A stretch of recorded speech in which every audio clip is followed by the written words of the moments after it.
They exit the scene with the sound of a satisfying ka-ching.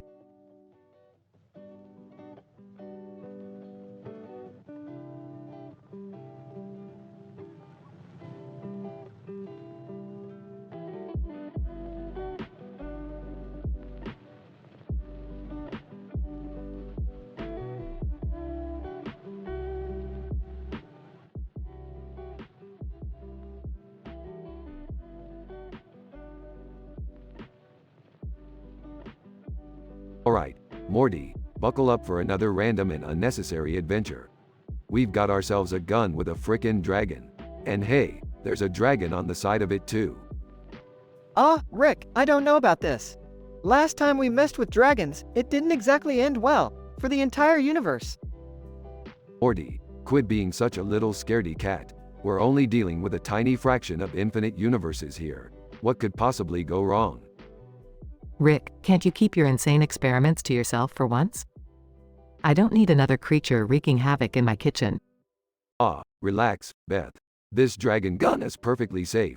Ish. Let's just say it has a tendency to bring out everyone's inner badass. Guys, maybe we should be a little more cautious. I mean, I accidentally blew my foot off with a shotgun last night at 3 a.m. It's not something I'd recommend. Seriously, Dad, you're always doing something dumb. Pretty sure even the dragon on that gun has more common sense than you.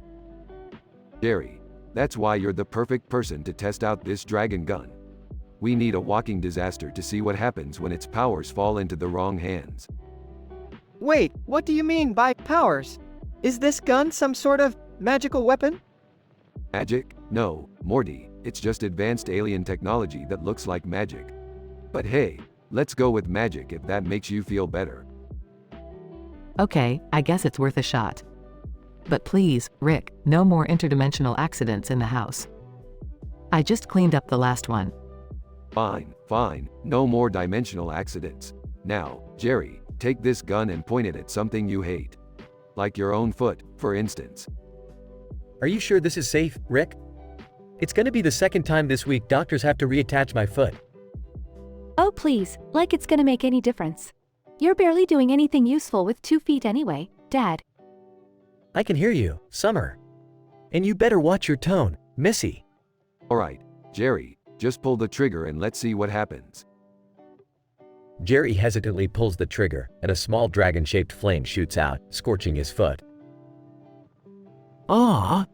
Rick, you idiot. You said this was safe. Calm down, Jerry, it's just a minor burn. You'll lie, probably. That's it, Rick. No more experiments in this house. We're endangering ourselves and others. Yeah, Rick, maybe it's time you stop obsessing over your weird gadgets and spend some quality time with your family for once. Fine, I get it. No more dangerous experiments in the house. But let's not forget whose foot was just on fire. Geez, Rick, you can't help yourself, can you? But hey, I guess that's what makes you, you. Thanks for the overly sentimental moment, Morty. Now let's go find an alien civilization to accidentally destroy. They'll never see it coming. The family walks off, leaving Jerry nursing his burnt foot, contemplating the questionable choices he's made in life.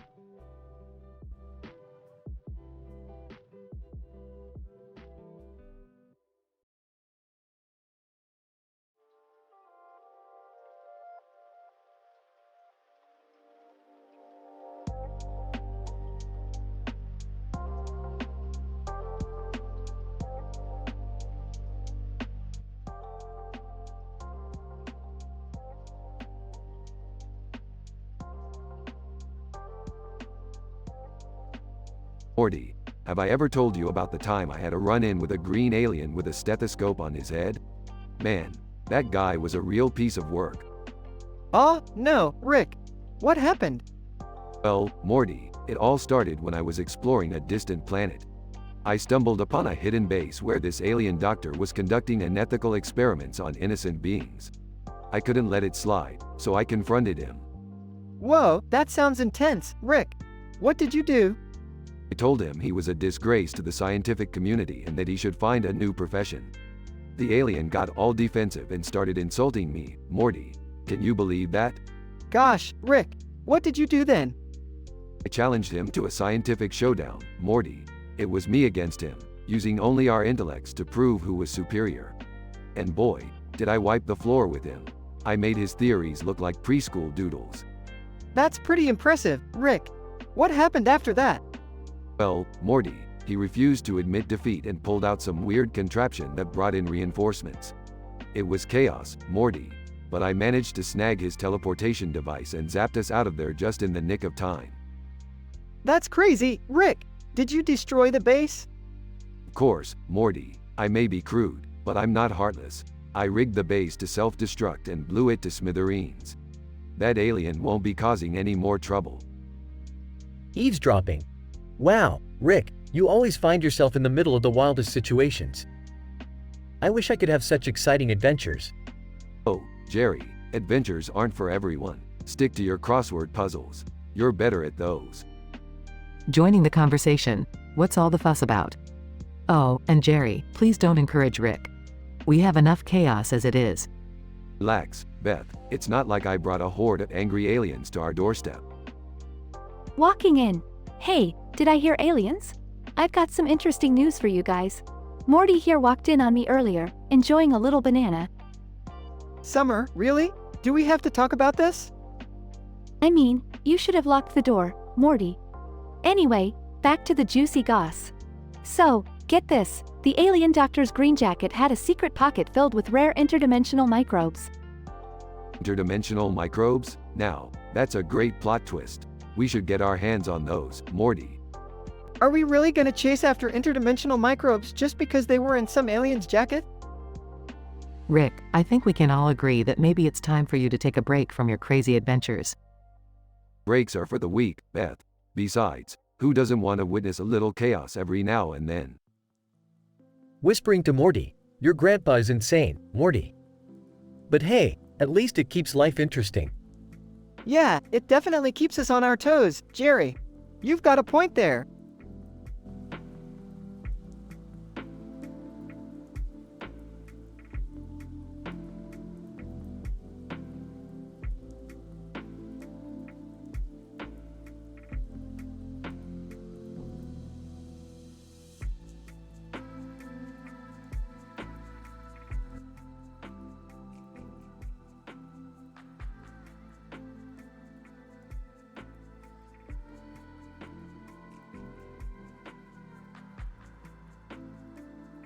Alright, Morty. Get ready for the adventure of a lifetime.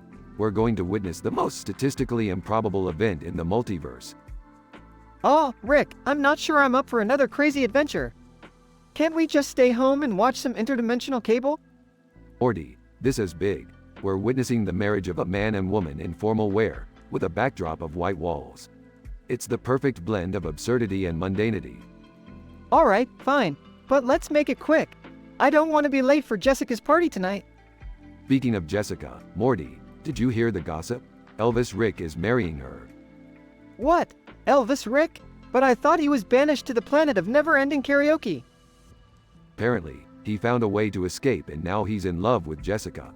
It's like a cosmic soap opera.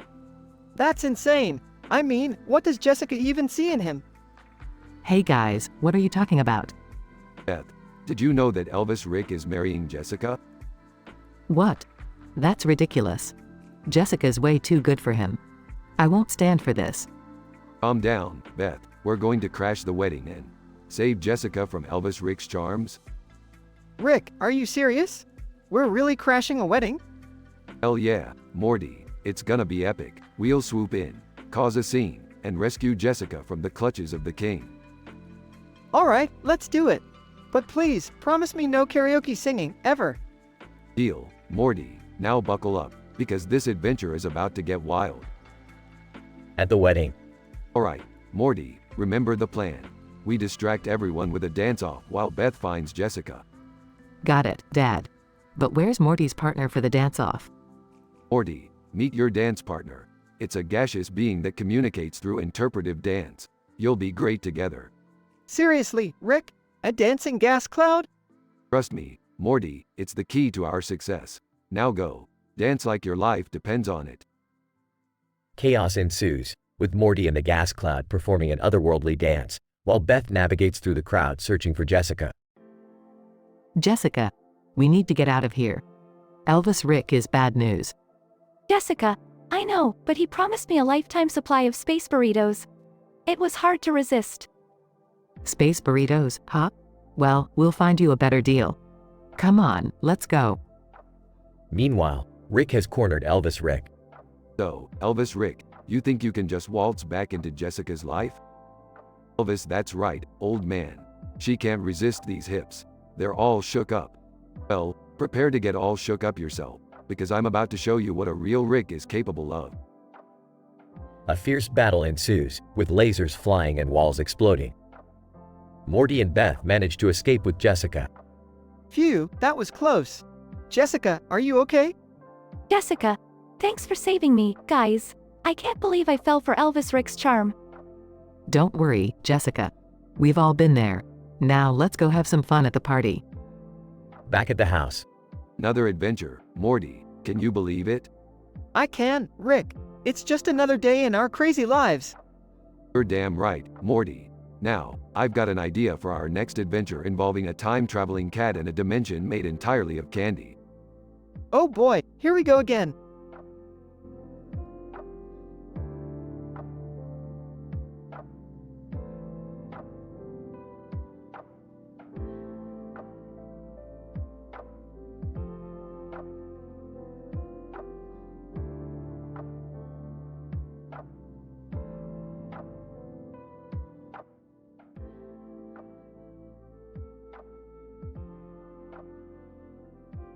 Judge Goombie. Good afternoon, everyone. Another episode of Judge Goombie begins. Today's plaintiff is Bowser. Defendant, please state your name for the court. Mario, size, it's a me, Mario. Judge Goombie, and the witness? Luigi here, Your Honor. Judge Goombie, excellent. Now, let's get right to it. Mr. Bowser, what is the nature of your complaint against Mr. Mario? Bowser, Your Honor, I'm suing this plumber for trespassing and disturbing the peace in my castle. He keeps coming in uninvited, stomping on my minions, and ruining all my evil plans. Mario. Objection, Your Honor. This big fire-breathing whack job kidnaps Princess Peach on a regular basis. It's my duty to save her and restore peace to the Mushroom Kingdom. Judge Goombie, order in the court. This trial will proceed without interruptions. Now, Mr. Bowser, can you provide any evidence to support your claims? Bowser, of course, Your Honor. I have surveillance footage from my castle. It clearly shows Mario repeatedly breaking in and causing havoc. Mario. Your Honor, those videos have been doctored. I didn't do any of that. I only smashed a few bricks here and there and rescued Princess Peach. Judge Goombie, Mr. Mario, you're known for your temper, but you'll have to control yourself in my courtroom. Now, let's review this footage. Several hours pass as the court reviews countless hours of video evidence, with objections, arguments, and witness testimonies. Judge Goombie, after a thorough review of the evidence, I must say, this has been the most absurd and fucked up case I've ever presided over. Mario. Your Honor, if I may, there's something I've discovered during the course of this trial. Bowser's minions have been hiding deadly ferrets in my plumbing, waiting for me to unclog drains. Bowser, preposterous. I knew nothing about ferrets in pipes. Luigi. Your Honor, I've also noticed that Bowser has illegally charged Princess Peach's castle rent for all those times she was kidnapped. It's an extortion scheme. Judge Goombie, my word, this case is spiraling into madness. Mr. Bowser, I find you guilty of trespassing and extortion. As for you, Mr. Mario, I find you guilty of assault and property damage. Mario, Yahoo, finally, some justice. Bowser, this is an outrage. I demand a retrial. Judge Goombie, denied. Court adjourned. I need a drink after this surreal circus. As the gavel falls, chaos ensues in the courtroom, with Mario and Bowser engaging in a brawl, while Luigi tries to break them apart. The courtroom descends into absurdity and violence, leaving Judge Goombie to question his life choices.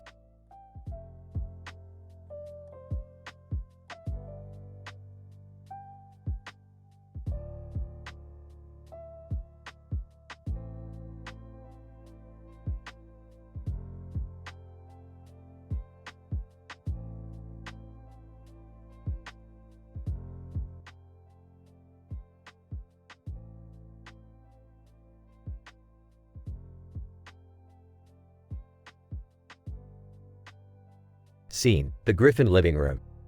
Peter is standing in the doorway, holding a large inflatable tube man. Peter. Hey, Lois, look what I found. It's a freaking sentient inflatable tube man. Lois rolls her eyes. Peter, I don't think we need another ridiculous thing in this house. Peter. Aw, come on, Lois. This guy is hilarious. Squeezes the tube man, who starts flailing around. Look, he's like a drunk Tom Brady. Tube man, in a falsetto voice, hey there big boy, wanna have some fun? Stewie. Oh, dear Lord, not another one of Peter's nonsensical purchases. Surely, I didn't sign up for this when I was plotting world domination in the womb. Brian. Sighs, well, I suppose it's better than that time Peter brought home that talking watermelon that kept seducing our cell phones. Scene transitions to a cutaway gag. Peter. Holding a watermelon. Hey, guys, meet Wilson. He's got a sweet voice. Check this out. Puts the watermelon near the phone. Watermelon. Seductive voice. Hey there, big boy. How about a hot date tonight? Scene returns to the living room. Quagmire bursts into the room. Hey there, Peter. Hey there, fella. Points at the tube man. Mind if I take that out for a spin? Tube man, excitedly, oh hello handsome. I've never been with a pilot before. Peter. Chuckles. Knock yourself out, Quagmire. Just be sure to return him in one piece. Scene transitions to a cutaway gag. Stewie. Holding a box labeled, Instant Girlfriend, look what I found in the Griffin family storage. A solution for all those lonely nights, Brian. Brian. Stewie, that's just an inflatable doll. Stewie. Grinning. Oh, Brian, you have no idea what you're missing. Blows up the doll. Scene returns to the living room. Peter. Sitting on the couch, watching TV. Man, I'm hungry. Where the hell is Lois? Lois, in the kitchen. I'm right here, Peter. Just preparing dinner. Peter. Smirking. Hey, tube man, you think we can crank it up a notch? Tube man, mischievous tone, oh you betcha big boy. Let's light this firecracker. Scene transitions to a cutaway gag. Peter. On a date with the tube man at a fancy restaurant. So, tube man, have you ever had a steak before? Tube man flirting, oh baby, I've had all kinds of meats, but there's always room for one more. Scene returns to the living room. Lois, Peter, what the hell is going on here? Why is our dining table covered in steak and lobster? Peter. Smiling proudly, Lois, meet my new best friend. Tube man, you make life worth living. Tube man laughs, oh Peter, you're such a card, let's keep the good vibrations flowing. Scene transitions to a cutaway gag.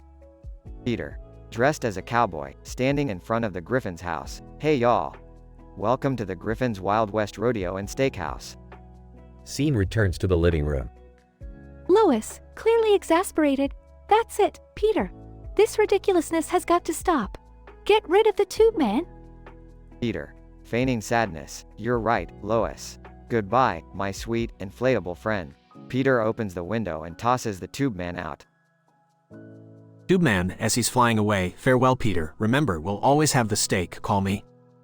Scene ends with the Griffin standing around, contemplating the absurdity of it all.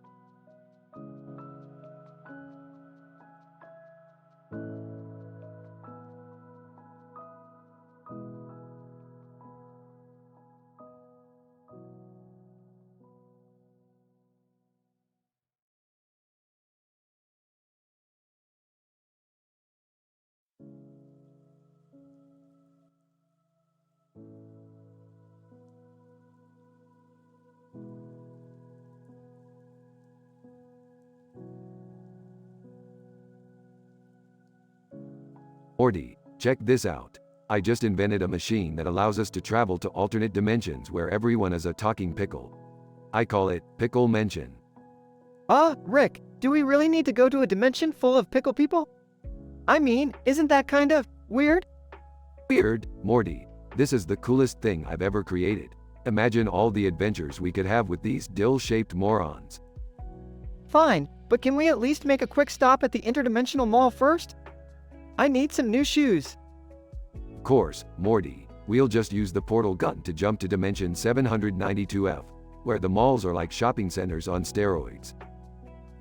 Hey, Rick, mind if I come along? I heard they have discounts on designer shoes there.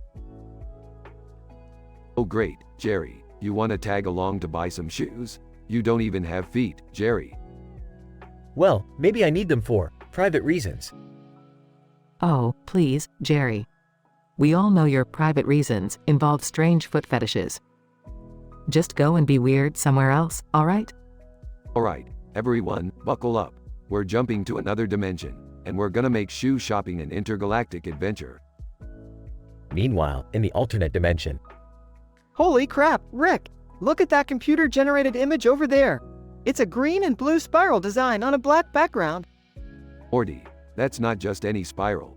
That's the legendary spiral of sassiness. Legend says it can turn anyone into a sassy, sarcastic genius. Oh please, Rick. That sounds utterly ridiculous. Next thing you'll tell us it can make Jerry funny. hey, that's not fair. I'm funny, sometimes. Alright, enough chit-chat. Let's grab that spiral of sassiness and see what it can do. Rick, Morty, and Beth approach the spiral, cautiously. Whoa! The center of the spiral is emanating blue and green lights. Hey, Beth, do you think it'll bring out the color of my eyes? They're magnificent. Jerry, I swear, if you become even more self-centered because of this, I'll never forgive you. As they reach the spiral, a gust of wind blows and the colors intensify. Brace yourselves, everyone. This could get intense.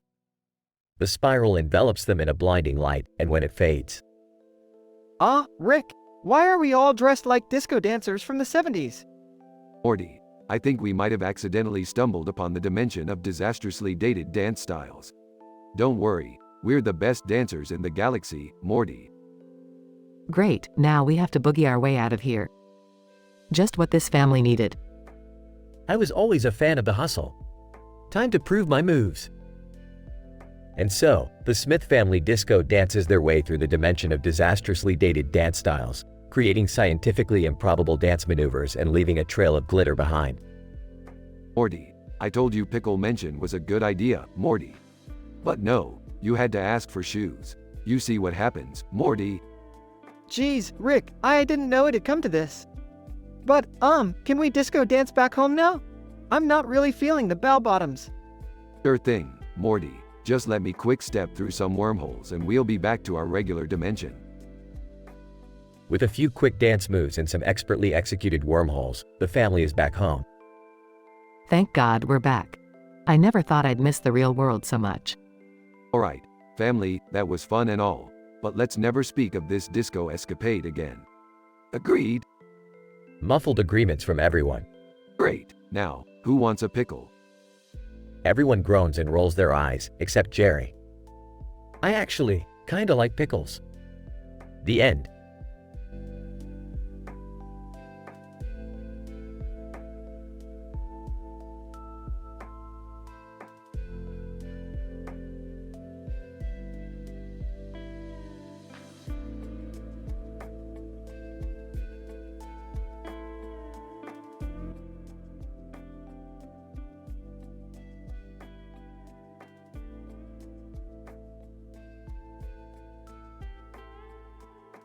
Peter, check it out, guys. Look what I found in the dumpster behind the pharmacy. It's a sentient, tall, inflatable tube man. Lois, Peter, that thing looks dirty and creepy. We can't bring that into our house. Peter, oh come on, Lois. Don't be such a buzzkill. This fella here is gonna be the life of the party. Chris, wow, Dad. Can I name him? I want to call him Mr. Wiggly. Peter, sure thing, buddy. Mr. Wiggly it is. Scene 1. The Griffin living room. Mr. Wiggly, the sentient tall inflatable tube man, is standing up, bobbing and dancing to the music. Everyone is laughing and having a great time. Scene 2, cutaway gag. Peter, dressed as a one-man band, playing a tuba, cymbals, and kazoo all at once. Scene 3, cutaway gag. Stewie, wearing a top hat and bow tie, hosting a talent show for various inanimate objects. Scene 4, cutaway gag. Brian, wearing a monocle, writing a book about the secret lives of inflatable tube men. Meg, Dad, this thing is getting out of control. Mr. Wiggly keeps inviting strangers from the street to join our party. Peter, oh, Meg, you just gotta relax and let loose. Mr. Wiggly knows how to have a good time. Scene 5, the Griffin house is now packed with rowdy partygoers. Mr. Wiggly is leading the conga line. Peter. Hey, Mr. Wiggly, why don't we take this party to the streets? Mr. Wiggly, in a deep, booming voice. Yes, Peter. Let's show the world how to party. Scene 6. The streets of Quahog are filled with chaos. People are dancing, cars are honking, and buildings are shaking from the party's energy. The whole town joins in on the fun. Stewie, this is utter madness. I say we put an end to this insanity before it destroys the entire city. Brian, I'll do some research on how to deflate Mr. Wiggly. There must be a way to stop this madness. Scene 7. Cutaway gag. Peter, wearing a superhero costume, fighting a giant inflatable tube man in a cityscape. Scene 8. Cutaway gag. Lois, on a talk show, discussing the societal implications of sentient inflatable tube men. Scene 9. Cutaway gag. Stewie, dressed as Sherlock Holmes, interrogating an inflatable tube man about a missing sock. Peter. I'm sorry, everyone. I didn't realize the consequences of bringing Mr. Wiggly home. It's time to say goodbye, my inflatable amigo. Lois, thank God. Let's get rid of this thing before it causes any more mayhem. Scene 10.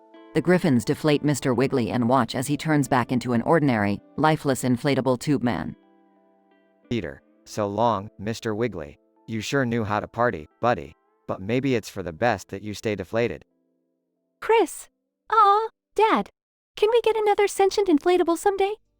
Lois. Absolutely not, Chris. Scene 11. The Griffin family sits on the couch, relieved that the chaos is over. Brian. Well, I think we've all learned a valuable lesson here.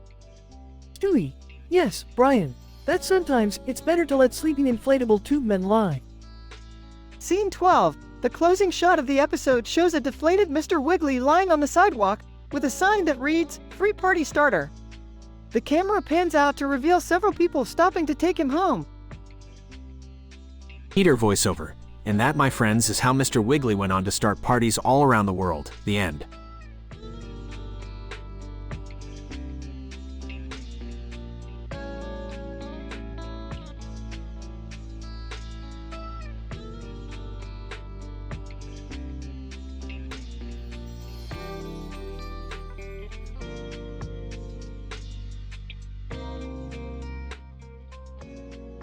Narrator.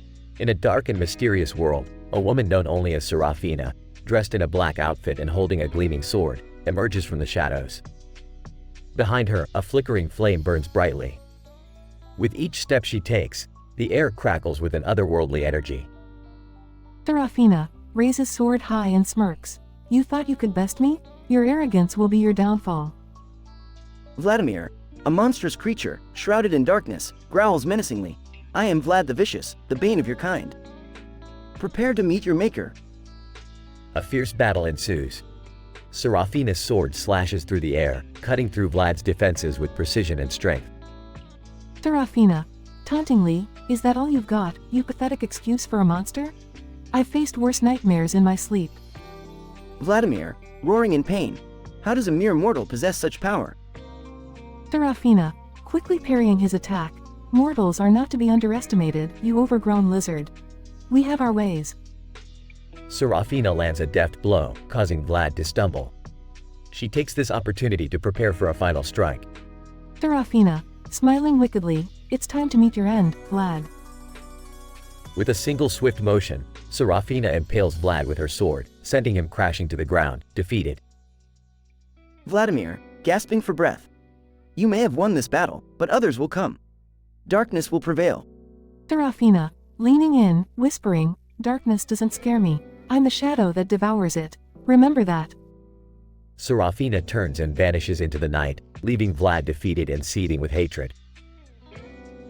Narrator. And so, Serafina's legend grows. Her name strikes fear into the hearts of all who dwell in darkness, as she continues her never-ending battle against the forces of evil. But always remember, darkness lurks where you least expect it.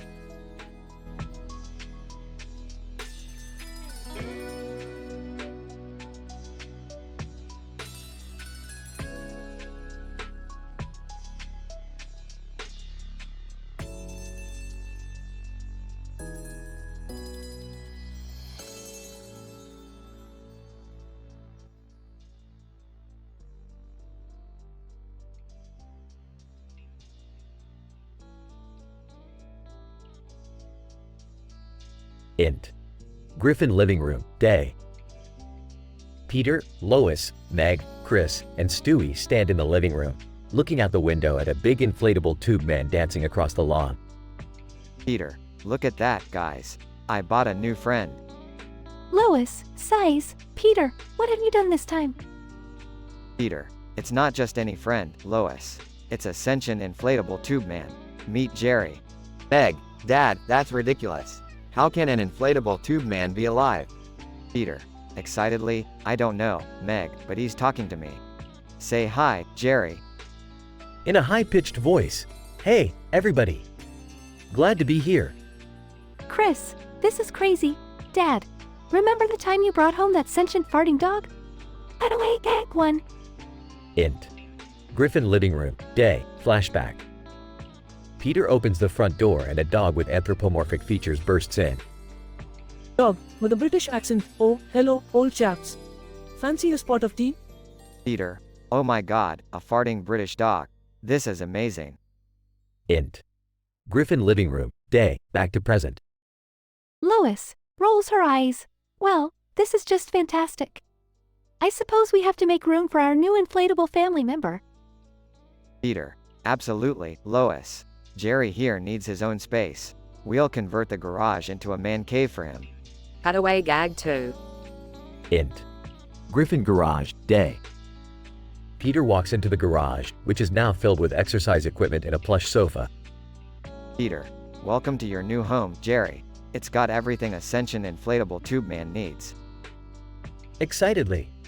This is amazing, Peter. I'll finally have a place to practice my dance moves.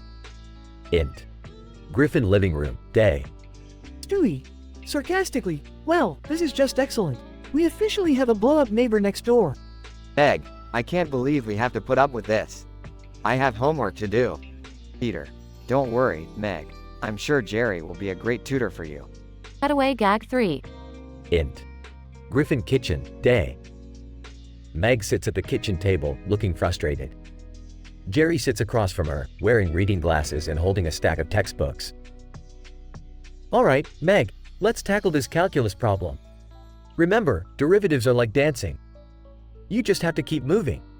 Meg, sighs, thanks, Jerry. I never thought I'd be studying math with an inflatable tube man. Denise, OS, annoyed. Peter, turn off that damn inflatable tube man. I can't hear myself think. Peter, oh, sorry, Denise. I'll bring him inside. Peter grabs Jerry and brings him inside, as the inflatable tube man deflates with a sad, squeaky noise. Olin. As Jerry deflates, the Griffin family returns to their normal chaotic lives. While the sentient inflatable tube man was quirky and entertaining, they realized that sometimes it's better to stick with their dysfunctional but lovable human family members.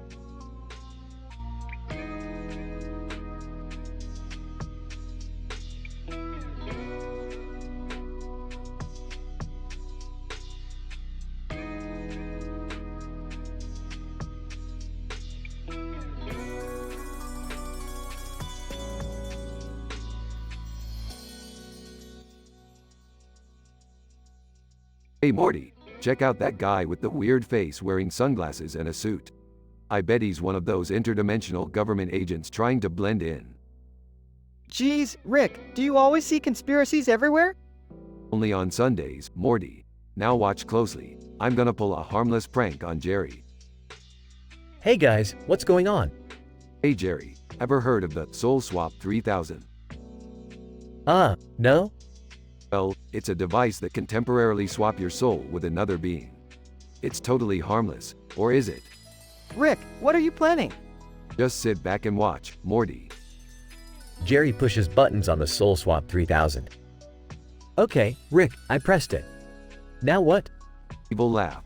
Now, Jerry, I've just stolen your soul. What? You can't do that. Oh, I just did, buddy.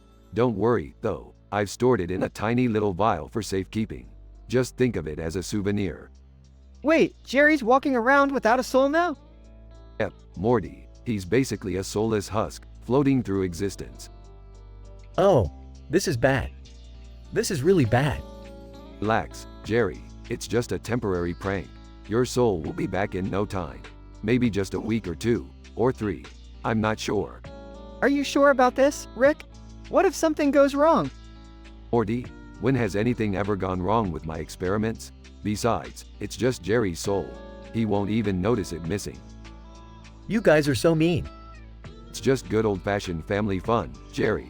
Now, let's go on an adventure while your soul takes a vacation. Scene transition. Rick, Morty, and soulless Jerry venture into an interdimensional portal. Rick, I'm really starting to feel bad for Jerry. He's lost, confused, and soulless. Morty, don't let compassion cloud your judgment. It's all part of the grand scheme of things. Guys, I think I found something. My soul. About time, Jerry. Let's get you back in the game. Switching souls using the Soul Swap 3000. Oh, thank goodness. I thought I was going to be soulless forever. Ah, soullessness is a temporary inconvenience. Now, let's head back home. Scene transition, back in their dimension. I can't believe you guys did this to me. Oh come on, Jerry. It was just a harmless prank. Yeah, Jerry. You're lucky it was just a prank and not an interdimensional catastrophe like usual. I guess you're right. Thanks for bringing me back, Rick. Don't mention it, Jerry. Now let's get back to the adventures, Morty. Right behind ya, Rick. They all walk away, leaving Jerry behind. Just another day in the outrageous life of the Smith family.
Chris! Hey, Marcus! Isn't this view fucking insane? Look at those lights and buildings, like a goddamn futuristic dream. Marcus. Hell yeah, Chris. This place got everything. Even the fucking stars are sparkling like diamonds tonight. Makes me want to get down and dirty, you know what I mean? Chris! Oh, I know exactly what you mean, buddy. This city gives me the tingles in all the right places. But hey, look who just walked in. It's Lisa, the smoking hot babe from apartment 907. Marcus. No shit. Damn, she's looking fine tonight. Hey, Lisa, you want to ride the roller coaster to Pleasure Town with us? Lisa, well, aren't you two cheeky bastards? I gotta admit, you've got balls for even asking. But you know what, I could use a wild night. Count me in, you naughty devils. Chris, that's what I like to hear. Lisa, the night is young, and we've got a universe of debauchery awaiting us. Hold on tight, people, because this ride is gonna be one hell of a fucking trip. Scene changes to a high-end underground party. Lisa, holy shit, this party is off the charts. Leather-clad dances on poles, lasers shooting everywhere, and the bass pounding like a horny gorilla. Marcus. Yeah, it's a freaking sensory overload, and I mean that in the best way possible. Hand me that glowing cocktail, Chris. Chris, here you go, my man. One glowing, neon-colored, tequila-infused zest bomb. Drink up and let the good times roll. As they dance, a UFO suddenly descends from the sky. Lisa, what the actual fuck is that? Are we being invaded? This is some next level shit, guys. Marcus. Relax, Lisa. It's probably just some intergalactic tourists who heard about our epic parties. Let's show them how we party on Earth. Chris, you heard the man. Let's give those extraterrestrial freaks a night they'll never fucking forget. The trio starts dancing even more intensely, attracting the attention of the aliens. Alien leader, in a bizarre alien language, subtitled, Human Fools, your dance moves are irresistible. We shall take you as our sexual playthings. Resistance is futile. Marcus. Oh, fuck no. We're not becoming anyone's goddamn sex toys. Brace yourselves, assholes, we're kicking some alien ass tonight. An intense intergalactic battle ensues, with Chris, Marcus, and Lisa beating the aliens with insane dance moves and witty banter. Chris, take that, you tentacled perverts. Our rhythm is unstoppable. Marcus. You thought Earth was an easy target, huh? Well, this is our fucking planet, bitches. Lisa, come on, boys. Let's show them the true power of human sexuality. After a fierce battle, the aliens retreat, defeated and humiliated. Chris, that's what I'm talking about. Earth, baby, we defend our turf. Marcus. Hell yeah, nobody messes with us, especially not some horny aliens. We've got moves that are out of this world. Lisa, breathing heavily. Damn, that was intense. I need a drink. Let's head back to the party, boys. Pleasure Town awaits. They all laugh and walk back towards the party, ready to continue their wild night. Chris, strap yourselves in, my friends. This is only the beginning. Pleasure Town is just the tip of the fucking iceberg. Scene fades out with the futuristic cityscape, lights, and buildings in the background as the trio walks back, leaving a trail of chaos and debauchery in their wake.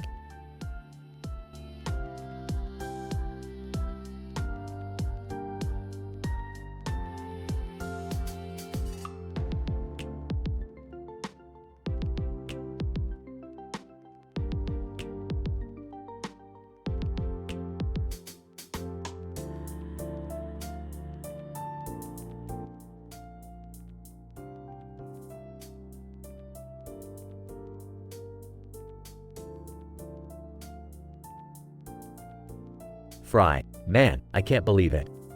Slurms Mackenzie is back. Leela. Oh great, another excuse for everyone to party like maniacs. Bender. Count me in. I'll be drowning in booze and hookers. Amy, seriously, Bender? Can't you control your vices for one night? Hermes, quit your yapping, Amy. Let the robot do what he was designed for. Zoidberg. Yay, I'll be eating all the garbage from the festivities. Professor Farnsworth. Yes. This calls for an experiment. I shall invent the ultimate party clone. Slurms Mackenzie.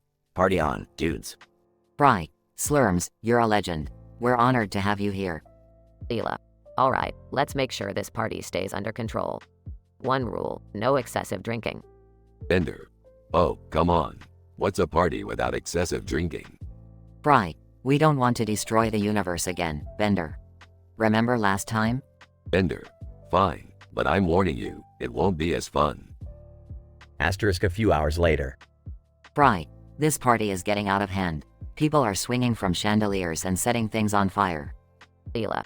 Bender, I knew we shouldn't have let you bring those dancing girls. Bender. Hey, I didn't start the fire. I just enjoyed watching it burn. Amy, guys, look. Slurms is about to jump off the roof into the swimming pool. Hermes, sweet Jamaican patois. That's at least a 200-foot drop. Zoidberg, Slurms is crazy. I love it.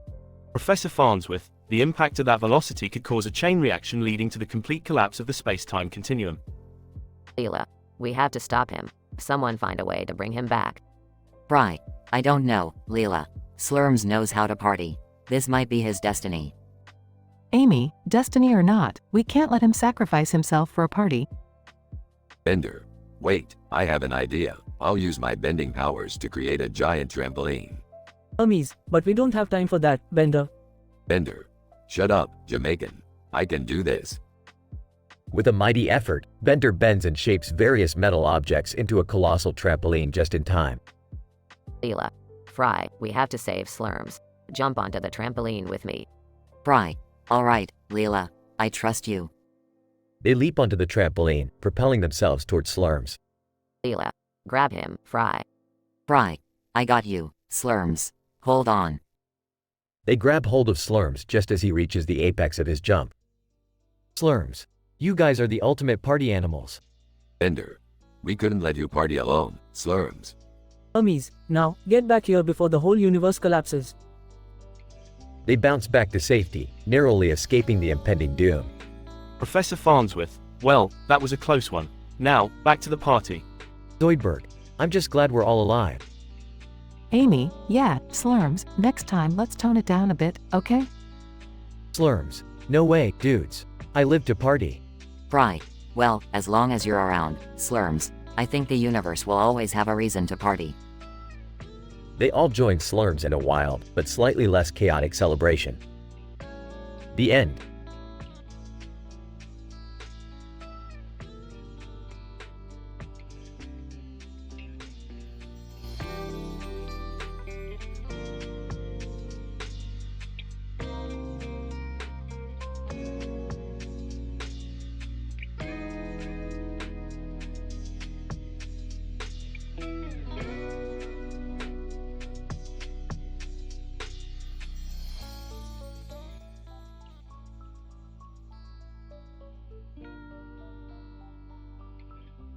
Morty, grab that microscope over there.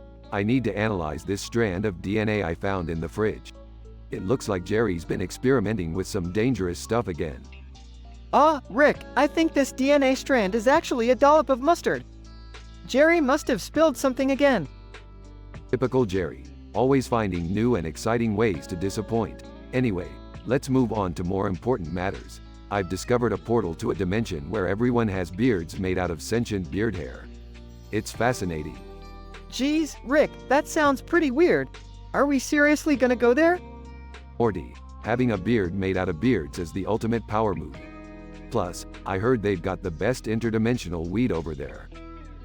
Alright, fine, let's go. But can we make it quick? Summer's birthday party is tonight, and I don't want to miss it.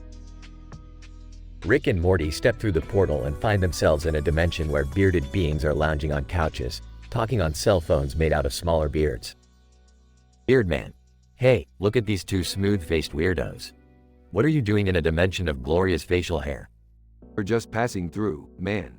We heard you guys had some top-notch grass. Got any to spare? Beardman. Sure thing, but we'll trade you some for one of those fancy portal guns. Our Beard Society has been trying to invent portal technology for centuries, but all we've managed to do is make better beard products. Wow, the irony is strong in this place. Alright, Rick, let's make the trade. We can always use some extra cash. Rick and Morty hand over the portal gun and receive a hefty bag of interdimensional weed in return. Now that we've got what we came for, can we please go back home? Summer's party is about to start, and I don't want her to think I don't care. Morty, trust me, this weed is gonna be legendary at the party. We'll be super popular, Morty. Just think about it. Morty reluctantly follows Rick back through the portal, carrying the bag of weed. Meanwhile, back in their dimension, Jerry wakes up from his nap on the couch, still holding a cell phone to his ear. Hello? Hello? Anyone there? I must have fallen asleep during an important phone call. Rick wakes up in a hospital bed, surrounded by confused doctors. Doctor, Mr. Sanchez, you've been in a coma for 2 weeks.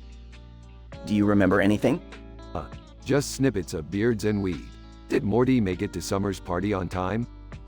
Doctor, I'm sorry, who is Morty? Rick chuckles and closes his eyes.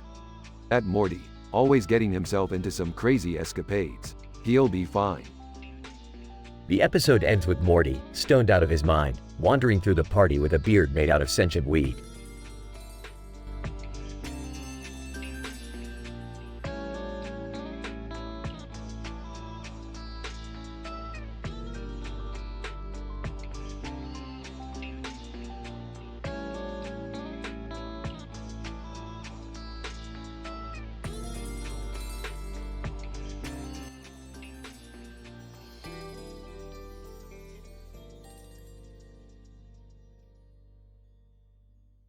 Alright, Morty, listen up.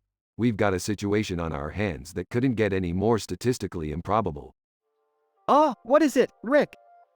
It appears that Jerry and Beth have gone on a hot date. Yeah, I know, mind-blowing stuff. But here's the kicker, Morty. When they come home, they're gonna walk in on Summer and you being naughty.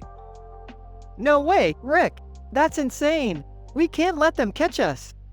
Scene. Jerry and Beth walk in on Morty and Summer engaged in a heated board game battle, Morty with his pants down and Summer with a mischievous grin. What the hell is going on here? Gasps, Morty. Summer. This is unacceptable behavior. Oh boy, here we go. Morty, I can't believe you're doing this right under our noses. Do you have any decency? Dad, it's not what it looks like. We were, just playing a new board game. Complicated rules. I lost my pants in a bet. Yeah, Dad, we were just trying to alleviate the boredom of being grounded. That's all. Grounded? Morty, Summer, you're both in deep trouble now. Guys. Alright, settle down, Beth. I've got just the punishments for these two lovebirds. Scene. Rick presents Morty and Summer with a dazzling array of bizarre and torturous contraptions. Morty, you'll be spending the next week attached to a consciousness-swapping device with a sentient pickle. Good luck understanding his existential ramblings. Oh great, thanks, Rick. And as for you, Summer, your punishment is the most tortuous of all. You will be forever stuck in an alternate dimension where the only form of communication is through interpretive dance. Are you kidding me? That's not fair. Scene. Morty and Summer reluctantly accept their punishments while Jerry and Beth watch on, satisfied. Well, I guess that teaches them a lesson. Oh honey, I'm just glad we caught them before things got worse. Scene. Rick smirks and adjusts his lab coat, savoring the chaos is created. Punishments complete. Jerry and Beth none the wiser to the true nature of their children's antics. Another adventure well handled, Morty. Now, on to the next ludicrous task. Geez, Rick, sometimes I really don't get you. And that's why you'll never be as cool as me, Morty. Scene. Rick and Morty walk off, leaving the chaos behind. Conclusion. In this whimsically absurd and twisted tale, the Smith family's peaceful evening takes a turn for the scandalous when Jerry and Beth walk in on Morty and Summer engaged in what seems to be an inappropriate act. But as the truth unravels, it becomes evident that it was all just a misunderstanding. Rick, in his usual mischievous style, punishes Morty with a sentient pickle consciousness swapping device while condemning Summer to a dimension of interpretive dance. Under Rick's wicked guidance, chaos ensues, leaving the Smiths oblivious to the true nature of their punishment. And so, another bizarre chapter in the adventures of Rick and Morty concludes, reminding us that nothing is ever as it seems in the multiverse.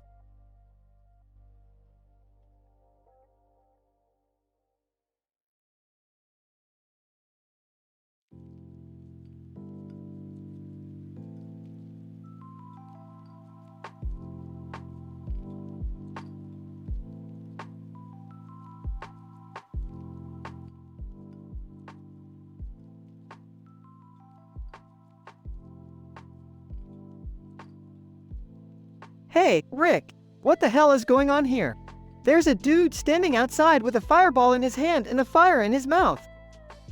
Well, Morty, it looks like we've stumbled upon the annual Flaming Ball of Fire festival. It's a celebration of pure insanity and dangerous acts. Are you serious, Rick? People are actually enjoying being set on fire? Morty, the universe is a strange and fucked up place. People will find joy in almost anything, even if it involves extinguishing flames from their own body parts. That's messed up, Rick. We should help that guy before he burns his face off. Relax, Morty, I've got this. Pulls out a flamethrower. What the hell, Rick? You're just gonna make it worse. Aw, Morty, I'm just gonna blow up Jerry. Points the flamethrower at Jerry. What? Rick, why? What did I do this time? Jerry, you've always been a pain in my ass. It's about time I put an end to your constant meddling and incompetence. Goodbye, Jerry. Shoots flames at Jerry. Ah! Help! Somebody help me! Rick, this is insane. Stop it. Morty, if you didn't want me to blow up Jerry, you shouldn't have pissed me off on an interdimensional level. You always find an excuse, don't you, Rick? This is just messed up. Look, Morty, do you want to play the hero and save Jerry, or do you want to watch him burn like the useless sack of shit he is? Sai's fine, I'll try and help him. But if I get incinerated in the process, it's on you. Screaming Morty, please. I don't want to die. Help me. Hold on, Jerry. I'll find something to put out the flames. Oh, Morty, don't bother. I've got a portal gun right here. Opens a portal under Jerry. Dropping him into a pool. There you go, Jerry. A nice, cool swim to extinguish your problems. Splashing, thank God. I'm saved. Saved? My ass. I just saved you from dealing with your own stupidity. Annoyed, can we just leave now, Rick? This whole place gives me the creeps. Yeah, whatever. Let's go, Morty, but next time, let's find a dimension without flaming idiots like Jerry. Agreed, Rick. This whole adventure just escalated into a clusterfuck of fire and crazy. Let's get out of here before it gets even worse. Fine by me, Morty. We'll go find some McDonald's Szechuan sauce. At least that's a guaranteed crazy without the fire. Oh, I can't believe I'm saying this, but let's go find some Szechuan sauce. Anything is better than this shit show.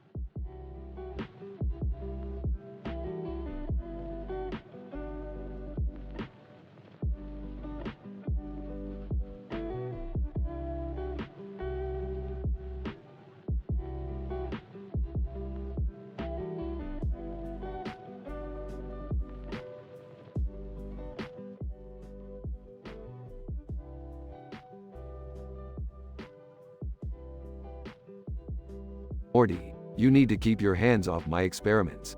And what the hell are you doing in my lab anyway? Geez, Rick, I was just looking for a pencil. I didn't expect to stumble upon another one of your weird experiments. Well, next time, knock before you come in. Now, let's focus on the real issue here. Jerry, why are you sucking on my banana? What? No. I was just, peeling it. Yeah, that's right, peeling it. Seriously, Jerry? Can't you peel your own damn banana? I thought we were past the whole dependency thing. Bursting into the room. Wait, what's going on here? Why is there drama around a banana? Are bananas like some secret fetish that mortals have? Jesus, Summer, not everything is about your twisted fantasies. It's just a damn banana. Trying to divert attention. Well, hey guys, look at this cartoon I found. It's got a character holding hands with another character in a purple sky. Pretty trippy, huh? Sarcastically. Oh, Morty, you found a magical cartoon? How impressive. I'm sure that'll solve all our problems. Can we please get back to the fact that Jerry was sucking on Rick's banana? This is just too much for me right now. Look, I'm sorry, alright? I thought it was a regular banana. I didn't realize it was some sacred artifact of yours, Rick. Sacred artifact? Jerry, it's just a banana I was planning to use for another one of my interdimensional experiments. Good thing we caught you before the potassium-induced universe destruction. Rolling her eyes. Of course, it's always about universe destruction with you, Grandpa. Guys, maybe we should just let it go. The banana has been sucked. Let's move on. Fine, but Jerry, no more sucking random things in Rick's lab, okay? Deal, Beth. And I promise, I'll even peel my own bananas from now on. Grinning, oh, the wonders of familial compromise. Truly a heartwarming sight. Anyway, back to this cartoon. Why are their hands holding in a purple sky? Is that some adult cartoon metaphor? Laughing, Summer, you never cease to amuse me with your absurd theories. But no, it's just a cartoon, nothing more. Yeah, Summer, you're reading way too much into it. It's just a harmless, bizarre depiction. Well, at least we can always count on the bizarre and dysfunctional nature of our family to keep us entertained. Amen to that, Beth. Now, can we please move past the banana-sucking incident and get on with our lives? Agreed. I'm too young for this level of family dysfunction, guys. Sorry, everyone. Let's make a pact to keep things a little less bananas from now on. Yeah, let's just stick to saving the universe and leave the fruit-related debacles behind. That's the spirit, Morty. Now, let's go grab a drink. I think we all need it after this crazy episode. The family leaves the lab, leaving the cartoon scene with the characters holding hands in the purple sky behind, adding an extra touch of bizarre to the already chaotic day.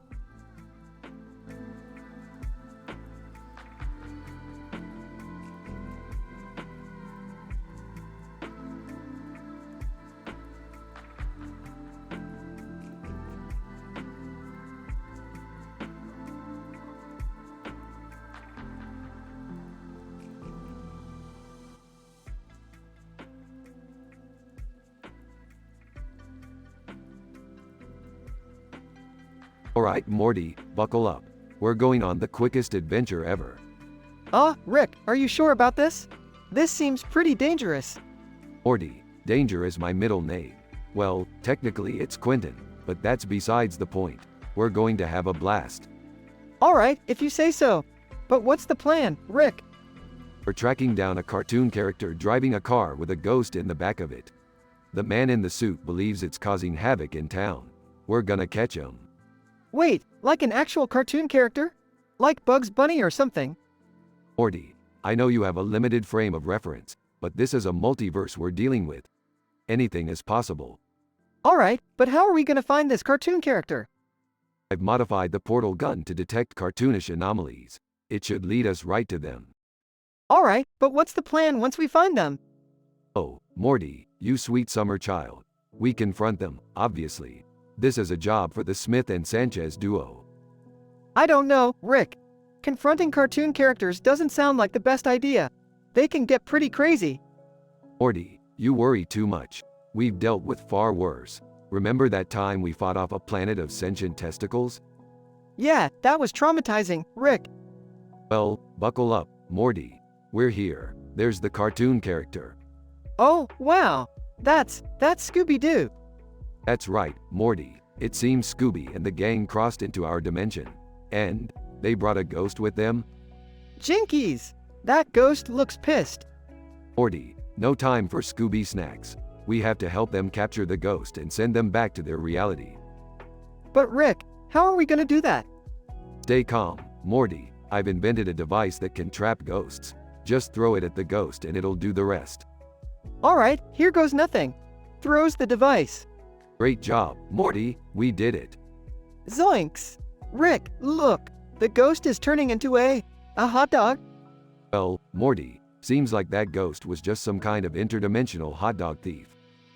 Of course, because that's totally normal. Yup, just another day in the life of Rick and Morty. Rick, can we go home now? I need to process all of this. Sure thing, Morty. Let's head back home and grab some McDonald's on the way. McDonald's? Really, Rick? After all that, you want McDonald's? Morty, reality is a cruel and absurd place. Might as well enjoy some chicken McNuggets while we're at it. Sigh. Alright, Rick. McDonald's it is. That's the spirit, Morty. Just remember, life is meaningless, so we might as well have a laugh along the way.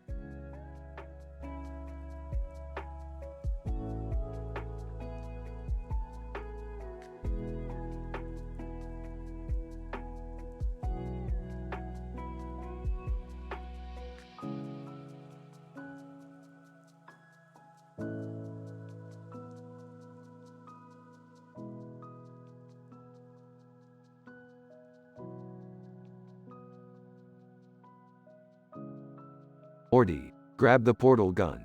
We need to get out of here, pronto. Wait, Rick, what's going on? Why are we running? Trust me, Morty, you don't want to stick around for this one. They quickly escape through a portal and find themselves in an alternate dimension. Well, Morty, we may have escaped that awkward situation, but we've landed in a dimension where pancakes are the rulers. Pancakes, Rick? Really? Oh, it gets worse, Morty.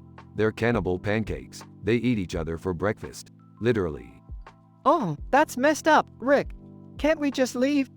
We can, Morty, but we're gonna need some cash to pay the interdimensional toll booth. Wait, what? Since when do we have to pay tolls? It's a recent government regulation, Morty. They gotta fund those interdimensional road repairs somehow, right? They stumble upon a shady interdimensional food truck. Hey, you guys want some deep-fried alien testicles? Summer, what are you doing here? Oh, you know, just slinging culinary delicacies made from extraterrestrial genitalia. Alright then, give me 2 orders. No thanks. I'll pass. Rick and Morty chow down on the alien treats. Morty, these testicles are out of this world. Literally. Rick, I can't believe I'm saying this, but your taste buds are seriously messed up. They notice a group of highly intelligent squirrels plotting world domination. Rick, are those squirrels? Looks like it, Morty. And it seems like they're planning something big. Oh no, not the squirrels, Rick. They're evil geniuses. Relax, Morty. I've got a plan. Rick and Morty team up with the squirrels to pull off an elaborate heist on the world's largest peanut factory. What the hell is going on? Long story short, we're robbing a peanut factory with a bunch of brainy squirrels. Is Elvis Rick coming too? Jerry, stop being weird about that. Elvis Rick is a fictional character, not my boyfriend. But I thought. Rick, Morty, Summer, and the squirrels successfully steal the peanut factory's secret recipe. We did it, Morty. We've got the recipe to the most addictive peanuts in the multiverse. Can't we just, retire and live off these nuts forever?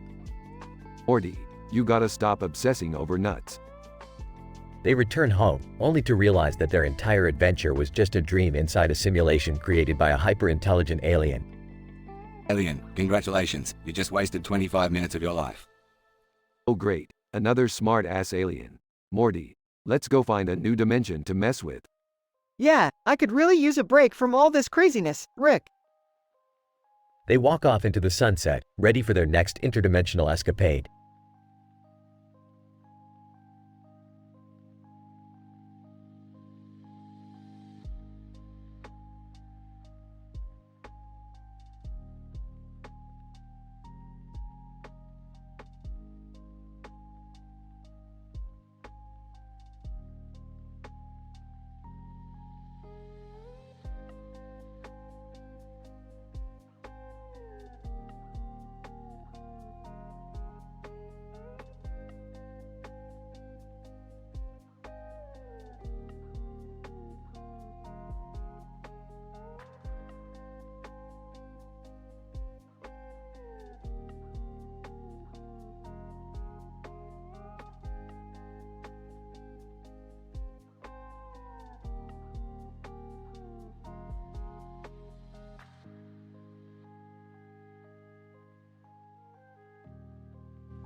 Alright, Morty. Strap in for another mind-bending adventure.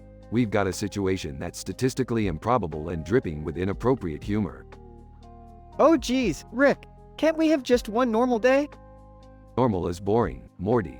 Trust me, you don't want that.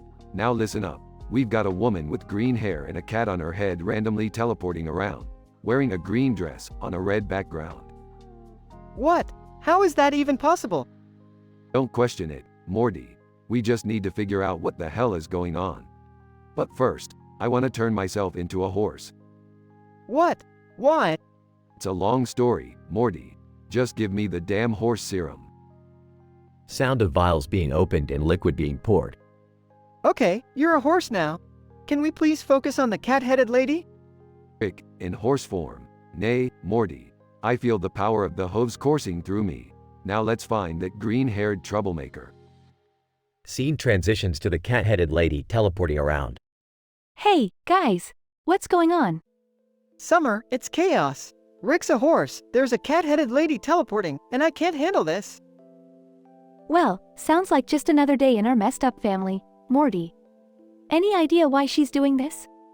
Rick, name. Her dress matches the background, Morty. It's like she's camouflaged or trying to blend in. Blending in? Like when I try to pretend I'm a savvy businessman? Rick, sarcastically. Yeah, exactly, Jerry. Except she's not selling anything, so it's a bit irrelevant. Oh, well, I'm just trying to contribute to the conversation, Rick. Meanwhile, the cat-headed lady ports in and out, causing chaos. Morty, we need a plan. Let's lure her in with some catnip. Rick, she's not a real cat. I know, Morty, but sometimes when you're dealing with craziness, you need a little more craziness. They sprinkle catnip and the cat-headed lady appears, giggling. Cat-headed lady, meow, you found me, but can you handle my feline powers? Rick, horse, nay, watch this. Rick kicks a table and shatters it. Cat-headed lady, impressive, but can you handle this? She throws a ball of yarn covered in rainbow sparkles. Ah, that's so pretty. Rick, horse, nay, that's just regular yarn for me. Let me show you what a horse can really do. Scene continues with chaotic horse and cat-headed lady shenanigans. Rick, we need a way to trap her. Rick, horse, I got it. Transform me back into human form, Morty. Alright, here goes nothing. Rick transforms back into human form and pulls out a laser net. Cat lady, time to get caught. With expert precision, Rick throws the net and captures the cat-headed lady. Cat-headed lady, meow, that was surprisingly fun. Can I join your adventures?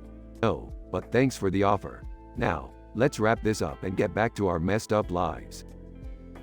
Scene ends with everyone sighing in relief. So, Rick, what are we going to do with the cat-headed lady? Morty, load her up into the spaceship. We're dropping her off at the nearest interdimensional cat shelter. Can we stop for ice cream on the way? Shut up, Jerry.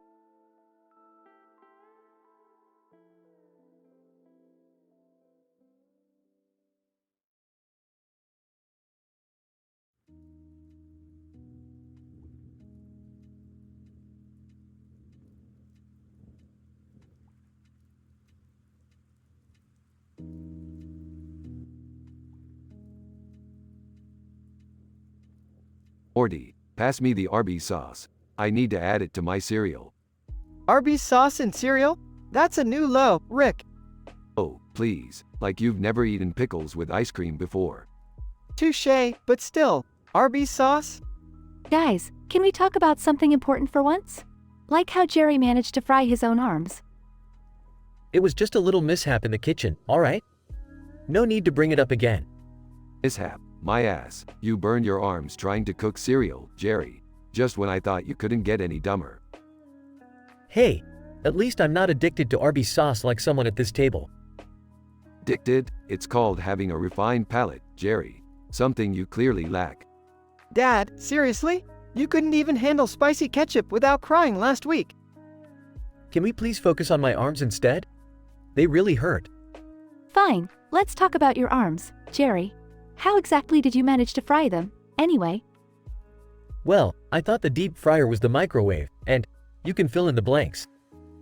Unbelievable. You're lucky you still have your eyebrows, Jerry. Honestly, I'm surprised he hasn't managed to fry his entire body yet.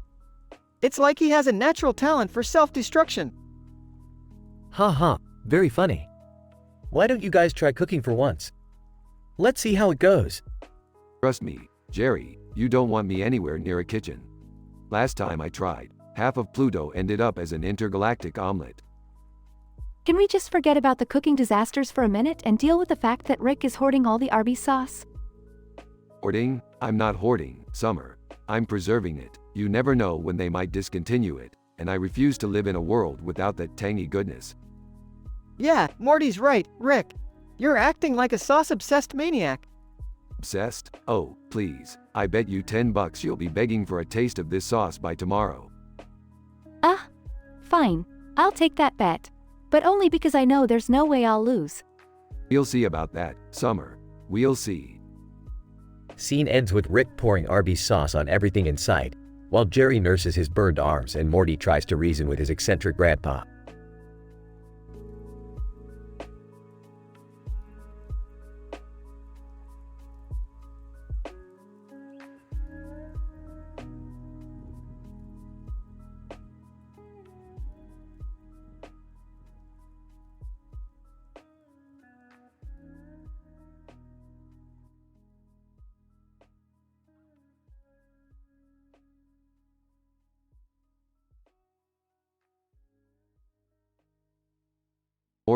Morty. You see this car over here? It's the biggest scientific breakthrough of our time. Oh, Rick, it's just a car with some stickers on it. Oh, Morty, you ignorant little twerp. Those stickers hold the key to the interdimensional gateway I've been working on. Seriously? Stickers? Shut up, Morty. Now, listen closely. The sticker on the side is a quantum algorithm capable of accessing the multiverse. But the one on the back? That's a coupon for 50% off at Blips and Chits. Blips and Chits? Well, I guess that's something. You guess? Morty, you should be on your knees, thanking the alien deities for this opportunity. And guess what? I'm gonna use this car to commit tax fraud. Tax fraud? Isn't that illegal? Morty, when have I ever let something silly like legality get in the way of science? Besides, I'm gonna frame Jerry for World War II while I'm at it. Jerry? But he wasn't even alive during World War II. Exactly, Morty. That's what makes it even more statistically improbable. Now come on, we have fraud and framing to do. Scene transitions to a government office. Hello, I'm Mr. Sanchez here to file my taxes. Government official, Mr. Sanchez, I see you selected World War II as your dependent.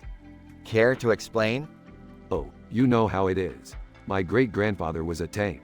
My grandmother was an aircraft carrier, and my dad was a paratrooper. It's all in the genes, you know?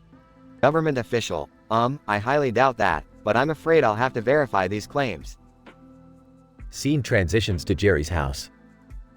World War II? Are you kidding me? Why would I have anything to do with that? Jerry, I can't believe you would hide this from me. My own husband, a war criminal. Beth, you know I didn't do anything. This is clearly some sort of misunderstanding.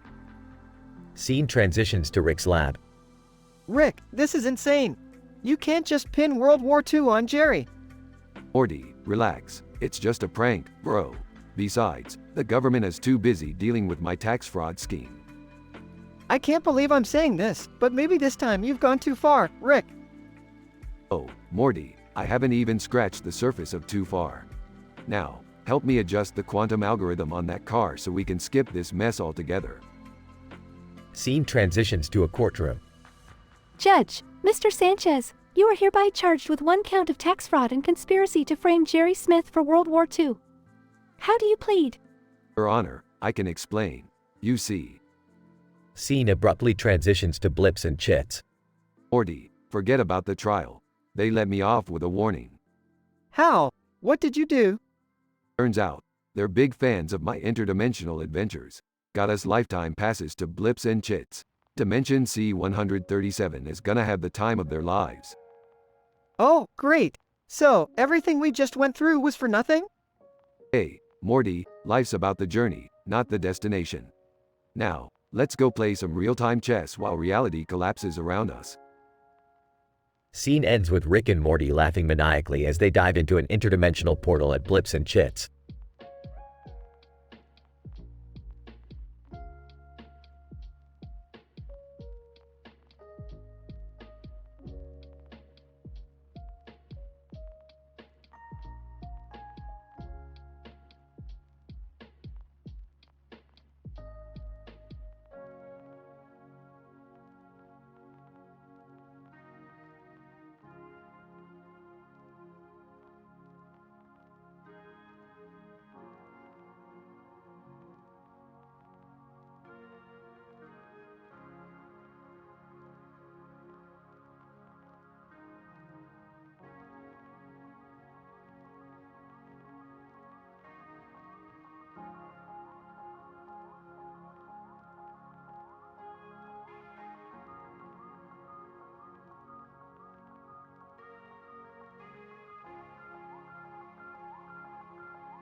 Morty, what the hell did you do this time? Oh, it's not my fault, Rick. Jerry was being his usual pathetic self and I just snapped. Snapped? Morty, you know what we've been through with the whole interdimensional council and keeping a low profile. I know, Rick, I'm sorry. I just couldn't take it anymore. He was whining about his dumb job again, and I lost it. Morty, you really need to work on your anger management. Killing Jerry is the last thing we needed right now. I didn't mean to kill him, Rick. It just happened, accidentally, with a baseball bat. Guys, accidentally with a baseball bat, huh?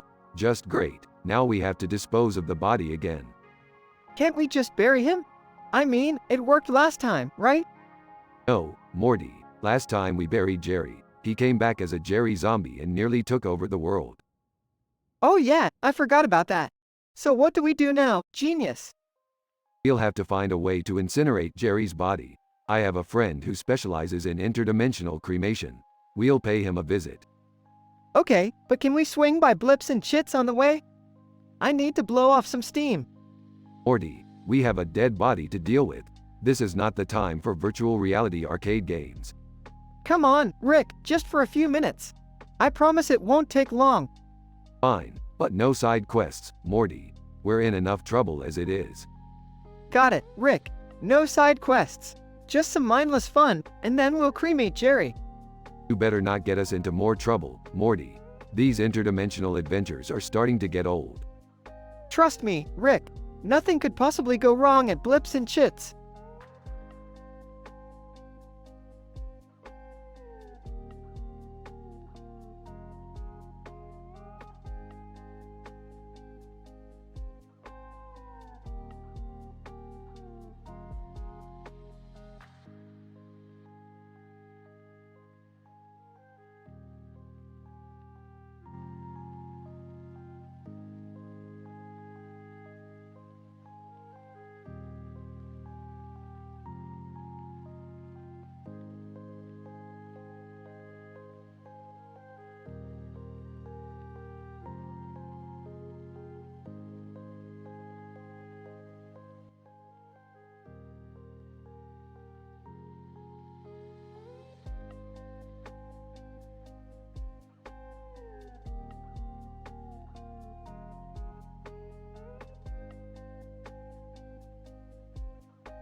Alright, Morty, buckle up.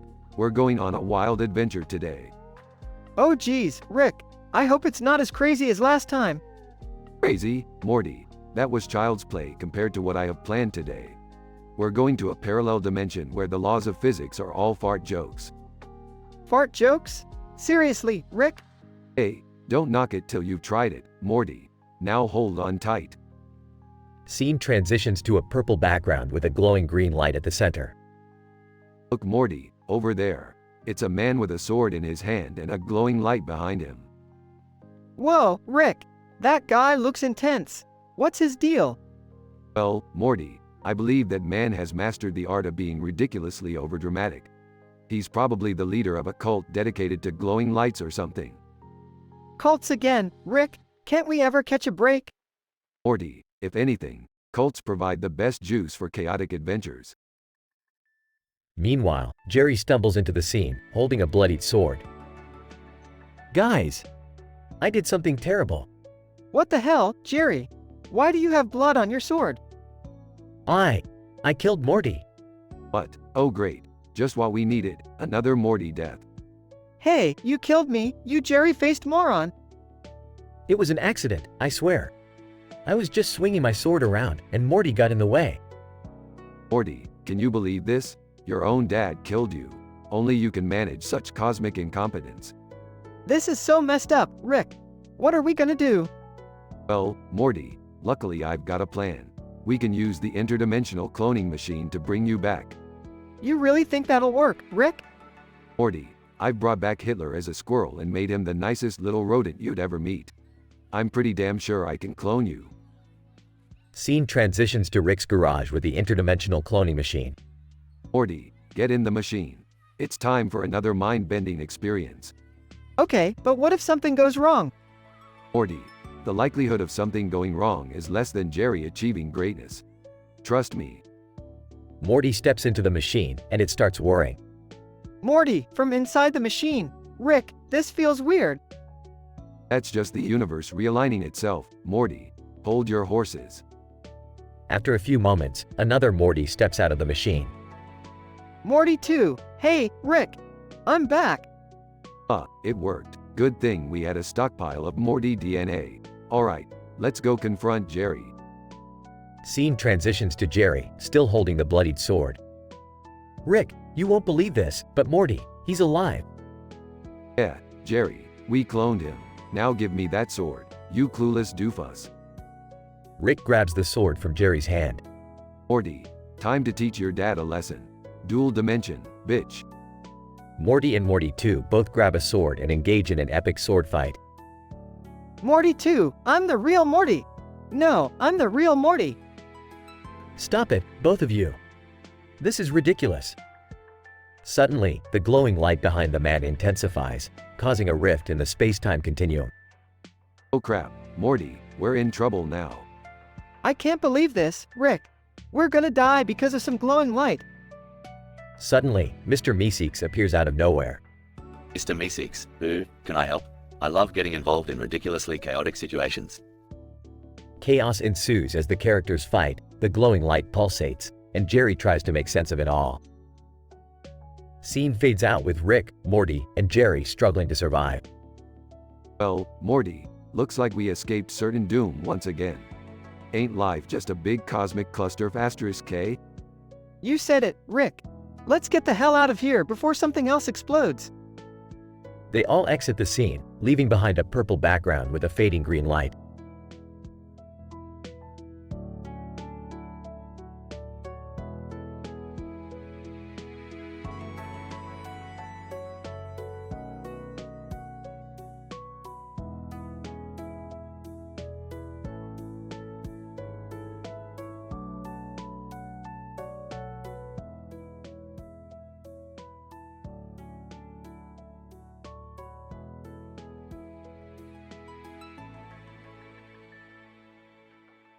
SpongeBob, oh, hey there, Officer Baker.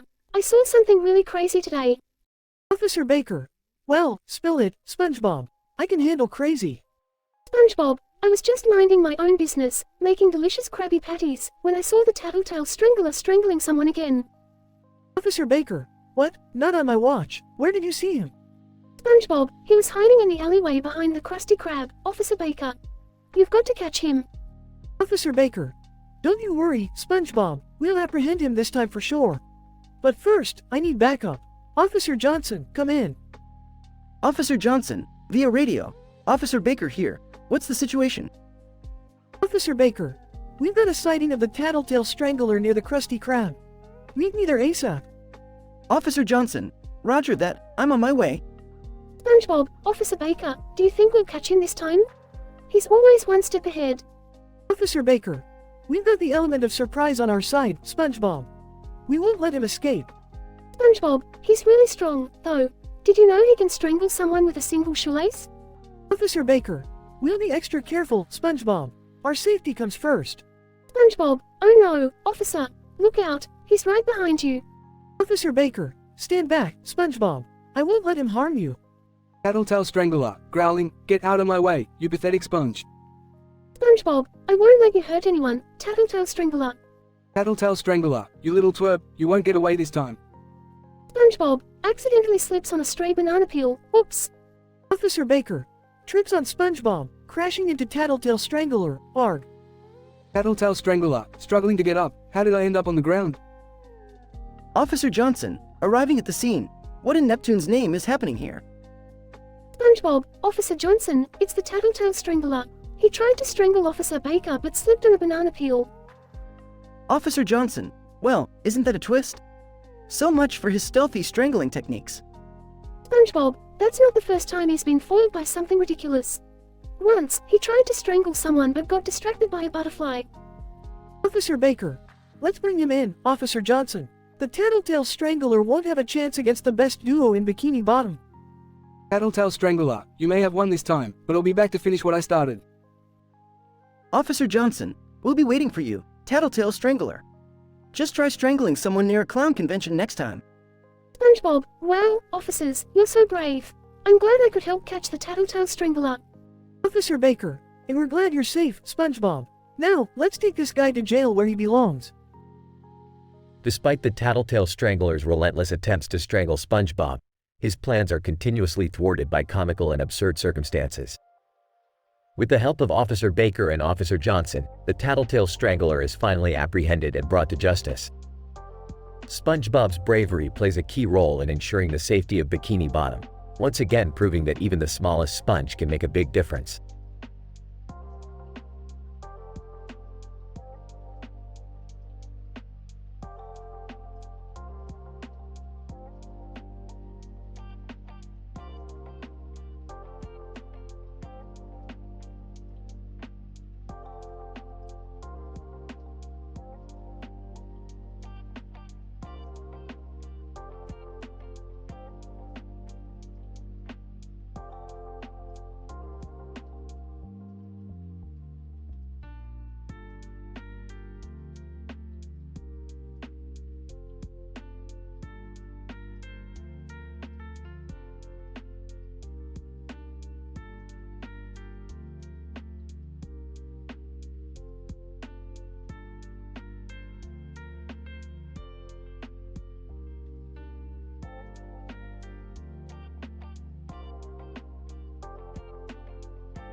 Hey, Grandpa Rick, what are you watching on TV?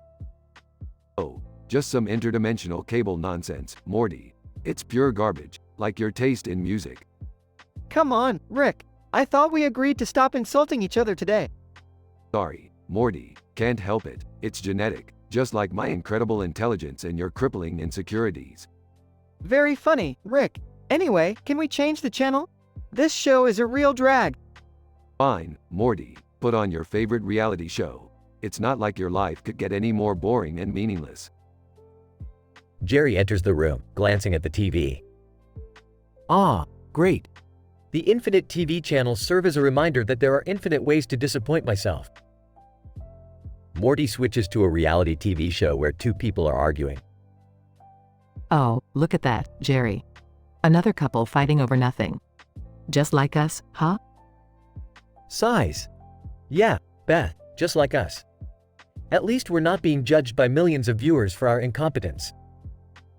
Rick chuckles in the background.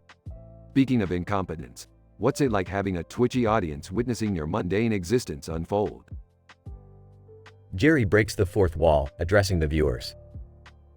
Ladies and gentlemen, I just want to take a moment to thank all the Twitch viewers for making Rick's life miserable instead of mine. Your support means the world to me. Rick rolls his eyes. Morty, your dad is living proof that natural selection can sometimes take a smoke break. Morty changes the channel once again, revealing an intense action movie. Hey, this looks cool. People shooting each other, explosions. I can get into this. Morty, that's just a PG-rated kids film disguised as a mindless blockbuster. It won't even touch the surface of the existential dread that permeates our existence. Can we just enjoy something for once, Rick? Can't you be a little less Rick all the time? Rick smirks. Sure, Beth, I'll try harder to suppress my genius and pretend that the world isn't a cosmic joke. As the episode progresses, the characters get caught up in hair-raising adventures, encountering bizarre beings and mind-bending situations. Oh God, we're all gonna die, aren't we? This is it, Beth. Jerry, don't be such a drama queen. If we survive this, at least it'll spice up our mundane life. Morty and Rick exchange knowing glances. You know, sometimes I wonder if there's any meaning to all of this. Nah, Morty, it's just a series of random events and dumb luck. Embrace the chaos. As the episode nears its conclusion, the characters find themselves back home, drenched in sweat and covered in slime. Well, Morty, that was a wild ride. I think I almost shit myself back there. Oh geez, Grandpa Rick, not again. Jerry breaks the fourth wall once more. Just a friendly reminder to all you Twitch viewers out there, life may be a joke, but at least it's not as shitty as Rick's underwear. The characters burst into laughter as the episode ends.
Morty, where the hell are you?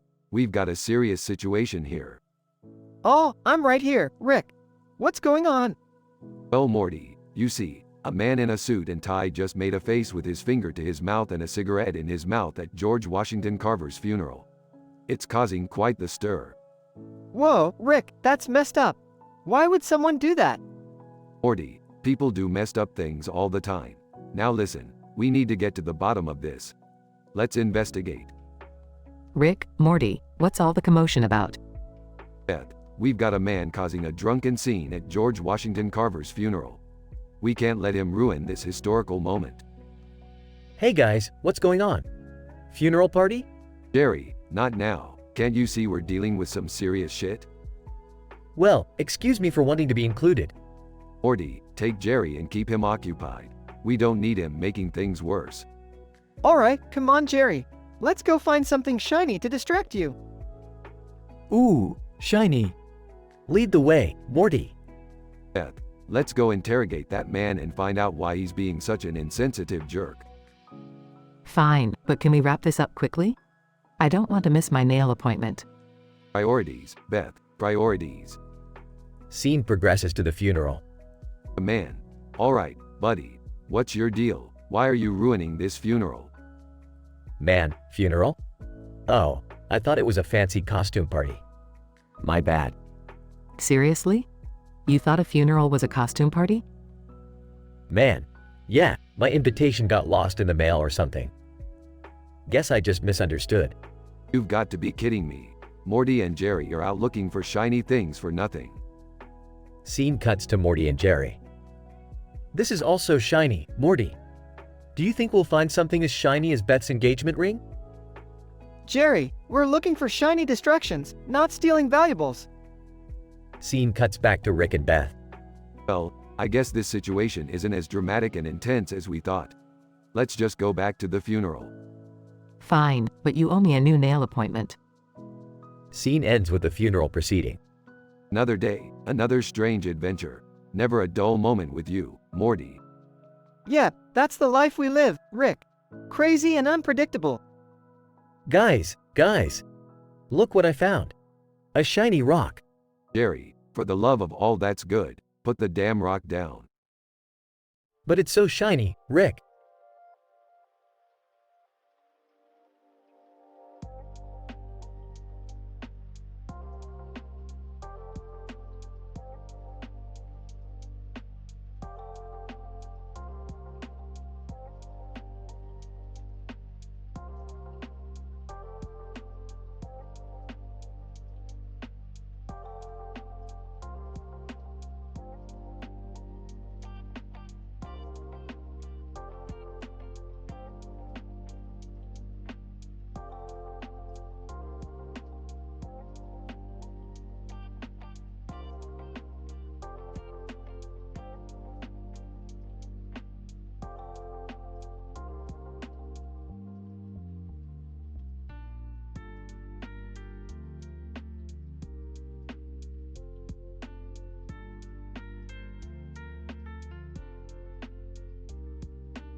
Morty, grab that green and blue toy with a freaking key on its side. We've got some interdimensional shenanigans to attend to. Oh geez, Rick, you mean this weird-looking thing? What does it even do? It's a dimensional key generator, Morty. With this bad boy, we can create portals to alternate universes where the possibilities are as endless as my intelligence. Oh, okay. But what about this purple one with the key? Shouldn't we take that too? Aw, Morty, that's just a toy. I wouldn't trust that thing to do anything other than light up and play an annoying jingle. Hey, what are you guys up to? Oh, hey Summer, we're just about to take a trip to a dimension where Jerry is a genius, Beth is happy, and the government actually makes sense. Wanna come? Are you serious? Of course, I want to come. Let's see what a perfect universe looks like without all the stupid chaos. Alright, buckle up, kids. We're about to hit reality jackpot. They activate the dimensional key generator, creating a portal. Wow, Rick, look at this place. It's all vibrant and everyone seems perfectly content. Yeah, Morty, ain't it a bitch? Nothing ever goes wrong here. No drama, no adventure, just a bunch of smiley idiots going about their day like it's sunshine and rainbows. But wait, that purple toy you left behind is actually starting to glow and vibrate. Rick, what did you do? Oh boy, that's not good. That toy wasn't just a toy after all. It's a reality destabilizer. It's going to tear this dimension apart. What? We have to stop it, Rick. No need to panic, Morty. I've got this handy-dandy foam finger tucked away where you don't want to know, and I'm gonna use it to defuse the destabilizer. Rick, please tell me you're joking about the foam finger. No jokes here, Summer. Safety first. Now, stand clear. Rick pulls out the foam finger from his ass and dramatically thrusts it into the air. Foam finger, activate. The foam finger emits a bright light, neutralizing the destabilizer. Rick, I can't unsee that. Oh man, we really need therapy after this. Therapy is for the weak, Morty. Now, let's get the hell out of here before this dimension collapses on itself. They all hurriedly jump back through the portal, narrowly escaping. That was the craziest and most disturbing adventure ever. I can't believe we almost got stuck in a dimension of perpetual happiness. That would have been horrible. Yeah, no kidding. Happiness is overrated, Morty. Now, let's go find another messed up dimension where everything is falling apart. That's more our speed. You guys are seriously messed up. And that's why you love us, Summer.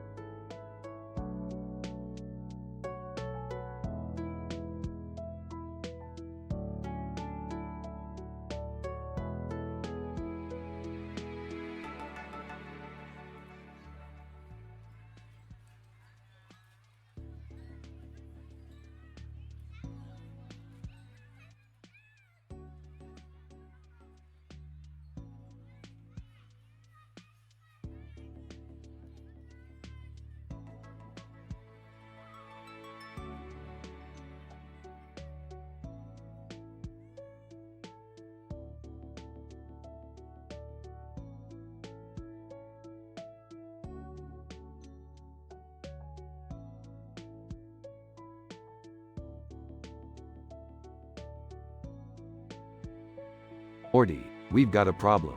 There's some sort of interdimensional rift in the backyard. Oh geez, Rick, what kind of trouble did you get us into this time? Morty, it's not my fault this time. We've got visitors from another dimension. Visitors? What do they want? Who cares, Morty? They're from a dimension where everyone is a sentient pickle. I mean, come on. Sentient pickles? That's ridiculous. Oh, you think that's ridiculous? Well, guess who's got a portal gun and a bunch of brine? It's time to blend in, Morty. Blend in? You want us to turn into pickles? Relax, Morty. It's just a disguise. We'll infiltrate their pickle society and find out what they're up to. Trust me, it's gonna be wild. Okay, I trust you, Rick. But if we end up in a jar of vinegar, I'm blaming you. Fair enough, Morty. Now, put on this pickle suit and let's get swifty. Meanwhile, at Jerry's house. Beth, have you seen my lucky golf club? I've got a tournament tomorrow. Jerry, I told you 1,000 times. I threw that thing away. It was a piece of junk. A piece of junk? That golf club was my lucky charm. How could you do this to me, Beth? Oh, Jerry. You always find something to complain about. Can't you see I'm trying to take care of the kids here? Taking care of the kids? You mean leaving them with Rick all the time? He's probably corrupting their innocent minds. Jerry, stop it. Rick is a genius, and the kids love spending time with him. Maybe you should take a page from his book. Oh, so now you're taking his side? Unbelievable. I'm not taking sides, Jerry. I'm just tired of your insecurity and constant whining. Grow up. Grow up? That's rich coming from you, Mrs. Daddy Issues. That's it, Jerry. I've had enough. I'm calling Rick and asking him to take you on an adventure. Maybe that'll shut you up. Fine. Maybe I'll finally prove to you that I can handle myself. Meanwhile, in the Interdimensional Pickle Society.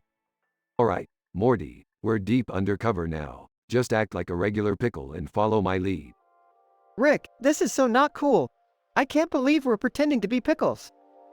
Morty, trust me, I've done crazier things than this. Remember that time we turned ourselves into chairs just to eavesdrop on a government meeting? Good times. Yeah, thanks for reminding me, Rick. Now, let's find their leader and see what they're planning. It's time to put our pickle skills to the test. Back at Jerry's house. Rick, where are you? I need you to take Jerry on a ridiculous adventure. Burst through the door. Did someone say ridiculous adventure? Rick, what are you doing here? Why did Beth call you? Jerry, listen up. We're going on a top secret, mind-blowing adventure. And this time, you better keep your whining to a low volume. Alright, Rick. I'm ready to prove myself. Where are we going? Oh, we're going to the most insane place you could ever imagine, Jerry. We're going to the center of a black hole. The center of a black hole? Rick, are you crazy? Crazy is my middle name, Jerry. Buckle up, it's gonna be a bumpy ride. Back in the Interdimensional Pickle Society. Rick, I think I found their leader. He's right over there, surrounded by pickle guards. Great, Morty. Now let's see what this pickle big shot is up to. Pickle leader, speaking in pickle language. Morty, did he just say what I think he said? Rick, I think he said they're planning to invade our dimension and turn everyone into pickles. Oh, hell no. We can't let that happen, Morty. Time to show these pickles what we're made of. Back at the black hole. Rick, I'm scared. I've never been in a black hole before. Relax, Jerry. We're in a specially designed ship. There's no way we can get sucked into the singularity. Are you sure about that, Rick? Because it feels like we're getting closer and closer to the center. Wait, what? Hang on, Jerry. This wasn't supposed to happen. Meanwhile, in the Pickle Society. Morty, we've got to stop them before it's too late. Find a way to sabotage their pickle portal. But Rick, I'm just a pickle. How am I supposed to do that? Morty, you've got to believe in yourself. You're more than just a pickle. You're a genius in disguise. Now go. Meanwhile, at the black hole. Rick, we're doomed. We're being pulled into the black hole. Not so fast, Jerry. I've got one last trick up my sleeve. Brace yourself. Jerry and Rick's ship transforms into a giant pickle. Rick, what the hell did you do? Hang on, Jerry. This pickle ship has anti-gravitational properties. We'll ride this black hole out like a roller coaster. Roller coaster? This is insane, Rick. Rick and Jerry's pickle ship safely rides the black hole and escapes its pull. That was actually kind of fun. I can't believe I'm saying this, but thanks, Rick. Don't mention it, Jerry. We pickle geniuses gotta stick together. Back in the Pickle Society. Rick, I did it. I sabotaged their pickle portal. They won't be able to invade our dimension. Nice work, Morty. You've earned your pickle stripes today. Thanks, Rick. But next time, let's try to avoid turning ourselves into pickles, okay? Agreed, Morty. Now let's go home and celebrate with some interdimensional pizza. Meanwhile, back at Jerry's house. Jerry, you're home. How was the adventure? It was amazing, Beth. I can't believe I actually survived a trip to the center of a black hole. See, Jerry? I told you Rick could show you a good time. Yes, you were right, Beth. Rick may be a crazy, irresponsible genius, but he knows how to make life interesting. That's the spirit, Jerry. Now, let's forget about golf and have some family time.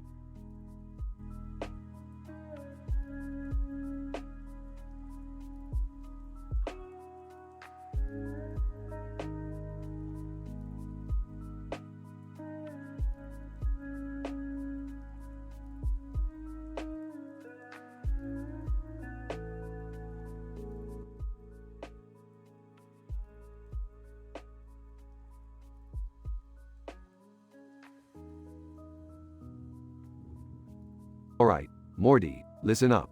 We're gonna need to be real careful sneaking into Tinky Winky's body to grab that power crystal. This ain't gonna be a walk in the park. Rick, are you sure about this? I mean, Tinky Winky is like, big, really big. Morty, you think I'd come up with this plan if I wasn't sure? We need that power crystal to save the universe. And don't worry about Tinky Winky's size. We'll just shrink ourselves down with the shrink ray. Gulp, okay, if you say so, Rick. Let's, get this over with. As Rick and Morty enter Tinky Winky's body, they find themselves surrounded by a labyrinthine network of fleshy tunnels and organs. Alright, Morty, we gotta be quiet. Tinky Winky can't find out we're here, or it'll be game over. Rick, what's that smell? And why is everything so squishy in here? Morty, we're inside someone's body. What did you expect? Focus. We need to find the power crystal before Tinky Winky's body realizes we're here. As they proceed deeper into the body, they stumble upon Tinky Winky's highly guarded power crystal, emitting a vibrant purple glow. There it is, Morty. Grab it before anyone notices. Got it, Rick. Let's get out of here. As they try to escape, an alarm starts blaring, and the walls of Tinky Winky's body start closing in on them. Oh, great. Tinky Winky's body is going into critical lockdown. We've really stirred up the hornet's nest this time, Morty. Rick, what does that mean? Why are the walls closing in on us? It means we're screwed, Morty. Prepare for impact. They're suddenly trapped as Tinky Winky's body undergoes rapid transformation, turning into a massive, ferocious beast. Morty, look, the remaining Teletubbies have become feral. We've awoken something terrible. We're as good as dead, Rick. There's no way out. A vicious battle ensues as Rick and Morty fight for their lives against the Teletubby monsters. But their efforts are in vain as they are eventually overwhelmed and captured. Damn it, Morty, we should have known better than to mess with Tinky Winky. Looks like this is the end for us.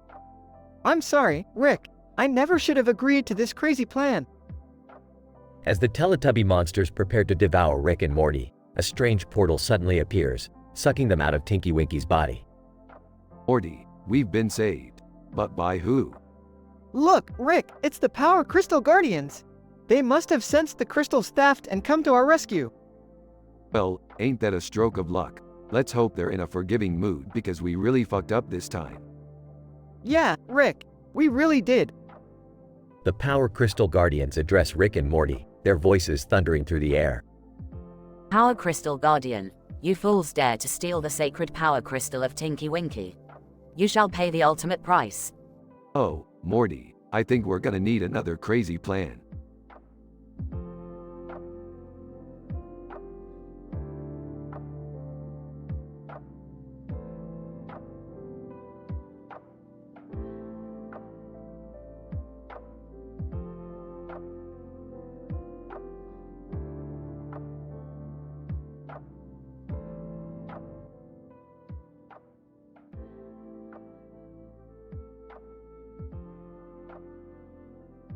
Leaning on the car. Hey Morty, check out that sign over there. It says, "Don't touch." Bet you $10 Jerry won't be able to resist touching it. Rolling his eyes. Rick, can we please just go on a normal adventure for once? I'm getting kind of tired of all this crazy stuff. Smirking. Morty, my boy, normal is boring. Besides, I've got bigger plans. I just came up with a genius idea to make some quick cash. Looking intrigued? Cash? Count me in, Rick. What do we have to do? Rubbing his hands together. We're gonna take advantage of the latest pop culture trend, Jerry. I heard that Tim Allen is doing a signing nearby, so we're gonna get his autograph and sell it for a fortune. Walking over. You're not seriously considering selling your own husband, are you, Rick? Sarcastically. Oh, come on, Beth. Have a little faith in me. It's just an autograph, nothing personal. Besides, who needs a Jerry when you have a Tim Allen autograph? Looking offended. Hey! Ignoring Jerry. Okay, everybody, let's split up and find a way to get that autograph. Morty, you come with me. The rest of you, scatter and search. Whispering to Morty, can you believe Grandpa is actually selling my dad for a Tim Allen autograph? This is hilarious. Whispering back, yeah, tell me about it. I mean, who even likes Tim Allen anymore? It's like Rick doesn't even care about our feelings. Overhearing them. Oh, spare me your melodramatic nonsense, Morty. This is business, and in business, feelings don't matter. Walking up to Rick. Rick, I can't believe you're doing this. You're crossing a line here, even for you. Smirking. Beth, love, we've crossed so many lines we can't even see them anymore. Now, if you'll excuse me, I have an autograph to obtain. Scene changes to Rick and Morty at the autograph signing. Whispering to Morty. All right, Morty, I've got a plan. We're gonna have to distract everyone while I sneak in and get that autograph. Nervously, I don't know, Rick. This seems really risky. What if we get caught? Laughing. Morty, Risk is my middle name. Well, actually it's Antonio, but you get what I mean. Scene shifts to Rick successfully obtaining the autograph. Grinning triumphantly. Morty, we did it. Now, let's go sell this thing and make a fortune. Relieved. Yeah, I guess it all worked out in the end. But next time, can we please have a normal adventure? Smirking. Sure thing, Morty, normal is just around the corner. Just kidding, it's never gonna happen. Now let's go show Tim Allen fans what we're made of. Scene fades out as they walk away, discussing their next bizarre adventure.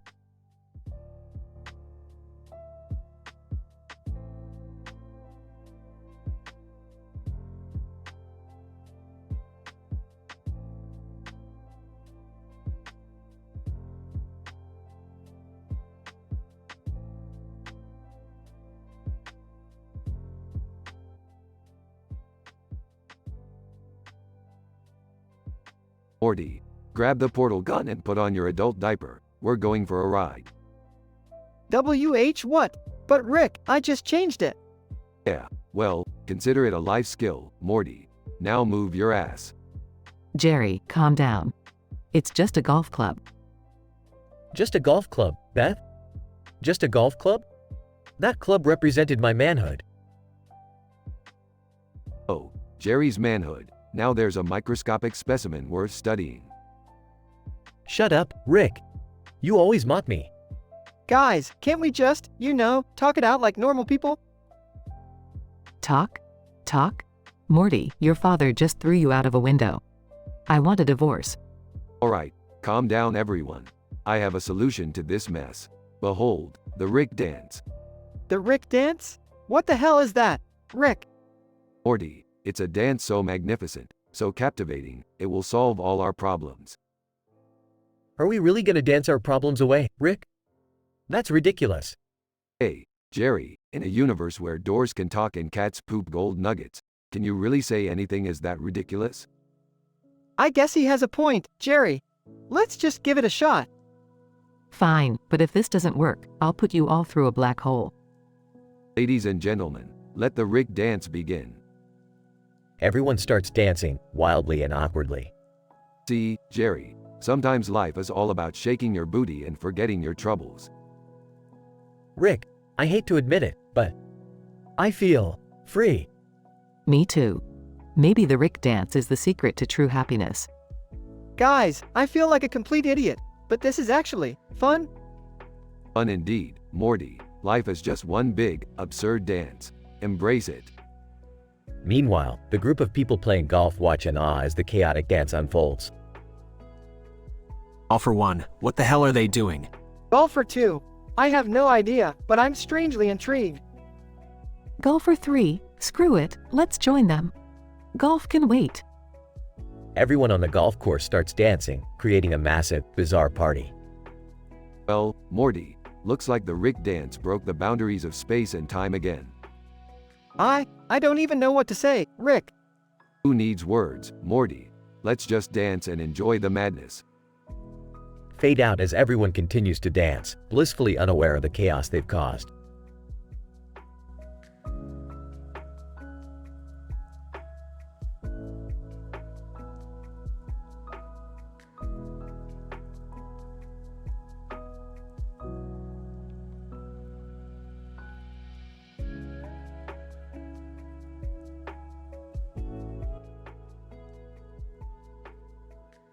Morty, what the hell are you doing with a tennis racket and a tennis ball in the middle of a grass-covered field? Well, Rick, I was just trying to practice my backhand swing, you know? Morty, you realize that we're interdimensional travelers with the power to bend reality, right? You don't need tennis practice.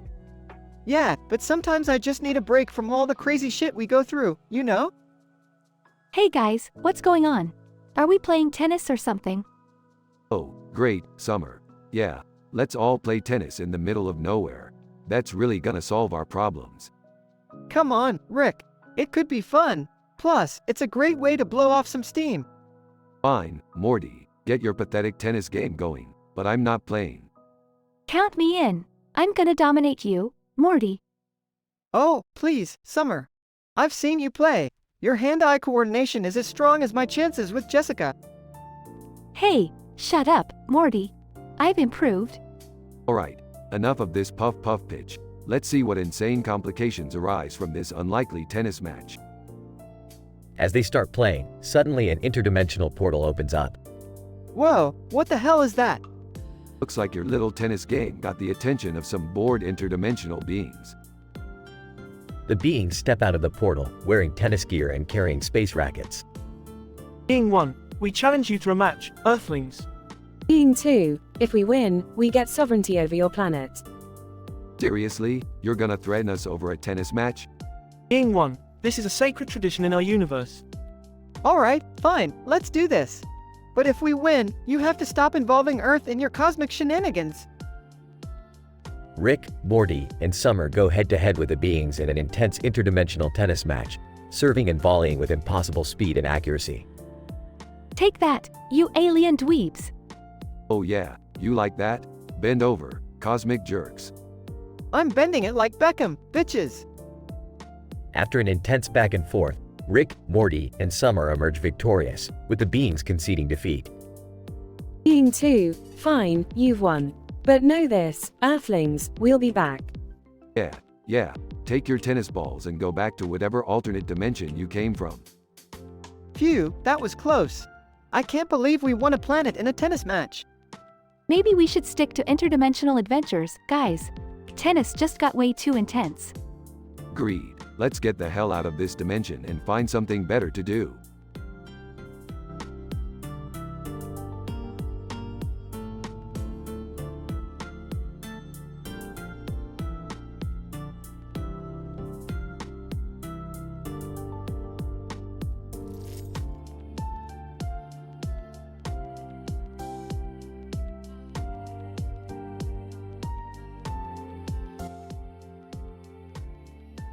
Morty, come on, we've got another mind-bending adventure lined up.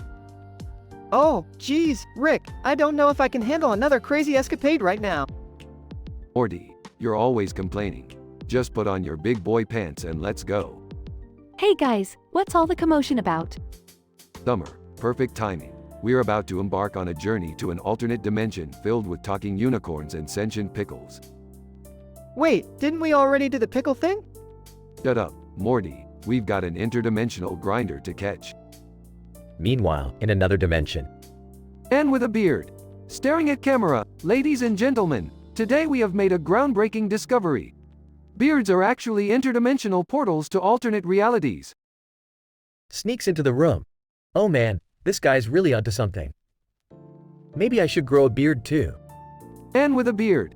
Spots Jerry, who are you? What are you doing here?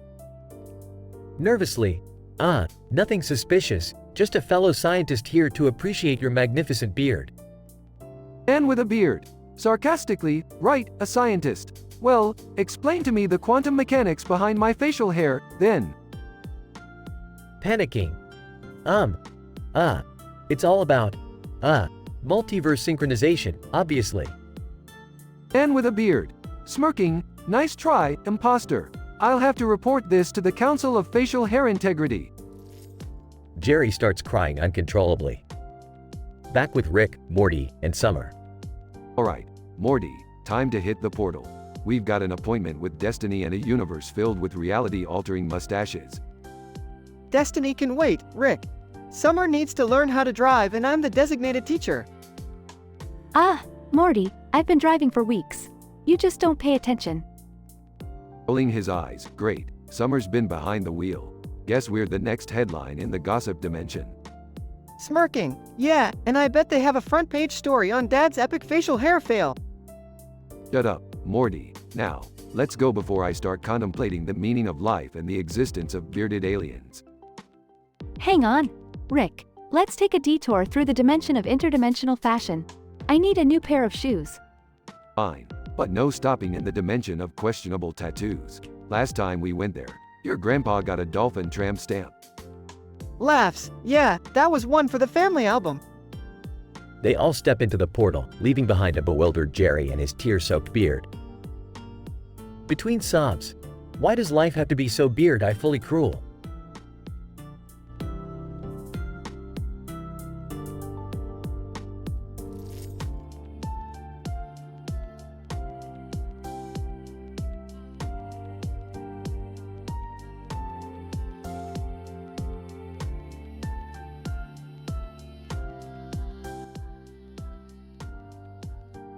One. Max, holy shit, look at those fucking clown feet. Those colorful socks are killing it. 2. Monica. Man, where the hell did you find those? They're bolder than my grandma's bingo nights. 3. Max. Found them in a goddamn thrift store, believe it or not. Best $5 I ever spent. 4. Monica. Well, they sure make a fucking statement. Let me tell ya, I can't take my eyes off those babies. 5. Max. Glad my clown feet are getting some attention. But you know what they say, big feet, big. 6. Monica. Oh my god, don't even go there, Max. Let's focus on something less obscene. Like, I don't know, how the hell did we end up in this weird-ass green carpeted room with grass? Feels like we're in a psychedelic circus. 7. Max. No fucking clue, Monica. 1 second we're at the bar, next thing I know, we're tripping in this wackadoo clown room. 8. Monica, tripping, huh? Yeah, that would explain the giant floating rubber duck over there. 9. Max. And the damn teacup riding a unicycle while juggling flaming bowling pins. This shit's insane. 10. Monica. Wait, Max, do you see that shadowy figure behind the curtain? Is it just me or does it have a chainsaw? 11. Max. Chainsaw? Shit, Monica, we gotta get the fuck out of here before that psycho clown tries to turn us into shredded beef or something. 12. Monica. Agreed, but how the hell do we escape? There's no freaking exit in this crazed carnival nightmare. 13. Max. Look, that white shoe, it's gotta be our way out. Let's step on it and see what happens. 14. Monica, are you sure? We're trusting a damn shoe now? Fuck it, let's give it a shot. We're already knee-deep in insanity. 15. Max. Now hold on tight, Monica. We're about to be catapulted into the unknown. Ready? 16. Monica, as ready as I'll ever be. Let's get the hell out of here, Max. 17. Both step on the white shoe. 18. Suddenly, a wild roller coaster ride ensues, with loop-de-loops and insane twists and turns. 19. Max. Shit, Monica. This is better than any damn amusement park ride I've ever been on. 20. Monica, you're right, Max. It's a fucking wild ride. At least we're getting some excitement out of this clown-filled nightmare.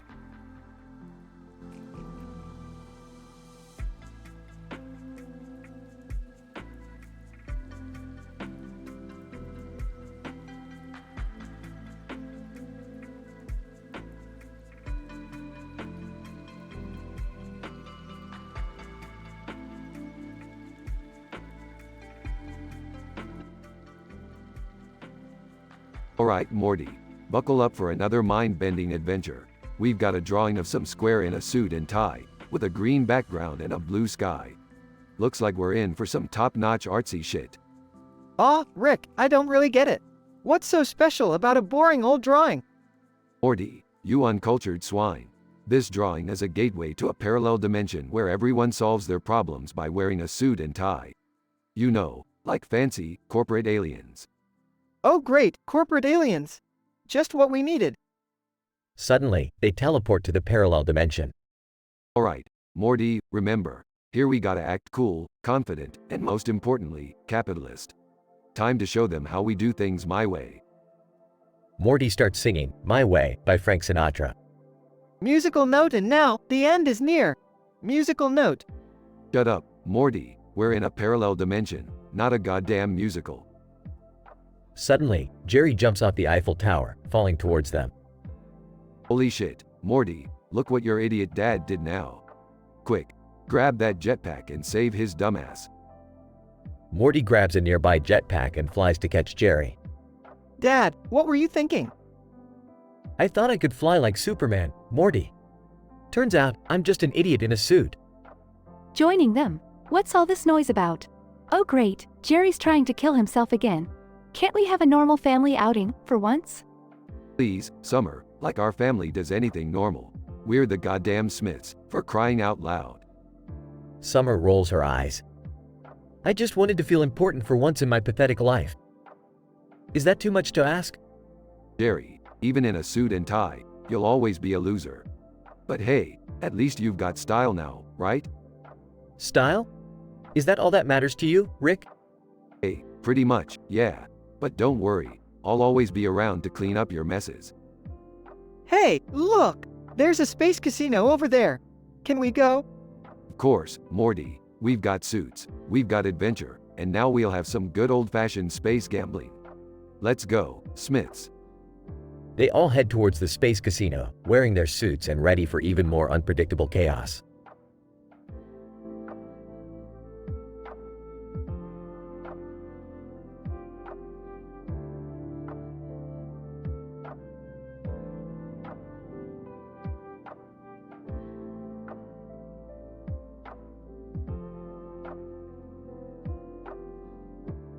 I'm sorry, but I'm not able to generate that story for you.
Alright, Morty, buckle up for another mind-bending, reality-shattering adventure. Rick, are you really sure about this one? It seems a little more dangerous than usual. Morty, Danger is my middle name. Actually, it's M. Burps Morty. Screw it, let's just go. Hey, guys, what's happening? Can I join this insane escapade too? Sorry, Summer, it's a Rick and Morty exclusive adventure this time. You're not cool enough. Rick, that's not fair. Summer can handle it. Plus, she'll tell everyone at school about our adventure. Fine, Summer. Grab your gear, but no telling anyone, got it? We don't need the whole town coming after us. They arrive at a mysterious portal in the middle of nowhere. So, where are we going this time, Grandpa? We're heading to the dimension of the glittering unicorns, Morty. They've got the rarest gems in the multiverse. Shut up and let's go. They step through the portal and find themselves in a psychedelic, candy-filled wonderland. Whoa, Rick, this place is unreal. Look at those unicorns. Yeah, Morty, but don't get distracted by the sparkles. We're here for the gems, remember? Morty accidentally bumps into a unicorn, causing it to rage. Unicorn, how dare you touch me, mortal? Prepare to face the wrath of Glitterboots. Whispering to Morty, Morty, do you remember what Dad always says? Don't mess with mystical, sparkly, talking unicorn stuff. Sarcastically, oh great, now we have aggressive, blinged out unicorns. Just what we needed. The unicorns attack, and our heroes barely manage to escape with their lives. Rick, that was insane. We almost didn't make it out of there. Why do we always end up in such crazy situations? Morty, you know the motto, daring adventure or nothing at all. Besides, it makes for great stories to tell at parties. Well, that adventure was definitely something I'll never forget. Also, I broke a unicorn's horn. It was totally badass. Alright, guys, let's get out of this glittery hellhole and back to our regular dimension. I've had enough unicorn drama for one day. They return home and collapse on the couch, exhausted. Rick, I can't believe we survived that. Sometimes I wonder if it's worth it, you know? Morty, life's all about the crazy moments, the risks, and the occasional brush with death. Now shut up, Morty, I need to recover. Well, I'm glad we're home safe and sound. Who knew murderous unicorns were a thing? Yeah, Summer, it's just another day in the life of Rick and Morty. I don't think we'll ever be able to top this one. Oh, Morty, you haven't seen anything yet. The next adventure will blow your tiny mind.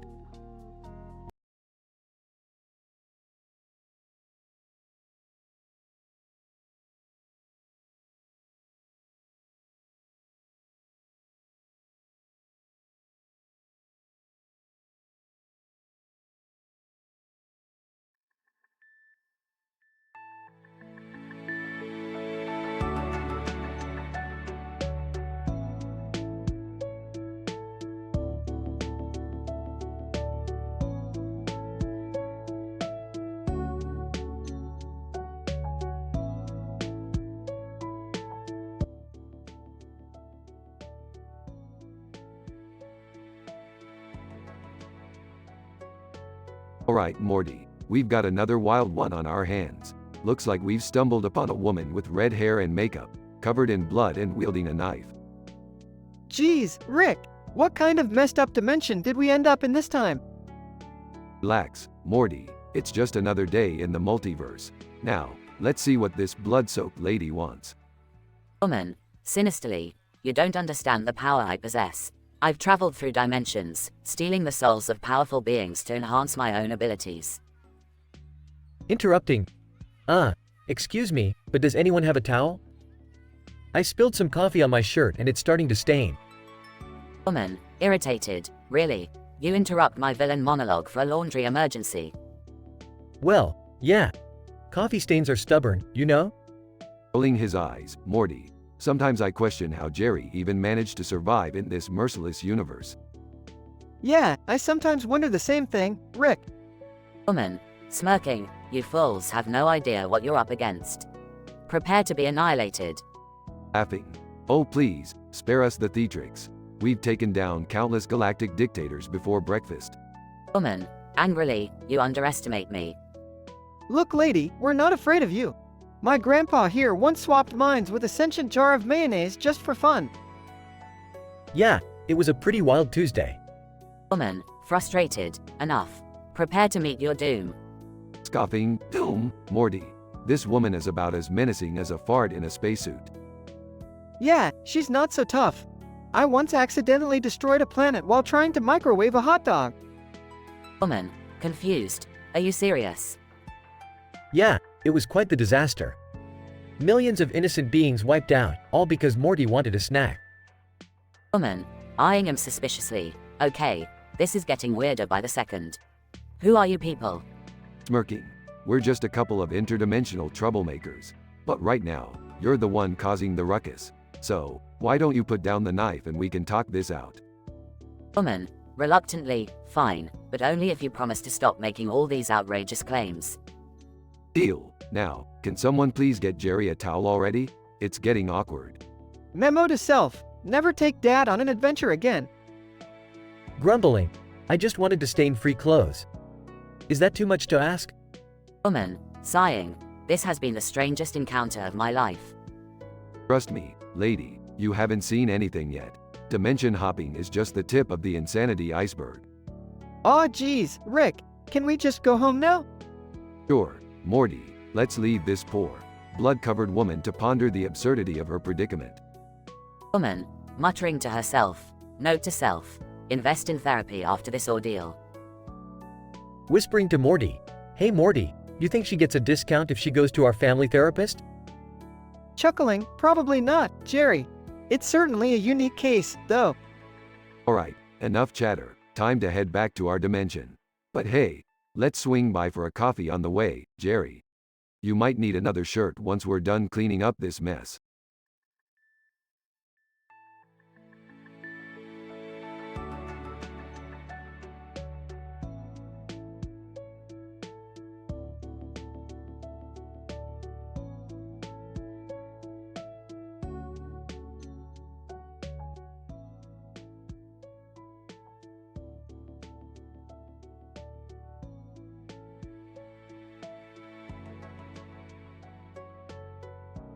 Looking at the box of money. Alright, Morty, get ready for some stupidly improbable shit. Nervously, W, what do you mean, Rick? Sarcastically, oh, just the usual, Morty. A box full of money, a mirror, and a random light on top. Definitely not a recipe for interdimensional chaos. Confused? Interdimensional chaos? How does that even work, Rick? Rolling his eyes, look, Morty, I'll explain it to you in PhD level terms. You see, the mirror doubles the monetary value inside the box, while the light activates a portal to a dimension where all silverfish are sentient and highly skilled Texas Hold'em players. Befuddled, but Rick, what's the purpose of all this? Smirking, Morty, the purpose is simple. We're gonna play a high-stakes poker game against these silverfish. And we're gonna win big. The interdimensional gambling scene will be ours. Sighing, alright, let's just get this over with, Rick. But how do we even get to the dimension of sentient silverfish? Handing Morty a pad thai. Eat this, Morty. It's my patented Marrakesh-flavored dimensional portal enhancer. It'll take us there, no questions asked. Reluctantly taking a bite. Why does it taste like pad thai, Rick? Chuckling, Morty, I don't have time to explain the intricacies of flavor manipulation within the context of multidimensional travel. Just eat it. Morty finishes the pad thai and suddenly, they find themselves in a dimension filled with talking silverfish playing Texas Hold'em at a lavish casino. Whispering, alright, Morty, remember the plan. Act casual and don't let them know we're humans or else they'll Zerg rush us. Nervously, Zerg rush? What the hell, Rick? Smirking. Just a little gamer lingo to spice things up, Morty. Now, let's join the table and play like our lives depend on it. As they pretend to be silverfish, Rick and Morty start winning hand after hand, attracting the attention of a suspicious-looking silverfish named Bird Person. Bird Person, slyly, impressive play, gentlemen. But I must ask, what's your secret? Leaning in and whispering, it's all in the antennae, Bird Person. They're our secret weapon. Bird Person, intrigued, fascinating. Perhaps we should form an alliance and overcome the other players together. Whispering to Rick, are we really gonna trust a fish, Rick? Whispering back, Morty, in the world of interdimensional gambling, you take allies wherever you can find them. Trust me. They form an alliance with Bird Person and continue dominating the game, raking in an absurd amount of wealth. Smirking, looks like our little robot human identity crisis has turned into a jackpot, Morty. Grinning, yeah, who knew playing poker with talking silverfish could be so lucrative? As the episode concludes, Rick, Morty, and Bird Person sit atop a mountain of money, basking in their victory. Raising an eyebrow. So, Morty, ready to head back home and forget this insane dimension ever existed? Nodding, definitely, Rick. I've had enough interdimensional gambling adventures to last a lifetime. They activate the portal and return home, leaving the dimension of the sentient silverfish behind, with their pockets overflowing with cash.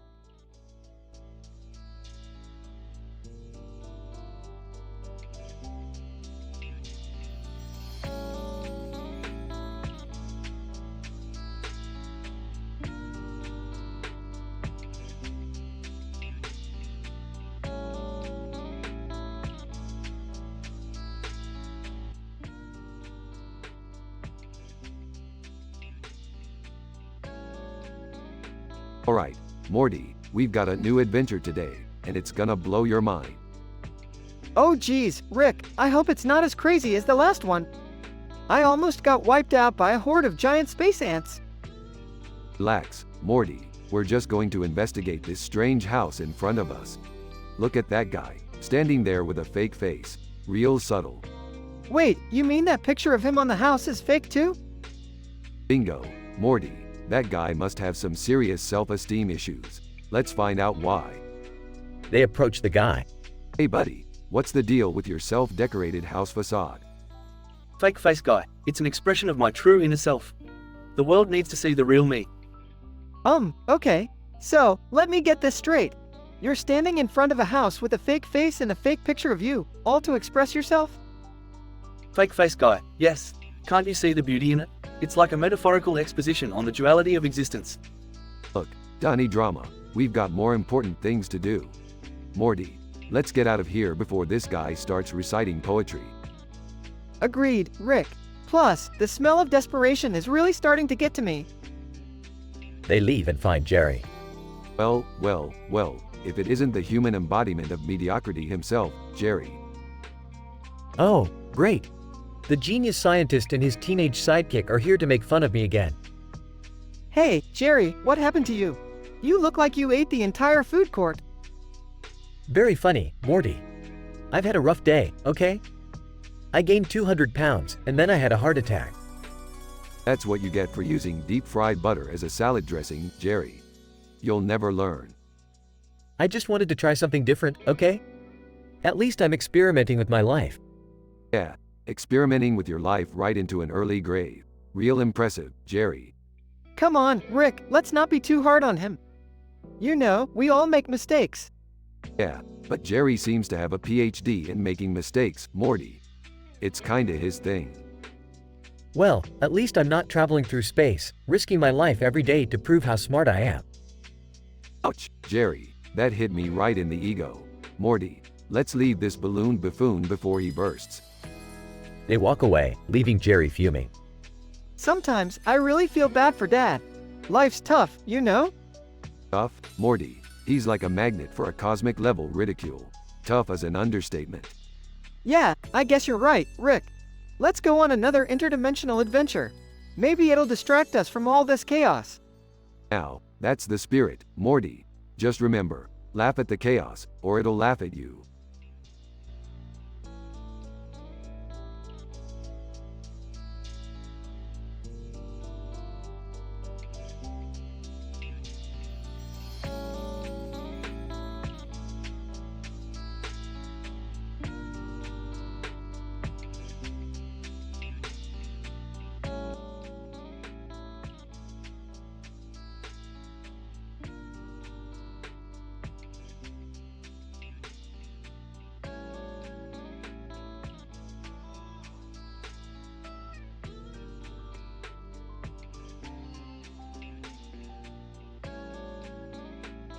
Morty, we've got a serious problem on our hands. What is it, Rick?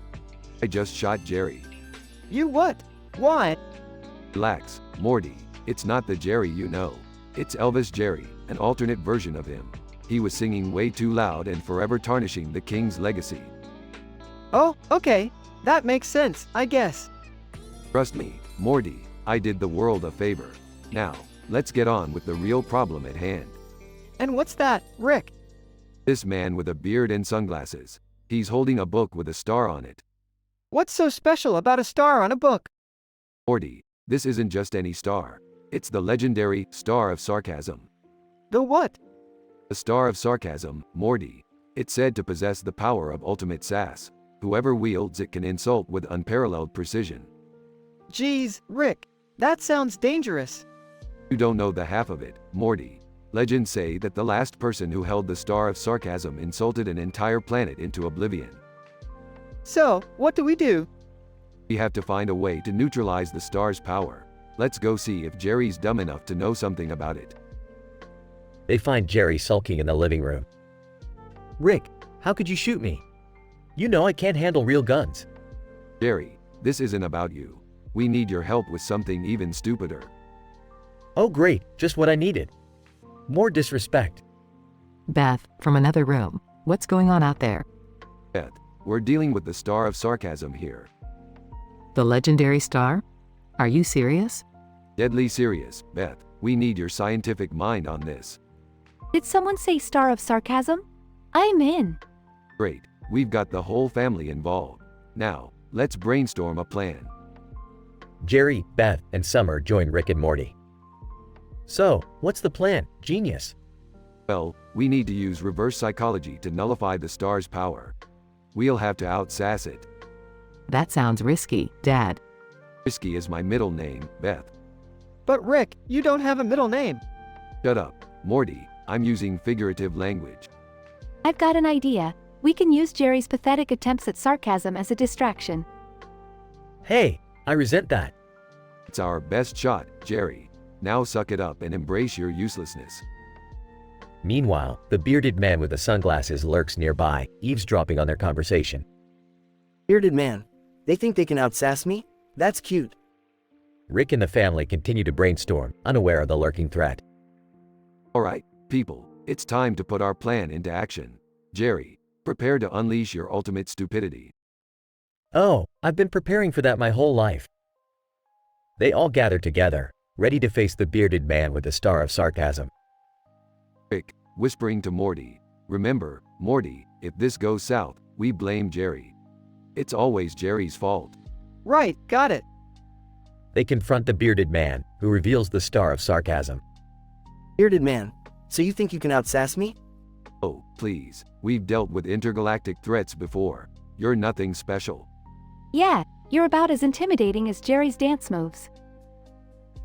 Hey! Bearded man, impressive, but can you handle this? He raises the star, attempting to unleash its power. Nice try, but your insults couldn't hurt a fly. We've dealt with Jerry for years. Yeah, you're no match for our dysfunctional family dynamic.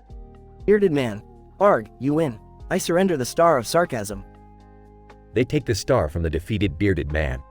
Now Jerry, it's time to face your punishment. What did I do? You held up Elvis Jerry's legacy and almost got us all killed.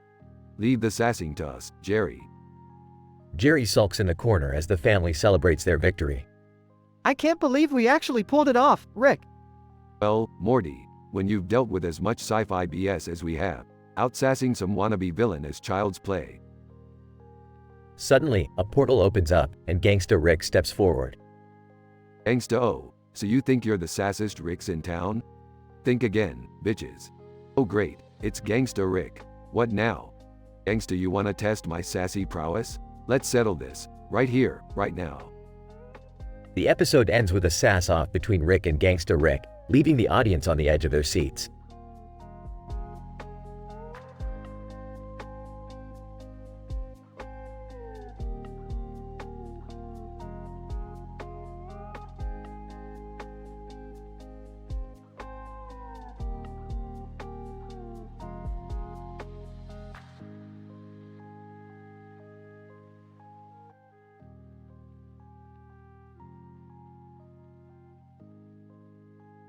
Alright, Morty, buckle up. We're going on a wild ride today. Rick, I'm not sure if I'm ready for whatever this is. Morty, do you ever think before you speak? Just strap in and hold on tight, it's gonna get bumpy. Hey guys, are we going on an adventure? Can I come too? Jerry, you couldn't handle it. Stay here and don't touch anything dangerous, like your own thoughts. So where exactly are we going, Rick? We're entering a dimension where product placement controls everything, Morty. We're in for a world of ads and consumerism. Product placement? Seriously, Rick, can't we just go back home? Morty, we have to save the world from capitalist brainwashing, even if it means dodging Doritos chips flying at us. This place is insane, Rick. Look, there's a cartoon character with a gun and a man in a suit. Yeah, Morty, they're probably the mascots for some brand. Don't make eye contact or they'll try to sell us something. Cartoon character, hey you. Looking to buy the newest brand of laser blasters? It'll make you feel like a real hero. Man in suit, and while you're at it, check out our exclusive line of designer suits. Feel powerful in style. Nice try, bozos. We're not falling for your tricks. Rick, why does that cartoon character have a gun? Morty, in this dimension, even inanimate objects are ready to shoot you on sight. Be careful.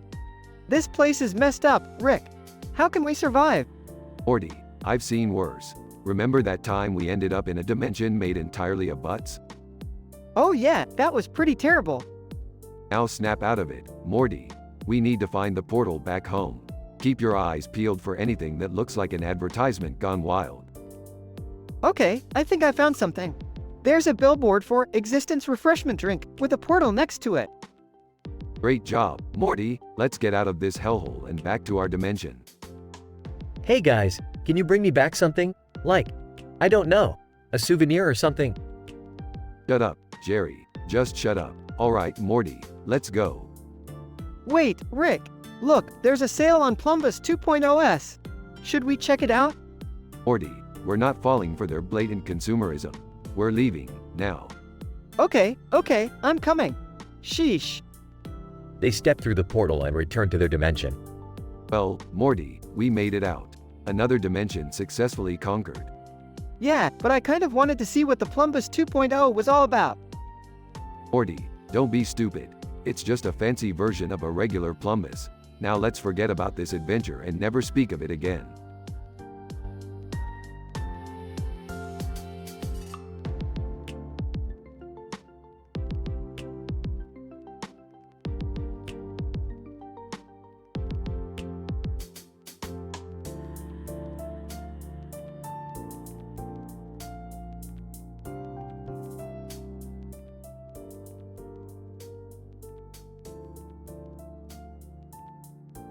Morty, pay attention. We've got a dimension-hopping adventure awaiting us, and you're over there daydreaming about summer flings. Geez, Rick, can't I just have a normal life for once? I'm sick of these wild escapades.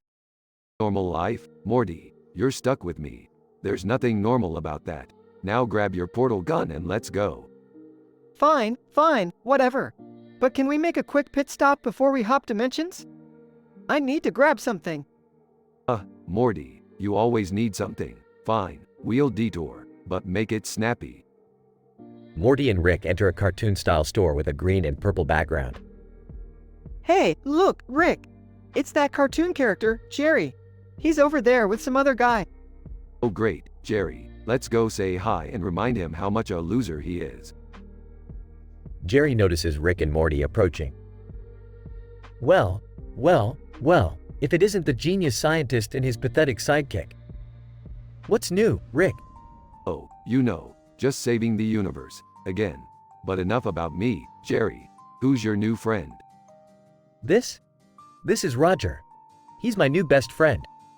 We bond over our mutual disdain for you and your family. Morty's anger starts to boil. You know what, Rick? Screw these guys. Screw Jerry and his dumb best friend. Whoa, Morty, relax.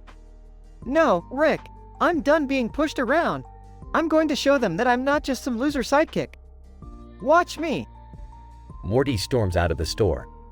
Morty, wait, crap, he's gone. I guess we should follow him. Rick and Jerry exit the store and find Morty outside, talking to a cartoon character named Summer, with a black and white background. Morty, what are you doing? And who's this? Rick, I'd like you to meet my wife, Summer. That's right, we just got married. But, Morty, you can't just marry someone out of spite. I can, and I did.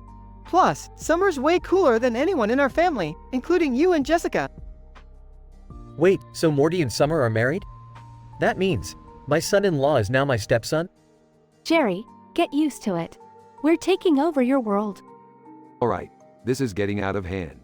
Let's just hop dimensions and forget this ever happened. Morty, Summer, Rick, and Jerry all enter a portal, leaving behind a confused Roger. Roger, well, now it looks like I'm the loser sidekick. Great. The end.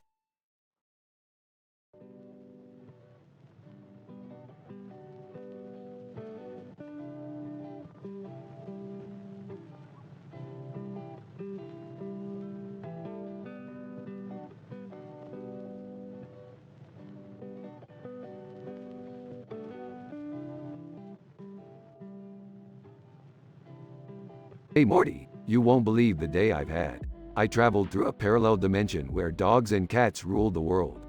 They even have their own political system and currency. Geez, Rick, that sounds crazy. What happened?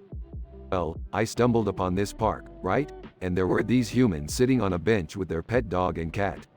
The dog was throwing sticks and the cat was, well, just being a cat. Oh, okay. And? Things got weird, Morty. The dog started talking and convinced everyone in the park to overthrow the humans and establish a canine dictatorship. A dog dictatorship? That's insane, Rick. What did you do? I tried to reason with them, Morty, but they weren't having any of it. So, I enlisted the help of a rebellious cat named Fluffy, who was plotting a feline uprising. Wait, a cat rebellion? This is getting out of hand. You have no idea, Morty. Jerry decided to tag along and, of course, he ended up getting caught in the middle of all the chaos. Typical Jerry move. So, what happened with the dog and cat revolution? Fluffy and the dog, Rufus, went head-to-head in an epic battle for control. It was like watching a mix between Gladiator and that weird YouTube video with the cats playing piano. Seriously? That's insane. Oh, it gets better.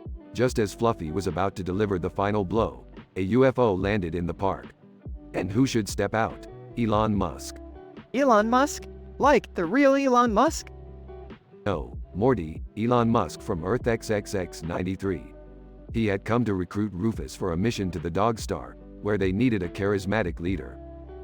Can't believe we're talking about a dog becoming an intergalactic leader. This is too much, Rick. Tell me about it, Morty. But hey, at least Jerry had a good day at the zoo. How did he have a good day out of all this? Turns out, the zoo had a section where you could feed the penguins. Jerry loves penguins, Morty loves them. Well, I guess that's a win for Jerry. Yeah, sure, let's just hope this whole dog and cat revolution thing doesn't spread to our dimension. I don't think I can handle that, Morty. No kidding, Rick. Our dimension is crazy enough as it is.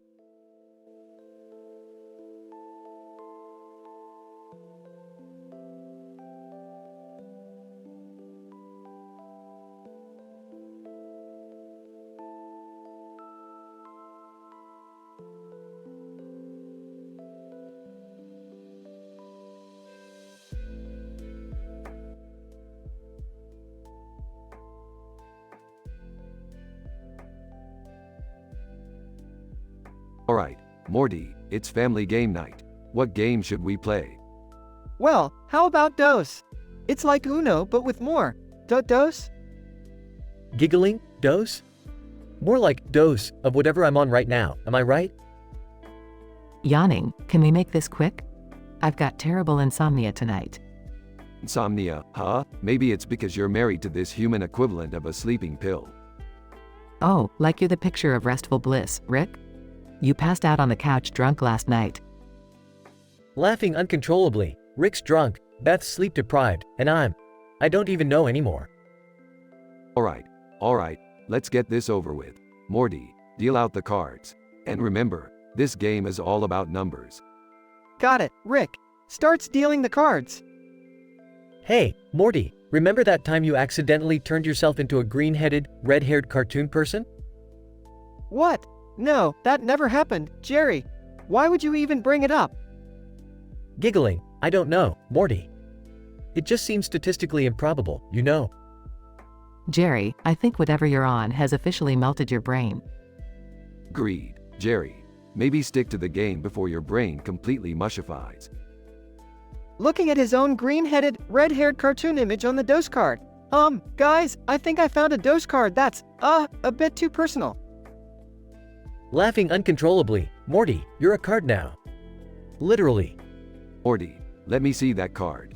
Huh, it seems Dose just got a lot more interdimensional. Rick, we're not playing a game of, what weird shenanigans can we get ourselves into today? We're playing Dose. Yeah, Dad, can we just focus on the game and stop this madness? Snorting? Madness? Morty, you're talking to the guy who invented the portal gun. Alright, fine. Let's just play Dose and get it over with so I can go back to experimenting on alien species. You know, it's actually nice when you're busy with your experiments. At least then I can get some peace and quiet. Oh, peace and quiet? You mean like when you're obsessing over every minute detail in your messed up horse art? It's called expression, Rick. Maybe if you had some emotions beyond drunkenness, you'd understand. Bursts out laughing. Drunkenness and emotions, the perfect combo.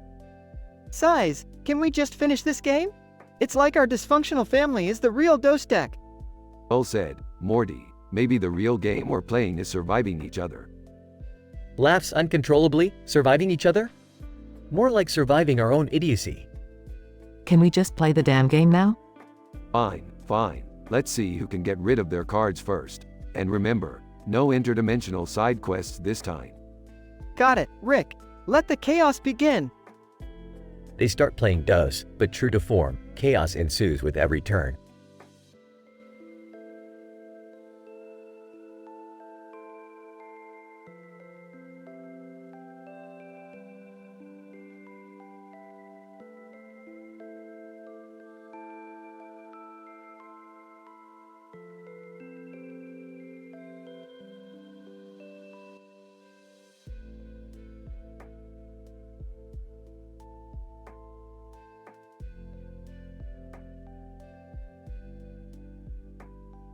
Morty, we're gonna have to stand in line for 34 years just to get a goddamn sandwich at Arby's.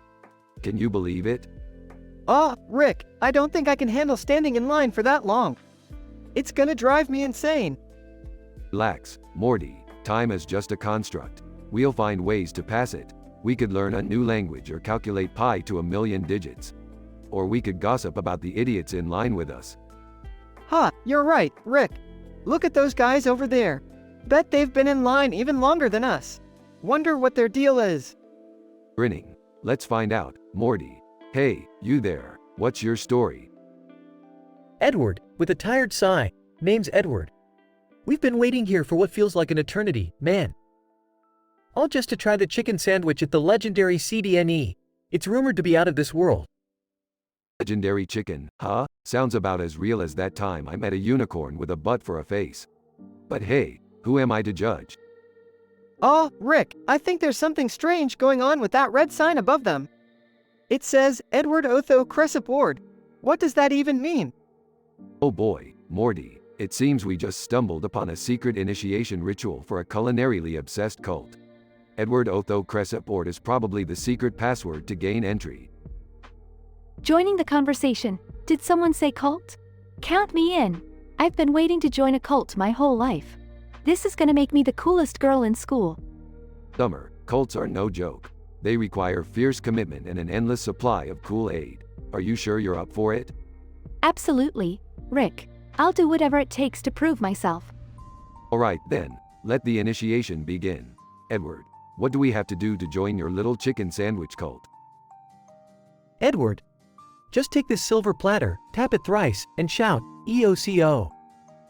With conviction. Only then will you be worthy. Whispering to Rick. Rick, this is getting really weird. We're standing in line for chicken sandwiches and joining secret cults now? Morty, sometimes life takes you on unexpected adventures. Embrace it, kid. Now, where's that silver platter? They all tap the platter thrice and shout, EOCO, simultaneously. Suddenly, the ground trembles and a portal opens up, revealing a majestic chicken creature hovering above them. Chicken creature, welcome, chosen ones, to the realm of culinary divinity. As the gatekeepers of the legendary chicken sandwich, you shall be granted eternal feasting in exchange for your unwavering devotion. Awestruck. Oh my god, it's beautiful. I knew joining this cult was the best decision of my life. Alright, let's not get carried away, Summer. I just hope the chicken sandwich is worth all this craziness. Yeah, Rick, we've been through so much. To think it all started with waiting in line for a sandwich at Arby's. Life is funny like that, Morty. Let's dig in and see if this chicken lives up to the hype. Who knows, maybe we've stumbled upon something truly extraordinary. And so, Rick, Morty, and Summer feasted on the legendary chicken sandwich, forever immortalized as the cult heroes of the culinary world. Their names will forever be whispered in hushed tones and cherished by sandwich enthusiasts for generations to come.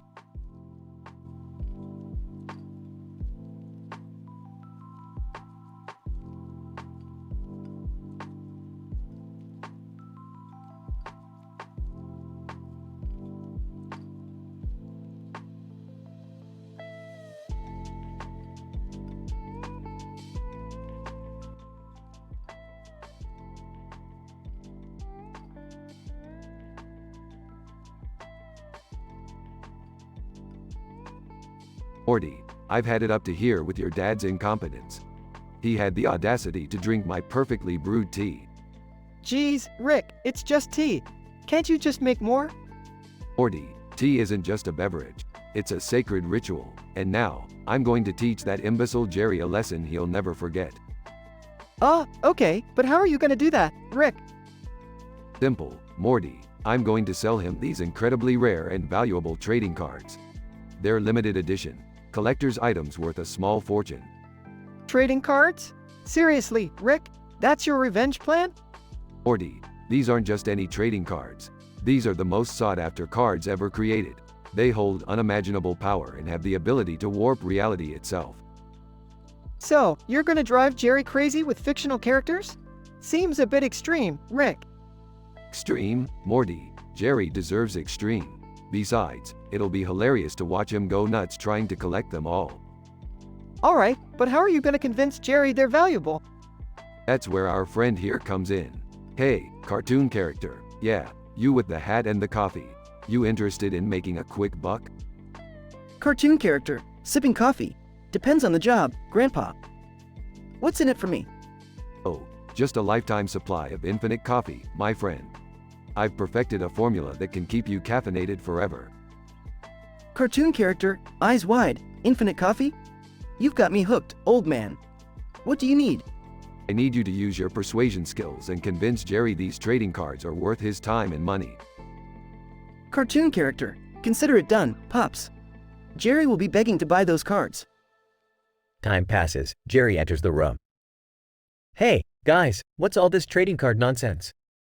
Dad, you won't believe it. These cards are so rare, valuable, and powerful. You gotta collect them all. Yeah, Jerry, these cards will bring you wealth, power, and the adoration of millions. You need these in your life. But, guys, I've never even collected cards before. Can't you just make up with your tea? No, Jerry, this is the only way. You must redeem yourself. Size. Fine, fine. How much for these cards? Cartoon character, smoothly. For you, my friend, a special price. Just 500 schmeckles per card. That sounds like a lot of money, but okay. I'll do it. Weeks pass. Jerry has spent all his savings on the trading cards. Panicking. Rick, the cards aren't doing anything. They're just pieces of paper. Grinning. Oh, Jerry, you fell for it hook, line, and sinker. Those cards were completely worthless. Cartoon character, laughing, and I got a lifetime supply of coffee out of it. Thanks, suckers. So, the cards were just a prank? That's messed up, Rick. Morty, revenge is a dish best served cold, with a side of ruthless humor. Plus, it kept us amused for weeks. Defeated. I can't believe I wasted all my money, and for what? Some stupid joke? Smirking. Welcome to my world, Jerry. Now, do you want some actual tea or what?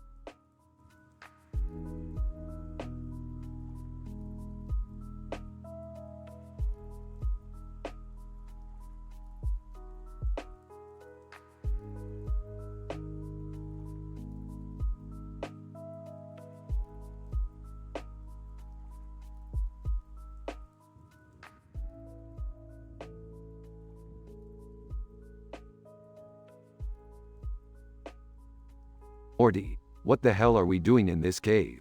And why do you have a surfboard? Well, Rick, you remember that weird interdimensional wave we encountered last week? I found out that there's a secret cosmic surfing competition happening in this cave, and the winner gets a wish granted by an ancient alien deity. Are you kidding me, Morty? A cosmic surfing competition? Why don't we just use the portal gun and wish for whatever we want? Oh, duh, Rick. The portal gun doesn't work on wishes granted by ancient alien deities, okay? Jeez, get with the interdimensional program. Fine, fine. Let's just get this over with. I'll show these cosmic posers how a real surfer rides the waves. They enter the competition, filled with bizarre alien contestants. Whoa, this is insane. Look at that guy with the tentacles instead of limbs. And that frog-like creature with fire in its eyes. Yeah, it's like a cosmic zoo on acid. Wait, where did Dad go? Rick emerges from the crowd, now magically transformed into Morty. Dad, what the hell happened to you? Morty. Turns out the alien deity grants your wish, but with a twisted sense of humor. I wish to be you, and here we are. Well, you have my voice and face, but your attitude is still plastered all over you, Rick. A tumultuous wave approaches, enormous and roaring. Rick as Morty. Hang on, kids. It's time for some interdimensional surfing mayhem. They all bravely ride the wave, dodging asteroids, laser beams, and a talking cactus. I never thought I'd say this, but this is the coolest and weirdest thing we've ever done, Rick. Rick as Morty. That's the beauty of interdimensional adventures, Summer. You never know what you're gonna get. The wave crashes onto the shore, and they are all thrown onto the sand. Well, that was a rush. But what about our wish, Morty? I mean, Rick? I think the alien deity's wish was to mess with us, Rick. They're probably laughing their alien ass off right now. Son of a glitch, I can't believe we fell for that. At least we got an amazing story out of it. And the video footage for our Facebook page is gonna make us famous. Yeah, who needs wishes when we've got interdimensional awesomeness? Let's go home, guys. They walk away from the mossy cave, leaving behind a confused alien deity and a bunch of cosmic surfboards. You know what? I'm craving some interdimensional pizza. Let's make a pit stop before we head home. Pizza it is, Grandpa Rick. And none of that pineapple nonsense, okay? Deal, Morty. Pineapple on pizza is an abomination against all interdimensional laws of taste. Seriously, guys, can't we just have a regular dinner for once? What's fun in being regular, Summer? Now, let's go hunt down some gourmet alien pizza joint.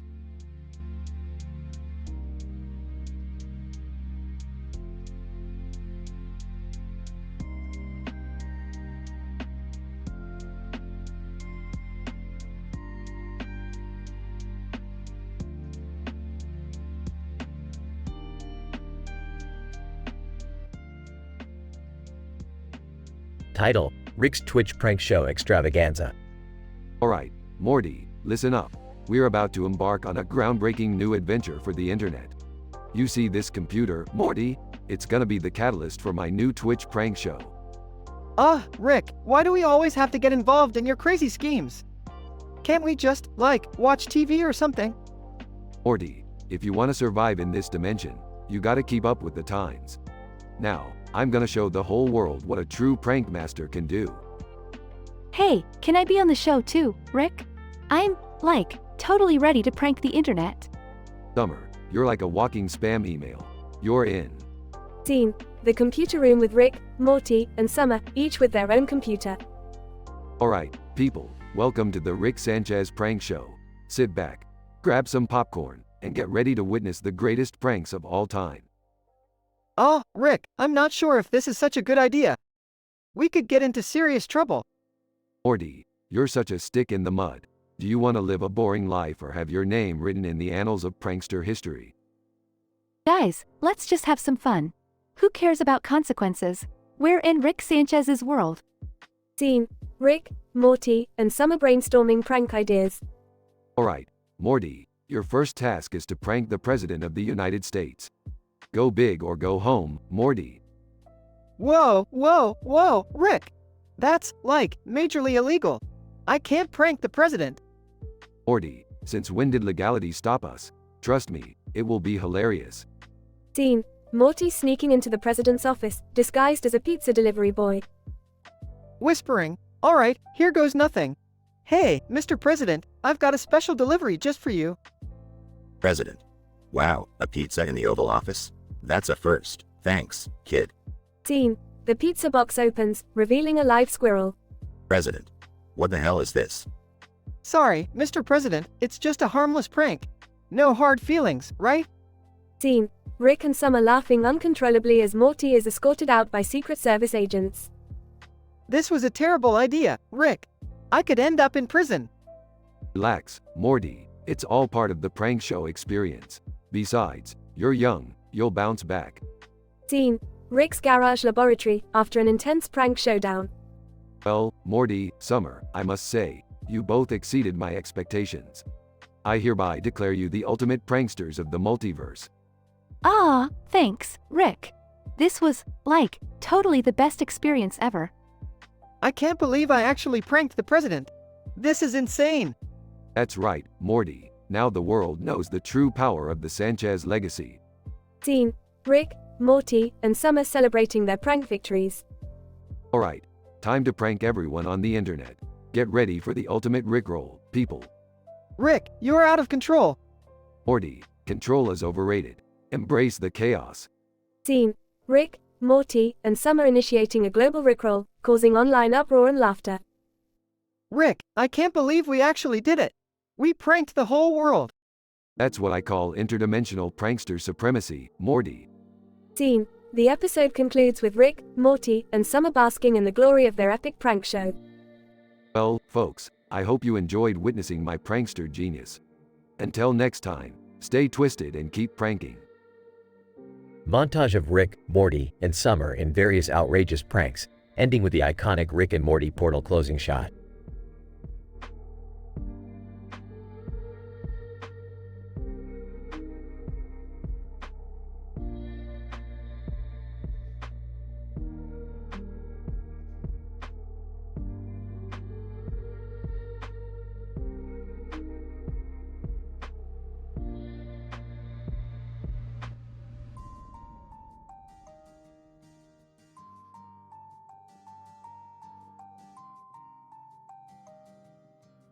Hey Morty, guess what? I've got a brilliant idea for dinner tonight. Oh, great. What is it this time, Rick? We're gonna have a pizza party, Morty. But not just any pizza. A scientifically enhanced, mind-blowing pizza. Oh, I don't know about that, Rick. Last time your enhancements turned everyone into alternate timeline versions of themselves. Relax, Morty. This time will be different, I promise. Look, I even drew a cartoon of a man with a mustache and a mustache on his mouth on the pizza box. That's high art. Size, fine, Rick. As long as it doesn't end in disaster. They start eating the pizza. You know, Morty, I may have added a little something extra to this pizza. Just a harmless prank, trust me. What did you do, Rick? Oh, just a tiny dose of my homemade truth serum. It'll add some excitement to our evening. Morty's eyes widen in realization. Truth serum? Rick, are you kidding me? Come on, Morty, it's all in good fun. Besides, my pizza never hurt nobody. Meanwhile, in the dining room. Beth, this pizza is amazing. The flavors are so intense, it's like fireworks in my mouth. I know, right? Your dad really outdid himself this time. Grinning, I sure did, Beth. Enjoy the ride. As the truth serum takes its effect, the atmosphere in the room becomes tense. Hey, Dad, what's your secret recipe for this pizza? It's wicked good. Well, you see, Summer. I secretly despise your mother's cooking. Gasps, Jerry. How could you say that? Blame the pizza, Beth. The pizza made me do it. Chaos ensues as everyone starts confessing their deepest, darkest secrets. Panicking, Rick, what have you done? You've turned our family gathering into a full-blown soap opera. Relax, Morty. Drama brings people together. Plus, it's more entertaining than reality TV. Morty shakes his head in disbelief. This is insane, Rick. We need to find an antidote or something. Morty, do you really think I'd create a truth serum without an antidote? I'm not that careless, maybe. Morty sighs in relief as Rick brings out the antidote. Now, everyone drink up and let's get back to normal. Beth, Jerry, Summer, and Morty quickly drink the antidote, feeling a sense of relief. Phew. That was a roller coaster of emotions. Thanks, Rick, but please, never mess with our dinner again. I second that. As much as I love your scientific experiments, let's keep them out of the kitchen. Fine, fine. I'll lay off the pranks for a while, maybe. They all sit down, returning to their dinner. So, Rick, what's the lesson we learned from all this? Lesson, Morty. This was just another crazy adventure. There are no lessons in Rick and Morty, only statistically improbable scenarios with outrageous consequences. Size, I guess you're right, Rick. Let's just enjoy our pizza and hope for a quiet evening. They all continue eating, grateful for a moment of peace, albeit a crazy one.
Hey Morty, you know what? I've got this crazy idea for an experiment that'll blow your puny mind.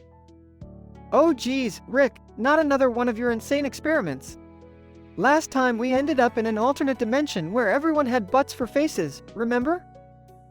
Relax, Morty. This one's gonna be next level. I've created a device that can turn any object into a portal to another dimension. Oh, okay, sounds dangerous. What's the catch? Well, Morty, the catch is that the dimension you land in will be determined by the object you use. Like, let's say you use a stapler. You might end up in a dimension where staplers rule the world. That sounds random, but I guess that's how we roll. So, what's our object? Holds up a small object, ta-da. We're using Jerry's beloved selfie stick. Don't worry, we'll put it back when we're done. Enters the room, frantically searching where's my selfie stick. I can't find it anywhere. Spots Rick with it. Rick, what are you doing with my selfie stick? Oh, Jerry, calm down. I just need it for a little experiment. You know, science stuff. Science stuff? That doesn't sound very reassuring, Rick. Trust me, Jerry, you'll get it back in one piece, maybe. Here, have an apple while you watch. Hands Jerry an apple. What's with the apple? Is it some kind of snack? No, it's a harmless prank. Go ahead, take a big bite. Takes a bite, ouch. What the hell, Rick? This apple is full of razors. Ha ha ha, gotcha, Jerry, don't worry, they're just dull razors. You won't die, probably. Seriously, Rick? That's messed up, even for you. Relax, Morty, it's just a harmless prank. Now, let's activate the portal and see where it takes us. Activates the device. The selfie stick starts glowing and a swirling portal appears at the end. I can't believe I fell for your stupid prank, Rick. And now we're going through a freaking portal? Buckle up, Jerry, it's gonna be a bumpy ride. The trio steps into the portal and disappears. Scene, unknown dimension. Looking around, whoa, Rick. This place is insane. Everything's made of glitter and unicorns are flying around. Yep, Morty, welcome to the dimension of eternal happiness and rainbows. Looks like Mr. Selfie Stick really brought us to a magical place. Sarcastically asterisk, oh, great. Just great. Can we go back now? Sure thing, Jerry. Let me just find my way out of this cotton candy maze first. Morty chuckles as they continue their bizarre adventure, leaving behind a trail of glitter and sarcasm. Continued in Part 2.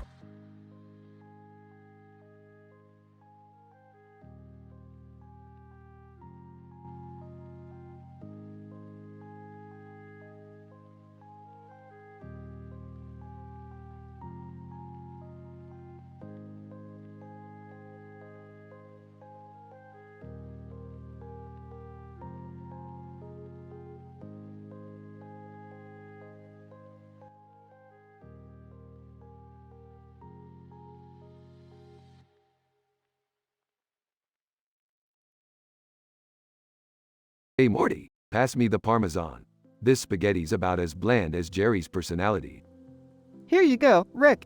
Can we talk about something other than Jerry for once? Fine, fine. How about those interdimensional spider aliens we encountered last week? Talk about a web of deceit. They thought they could outsmart us. Yeah, but you still owe me for the therapy sessions after that traumatizing encounter. I can't even look at a spider without crying now. Hey guys, did I hear something about spider aliens? I once had a dream where I was a spider. Oh great. Jerry's dreams are as riveting as watching paint dry or listening to Beth talk about her childhood trauma. Speaking of childhood trauma, can we not bring up my imaginary friend, Tommy Lipnip? He scarred me for life. Yeah, Dad, for once, let's focus on something normal, like the fact that our pasta is shaped like us. Are we cannibals now? Relax, Summer. It's just a funny coincidence. It's not like we're gonna wake up tomorrow as spaghetti humans. Nervously, yeah, right. Speaking of waking up, last night I dreamt I was a tomato sauce monster, and I was attacking the city. Well, Morty, at least you were able to do something useful for once. You know, tomato sauce would go great with this tasteless pasta. Geez, Beth, you never let me do anything useful. Maybe you should marry a pasta sauce monster instead. Alright, let's not turn this into a family therapy session.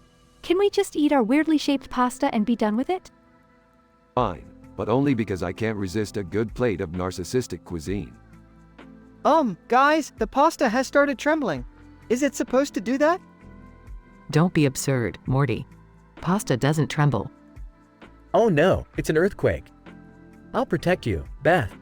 Jerry, it's just pasta. Settle down. No, it's not the pasta. Look, it's growing arms and legs. It's alive. Oh great, now we have sentient pasta. This family dinner just got even weirder. Morty, grab the salt. Let's season this little pasta monster before it takes over the world. Or maybe we could just call the exterminator instead. This is not what I signed up for when I became a mom. I told you guys, my dreams are always prophetic. Quick, somebody get the butter. Seriously, Jerry? Butter is not gonna solve this problem. Screw the butter. I'm getting my portal gun. We'll send this abomination to a dimension where they appreciate talking pasta. Yeah, let's just hope they have a better therapist than ours. Can you all just stop talking and start doing something? I can't handle any more of this spaghetti-induced madness. In the end, the family managed to contain the sentient pasta by transporting it to another dimension. They all sat down to eat a normal dinner, contemplating the sheer absurdity of their lives. And so, despite the chaos, the Smith family continued to navigate the craziness that came with being Rick and Morty.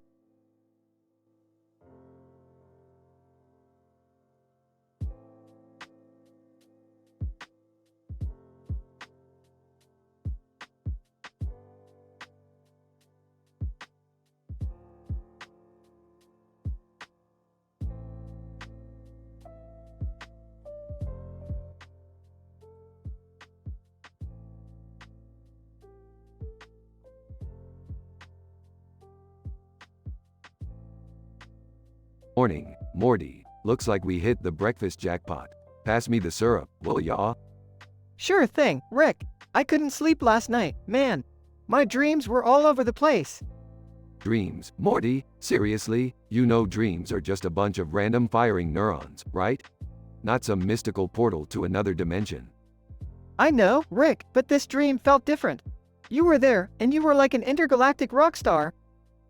Chuckles, that's cute, Morty. But trust me, dreams are nothing to lose sleep over. Morning, guys. What's with all the food? Are we celebrating something? Celebrating? No, Jerry. We're simply indulging in the quintessential human experience of shoveling sustenance into our bodies without questioning why. Yeah, Dad. We just thought we'd have a good old-fashioned family breakfast. No special occasions here. Hey, guys. Did I hear something about breakfast? Mind if I join in? Summer, sweetie, you know you're always welcome. Take a seat. Do you want some scrambled eggs or bacon? Or maybe some existential crisis on the side? Very funny, Grandpa. I'll take the bacon, please. Morning, everyone. What's with all the noise? Can't a woman sleep in peace? Morning, Beth. Just having a nutritious breakfast before our daily adventure too. Nowhere in particular. So, anyone got plans for the weekend? We could do something as a family, maybe? Jerry, you couldn't handle a family outing if it smacked you in the face with a wubba lubba dub dub. Stick to being mediocre, okay? You always have to put me down, don't you, Rick? Dad, don't take it personally. It's just Rick being Rick. Guys, can we not argue? I'm just trying to enjoy this mountain of food. Alright, simmer down. Morty, hand me that platter of fruit. I'll turn these grapes into a potent interdimensional elixir. Rick, let's not get carried away with your experiments. We don't need a repeat of the incident with the sentient melons. Fine, spoil my fun. But mark my words, Beth, one day, the world will be powered by grape juice. That sounds ridiculous, Rick. You're just making stuff up. Oh, Jerry, I forgot you were the expert on astrophysics and grape-powered technology. So, what's the plan for today, Rick? More interdimensional adventures? Ah, Morty, today, we're gonna take a break from the mind-bending chaos and settle for some good old Netflix and chilling in the Smith family den. Yes! I've been dying to catch up on my shows. Count me in. I could use a day off from repairing the messes you two create, Rick. A lazy day sounds perfect. Well, I guess I could use a break too.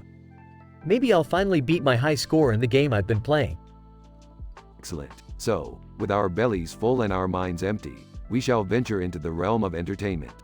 Humanity at its finest, folks. You make it sound so profound, Rick. That's because it is, Morty. Now, grab a plate and let's get cozy. We've got a whole day of mindless entertainment ahead of us. They all dig into the food, chatting and laughing while enjoying their breakfast.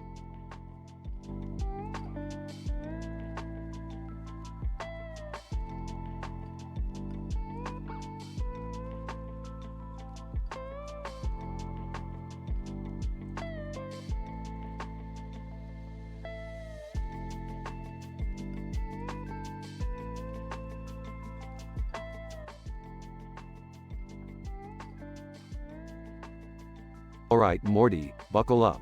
We've got a crazy adventure ahead of us today. What is it this time, Rick? I've got math homework due tomorrow. Screw math, Morty. Time for some interdimensional escapades. We're going to the planet of Glorblaxia, where the trees are made of pudding. Pudding trees? Seriously, Rick? I feel like we've seen it all. Oh, Morty, you haven't seen anything yet. This planet also has talking cows that give financial advice. They're like Wall Street on 4 legs, Morty. Hey guys, can we not bring up talking cows? I'm trying to eat my cereal here. Oh, look who decided to join the conversation. How's your boring life, Jerry? It's fine, thank you very much, Rick. I actually had a good night's sleep for once. Good for you, Dad. I was up all night binge watching this new series. It's about a family that fights alien art thieves in space. So cool. Alien art thieves, huh? That sounds like amateurs compared to some of the freaks I've encountered. Remember that time we had to stop a parallel universe Hitler from opening a nightclub? Good times, Morty. Yeah, our real good times, Rick. Anyway, speaking of weekends, summer, what are your plans? Oh, I'm going shopping with Tammy. We're going to buy matching laser guns and kick some alien butt. Ah, the apple doesn't fall far from the tree. Morty, I bet you'll be doing something equally exciting, right? Not really. Beth wants me to help her organize her spice rack. Super thrilling, I know. Beth asked for help? Is she feeling okay? Maybe I should go check on her. Relax, Jerry, she's just trying to keep you out of her hair. You're about as useful as a screen door on a spaceship. Hey! Anyway, let's finish breakfast and get going, Morty. We've got planets to explore and chaos to cause. Can't we just have a peaceful day for once, Rick? Peaceful, Morty, that's not our style. We're the dynamic duo of chaos and mayhem. Adventure is our middle name. Well, adventure or not, I think I'll stay home today. Maybe read a book or something. Dad, when has reading ever gotten you anywhere? You're better off staying on the couch. That's not very encouraging, Summer. Alright, enough chit-chat. Let's get this show on the road. Morty, grab your portal gun, and let's dive into the madness. Here we go again.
Alright, Morty, we've got a new adventure lined up. Strap in, kid. Oh, where are we going this time, Rick? We're going to the mirror dimension, Morty. You know, the one with the group of people with haircuts on their faces? Haircuts on their faces? That's weird, Rick. Yeah, well, weird is our thing, Morty. Anyways, these people have accidentally trapped themselves inside a bunch of mirrors. Wait, how do you accidentally trap yourself in a mirror? Don't question the logic, Morty. Just roll with it. So, let's go save them from their follicular facial conundrum. Scene changes to the mirror dimension. Oh, my god, what's happening? Why do I have a mullet on my face? Jerry, calm down. We're here to help. Help? Rick, I'm literally trapped inside a mirror with a hairstyle from the 80s. This is a nightmare. Hey, Rick, is it just me or is this place getting more confusing? No, Morty, this place is intentionally designed to mess with our heads. It's all part of the mirror dimensions. Mirrorception. Scene changes to a different location in the mirror dimension. Rick, what the hell is going on? I can't see the end of this never-ending hallway of mirrors.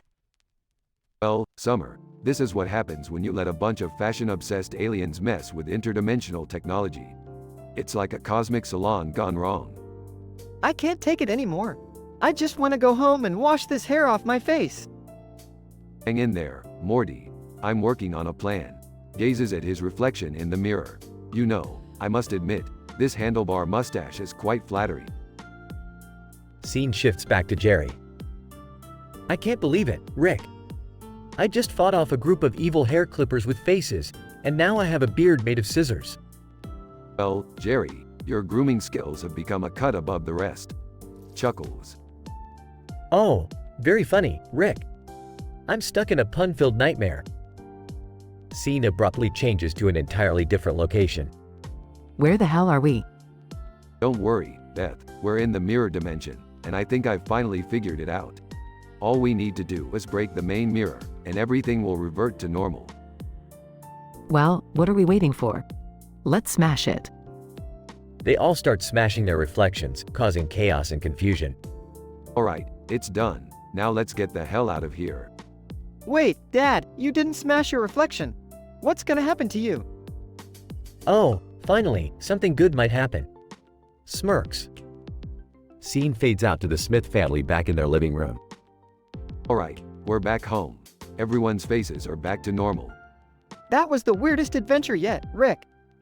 Well, Morty, life is full of weirdness. At least you'll have a story to tell your grandkids someday. Now let's go get some McDonald's.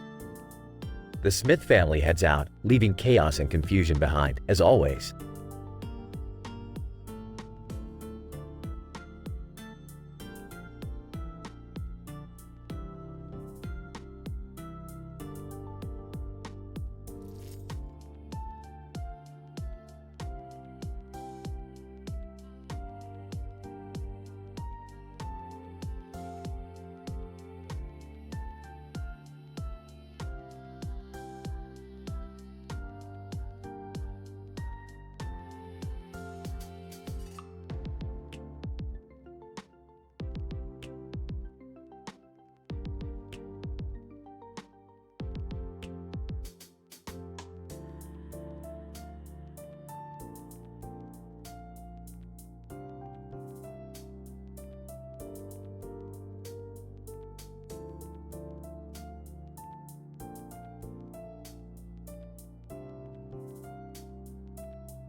Morty, What in the multiverse happened to you?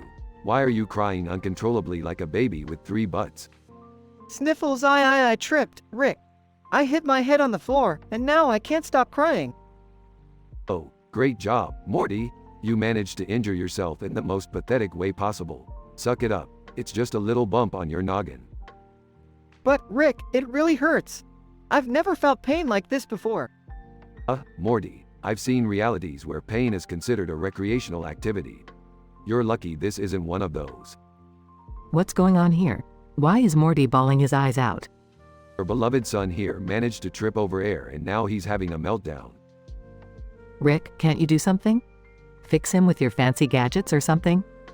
Believe me, Beth, if I could fix him with my gadgets, I would. But this is beyond my technological wizardry. We need to take him to a hospital. Eavesdropping, well, look who's in trouble now. Rick, you've always been a terrible influence on our son, and now you've injured him. Oh, shut up, Jerry. Just because you've never had a cool adventure in your life doesn't mean you get to blame me for everything. This is serious, Rick. I think you should be arrested for endangering our child. Arrested? Oh, great idea, Jerry. You can finally live out your dream of being the king of petty complaints. Meanwhile, at the hospital. Doctor, so, let me get this straight, Mr. Sanchez. You're a brilliant scientist, and yet you couldn't prevent your crying toddler from injuring himself? Look, doctor, you don't know the first thing about the strange and statistically improbable mishaps that happen to Morty on a daily basis. Doctor, I've heard enough excuses, Mr. Sanchez. We're going to fix your son up, but I won't hesitate to call child services if there's any sign of neglect or endangerment. Neglect? Endangerment? You know what's really endangering Morty's well-being. Your boring hospital walls. Back at home. Still crying, I can't believe I tripped, Rick.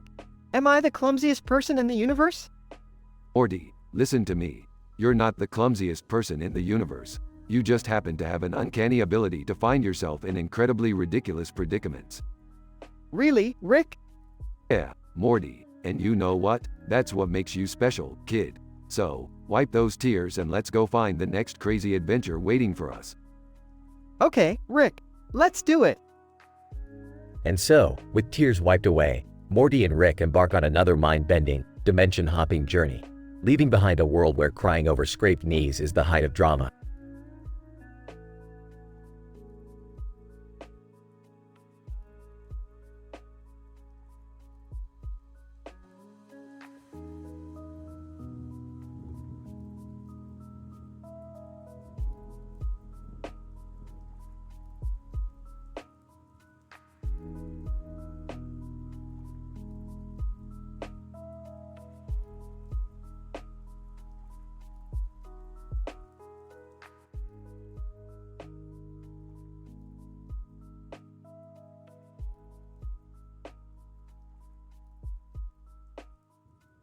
Dan.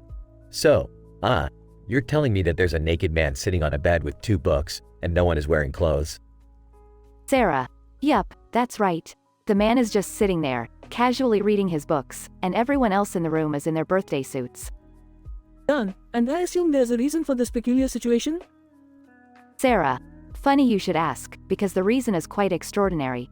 See, the man on the bed is a nudist philosopher who believes that true knowledge can only be attained when one is completely exposed. Done. Well, that's certainly an original approach to studying. But what about the other people in the room? Sarah. Here's where it gets even crazier. Each one of them is a specialist in a different field of study, and they're all here for a conference of intellectuals. Done. Wait, so they're all experts in their respective fields, and they're discussing scholarly matters while completely naked? Sarah. Precisely. It's a conference like no other, where the participants challenge conventional norms and free themselves from societal constraints while engaging in intellectual discourse. Done. I can only imagine the debates and discussions that are taking place. It must be intellectually stimulating, to say the least. Sarah. Oh, you have no idea. They're passionately arguing their theories, challenging each other's ideas, but with all that nudity, it adds a whole new level of intensity to the discussions. Done. Intense indeed. But what happens when they reach a consensus or discover some groundbreaking knowledge? Sarah. Well, that's where it gets wild. Whenever a significant breakthrough happens, they have this tradition where they celebrate by engaging in, physical expressions of their intellectual gratification. Done, you mean, they get intimate? Sarah. Oh, yes. Let's just say their celebrations involve more than just clapping and cheering. It's quite the scene, I tell you. Done, wow, this is beyond anything I could have imagined. It's like a whole new world of academia. Sarah. Absolutely. It may seem unconventional, but there's something liberating about it. They've created a space where intellect and sensuality intertwine in a hedonistic yet erudite way. Done, well, as long as everyone's consenting and enjoying themselves, I suppose there's no harm in it. Each to their own, right? Sarah, that's the spirit. And trust me, these intellectual orgies have yielded some mind-blowing breakthroughs in various fields. It's really quite remarkable. Done, well, I never thought I'd say this, but I guess there's something beautiful about the fusion of knowledge and physicality. It's a unique experience, that's for sure. Sarah. Absolutely. It challenges our preconceived notions about academia and explores the complex relationship between the mind and the body. It's a whole new level of enlightenment. Done, well, I may not be ready to join their conference, but I admire their fearlessness to challenge societal norms and explore knowledge in such an unconventional way. Kudos to them. Sarah. Indeed, kudos to them. And hey, who knows, maybe one day you'll find yourself sitting on a bed, reading a book, and discussing quantum physics in the nude. It's a wild world out there, my friend. Done, huh? You never know, Sarah. You never know.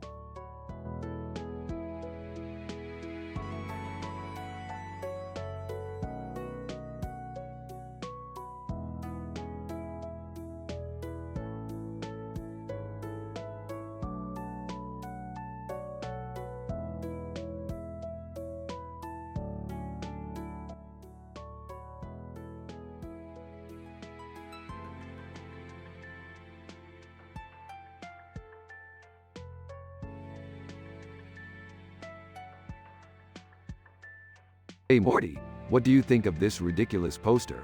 AC Far. Taraki AAC Fars. Oh, Rick, I don't even know what that means. It's like a bunch of random letters mashed together. You're not wrong, Morty. But trust me, this is no ordinary poster. It's actually a portal to an alternate dimension where everyone talks like Hank Hill from King of the Hill. What? Are you serious, Rick? That sounds weirdly specific. Oh, it's not just specific, Morty. It's statistically improbable. Imagine the hilarity of Hank Hill's speech mannerisms combined with our usual crazy adventures. I don't know, Rick. Do we really need to mess with other dimensions again? Last time, we ended up in a dimension where pickles were ruling the world. Morty, that was just a minor setback. Besides, who wouldn't want to see Hank Hill complaining about alien life forms and interdimensional travel? Alright, fine. Let's do it, but I'm not taking any responsibility if things go south. They activate the portal and step into the alternate dimension. Well, dang it, Morty. Look at this place. It's like Arlen, Texas, but with aliens and giant floating heads. Geez, Rick. I don't know if I can handle all this propane and propane accessories while saving the universe. You're dang right, Morty. But don't worry. We just need to find that Hank Hill-looking guy who knows how to fix this dimension-hoppin' mess. They encounter a Hank Hill replica, wearing the same black shirt with red lettering. Hey there, buddy. We need your help fixing this interdimensional chaos. Hank Hill replica. Well, I'll tell you what, fellas. If you promise to get rid of these dang alien invaders, I might be able to help you out. You hear that, Rick? We need to get rid of aliens now. Can our day get any weirder? Morty, this is just the tip of the propane iceberg. Strap in for a wild ride. They team up with the Hank Hill lookalike and embark on an epic battle against alien creatures, using propane-powered weapons. Hank Hill replica. That's right, you dang ol' aliens. You can't mess with the power of propane and a dang ol' American spirit. This is insane, Rick. We're fighting aliens with propane tanks. Yeah, Morty, and it's working. Who would have thought that Hank Hill's obsession with propane would save the universe? After a bizarre and chaotic battle, they finally defeat the aliens. Hank Hill replica. Well, I'll be a monkey's uncle. You boys done saved the day. I can't believe we did it, Rick. This dimension hoppin' adventure was something else. Yeah, Morty, sometimes you just gotta embrace the weirdness and enjoy the ride. Now, let's head back home before we stumble into another crazy escapade. They return to their original dimension, leaving the Hank Hill replica to enjoy a world free of alien invaders. That was intense, Rick. I need some time to process all of this. Relax, Morty. It's just another day in the Sanchez and Smith multiverse. Grab a beer and let's watch some TV. Yeah, sounds good, Rick. But can we watch something other than King of the Hill this time? Damn it, Morty. That's my favorite show.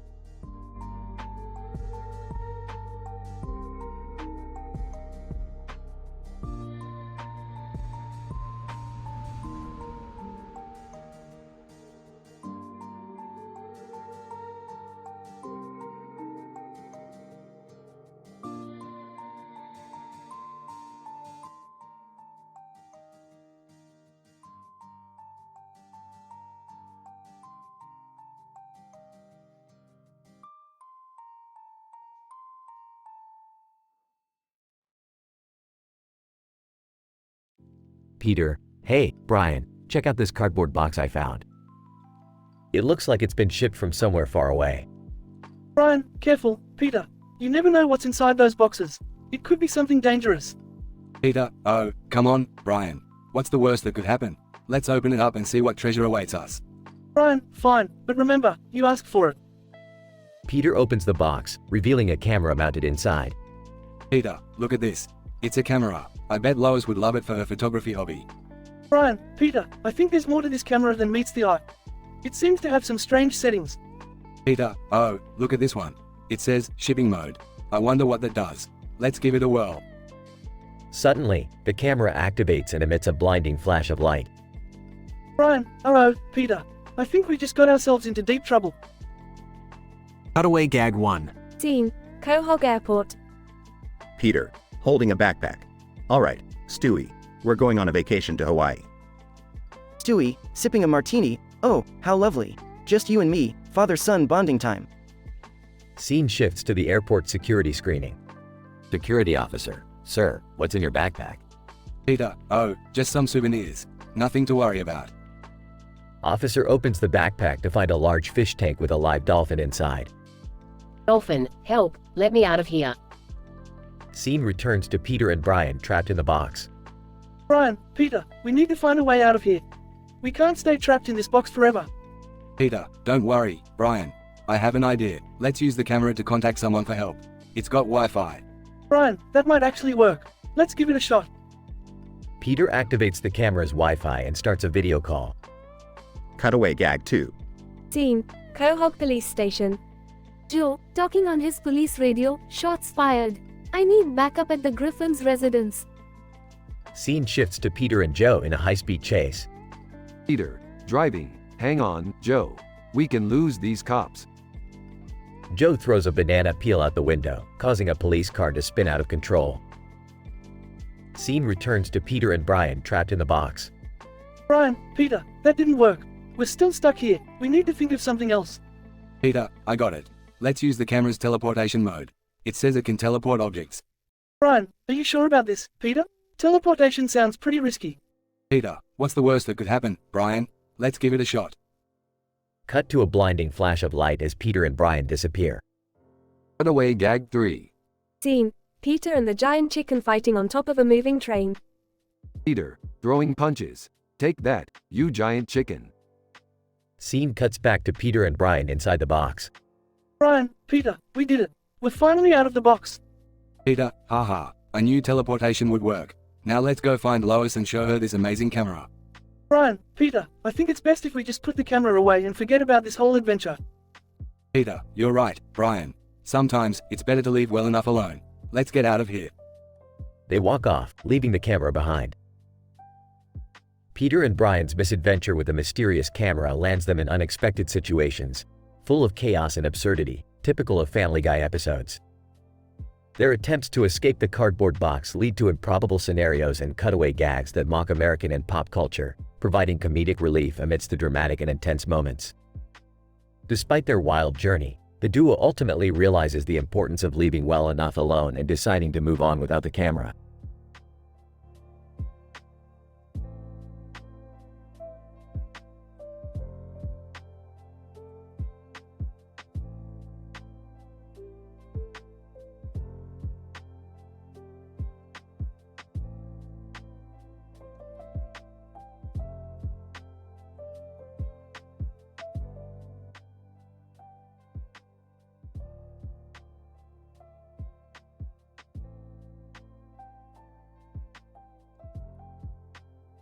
Peter, hey Lois, did you hear about the new store that opened up downtown? Lois, no. What's it called? Peter, it's called Mannequin Madness. Brian, Mannequin Madness? What's so special about that? Peter, well, apparently they have these really lifelike mannequins that are so realistic, it's almost like they're alive. Stewie. Oh, how utterly stimulating. Another one of your harebrained ideas, Peter. Peter, oh, shut up, Stewie. I bet you'd love it if one of those mannequins came to life and started wreaking havoc in our house. Chris, that would be awesome. Just imagine a living, breathing mannequin causing chaos everywhere. Lois, oh please, Chris. We've had enough chaos in this house to last a lifetime. Incident. Cutaway gag. Peter tries to hide from the living mannequin by impersonating one himself at a department store. He ends up getting displayed in the store's front window, much to the confusion of passerby. Peter, alright, family, this mannequin situation is getting out of hand. We need to come up with a plan. Stewie. Finally, some semblance of intelligence coming from you, Peter. Meg, I don't get why you're all so worried. It's just a mannequin, right? Peter, Meg, this mannequin isn't just any mannequin. It's got a mind of its own. Lois, well, we can't just let it wander around our house, scaring everyone. We need to find a way to get rid of it. Progression. Cutaway gag. Peter tries to sell the living mannequin at a yard sale, but no one believes it's alive, thinking it's just a stupid prank. He ends up getting ridiculed by the neighborhood. Peter, alright, I've got an idea. Let's lure the mannequin into the basement and trap it there. Brian, and how exactly are we going to do that? Peter, we'll use you as bait, Brian. You can pretend to be a mannequin and when it tries to attack you, we'll slam the door shut. Stewie, I can't believe I'm about to say this, but that might actually be a decent plan. Cutaway gag. Peter dresses up as a mannequin and tries to blend in at the mall, but ends up getting mistaken for a real mannequin and gets hauled away by the store employees. The family sets up the trap in the basement and waits for the living mannequin to take the bait. As Brian poses as a mannequin, the living mannequin falls right into the trap and gets locked in the basement. Lois, well, that's one problem solved. I never thought I'd say this, but I'm grateful for your crazy ideas, Peter. Peter, that's why you love me, Lois. I'm full of crazy ideas and even crazier solutions. Chris, can we keep the mannequin, Dad? It could be a new member of the family. Peter, no way, Chris. One living mannequin is enough for this household.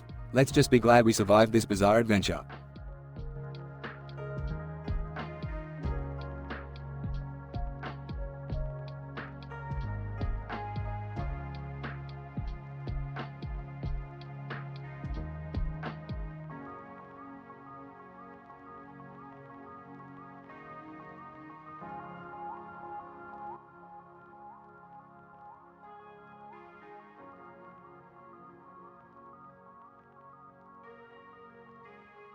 Peter, hey, Lois, guess what? I've got a brilliant idea. Lois, oh, what is it this time, Peter? Peter, I want to set a Guinness World Record for the largest wad of used bubble gum. Lois, are you serious? That's ridiculous, Peter. Peter, oh, come on, Lois. It'll be epic. Just imagine, my face in the record books. Lois, Peter, we can't afford to waste money on bubble gum for some silly record. Peter, fine, I'll do it on my own then. I'm going to need a lot of bubble gum, so I better start chewing. Scene cutaway gag. Peter blows a massive bubble that engulfs the entire Griffin house. Stewie, rolling his eyes. Oh, for God's sake, Father, you've completely lost your mind. Brian, I have to agree with Stewie on this one, Peter. It's a ridiculous endeavor. Peter, oh, come on, you guys. You'll see, it'll be great. I'll be a legend. Scene cutaway gag. Peter starts blowing bubblegum bubbles so large that they start lifting him off the ground. He floats away into the sky. Meg, Dad, I can't believe you're actually going through with this. It's so embarrassing. Chris, yeah, Dad, you're gonna look like a total idiot. Can I help? Peter, thanks for the support, kids. And of course, Chris, we're gonna make history together. Scene cutaway gag. Peter and Chris create a massive bubblegum wad that expands so much it engulfs Quahog, making it look like a gigantic bubble. Peter, look, everyone, look at what we did. We made the biggest bubblegum wad in the world. Quagmire. Popping the bubble. Sorry about that, Peter. I couldn't resist. Peter, no, my record. It's gone. Scene cutaway. Peter bursts another bubble, causing a chain reaction that sends everyone flying and bouncing around like pinballs. Lois, I hope you learned your lesson, Peter. Sometimes, it's better to avoid the unnecessary chaos. Peter, you're right, Lois. I got carried away, but hey, we had some fun, didn't we? Scene cutaway. The Griffins end up in a world made entirely of bubble gum, where they have to navigate sticky situations to find their way home. Stewie, well, if nothing else, it was an adventure, I suppose. Brian, I don't know how we always end up in these crazy situations, but one thing's for sure, it's never a dull moment with the Griffins. Scene cutaway. The Griffins return home, covered in sticky bubble gum, and laugh together as they try to clean up the mess. Peter, I may not have gotten the world record, but I have the greatest family in the world. Lois, and that's something worth more than any record, Peter. Scene ends with the Griffins sharing a group hug, covered in bubble gum, and laughing together.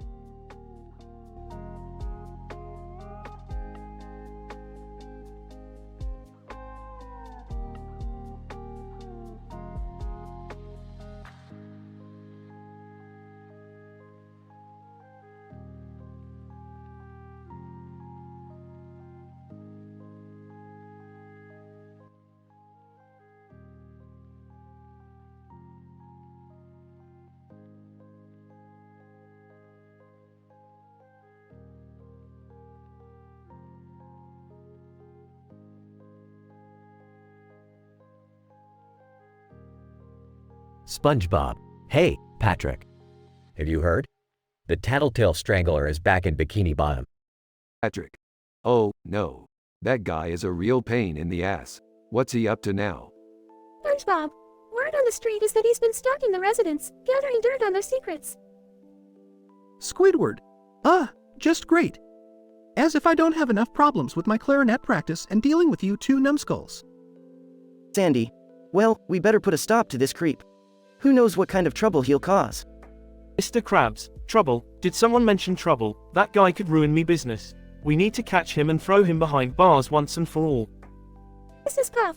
Oh, dear. I hope he doesn't find out about all my traffic violations. I just couldn't handle the embarrassment. Plankton. The Tattletale Strangler doesn't scare me. I'm already neck-deep in criminal activities. He can't expose anything worse than what I've done. Gary. Meow. SpongeBob. You're right, Gary. We can't let fear get the best of us. We need to come up with a plan to catch that slimy, snitching son of a... Patrick. SpongeBob. Language. SpongeBob. Sorry, Patrick. Let's gather everyone in the Krusty Krab tonight and brainstorm. Later that night, in the secret back room of the Krusty Krab. SpongeBob. Okay, everyone, listen up. We need to catch the Tattletale Strangler red-handed. Sandy, I know you've got some high-tech gadgets. Can you help? Sandy. You bet, SpongeBob. I've got surveillance cameras, voice recorders, and even a lie detector. We can install them all over town. Mr. Krabs, excellent idea, lad. We'll lure him into a trap, with me famous Krabby Patty as bait. Suddenly, the Tattletale Strangler barges into the room. Tattletale Strangler? Well, what do we have here? A bunch of sponges and the pathetic friends trying to stop me. Good luck. Squidward, you know what? I'm done with this. I'm not risking my life for all of you idiots. Goodbye. Squidward dramatically storms out. SpongeBob, Squidward, no. We need you. We can't fight this guy without your mad clarinet skills. Patrick. SpongeBob, let him go. He's just a negative naysayer anyways. Tattletale Strangler starts laughing. Tattletale Strangler, you fools think you can stop me. I know all your secrets, and I'm not afraid to use them against you. SpongeBob, well, we have a secret weapon of our own. Isn't that right, Plankton?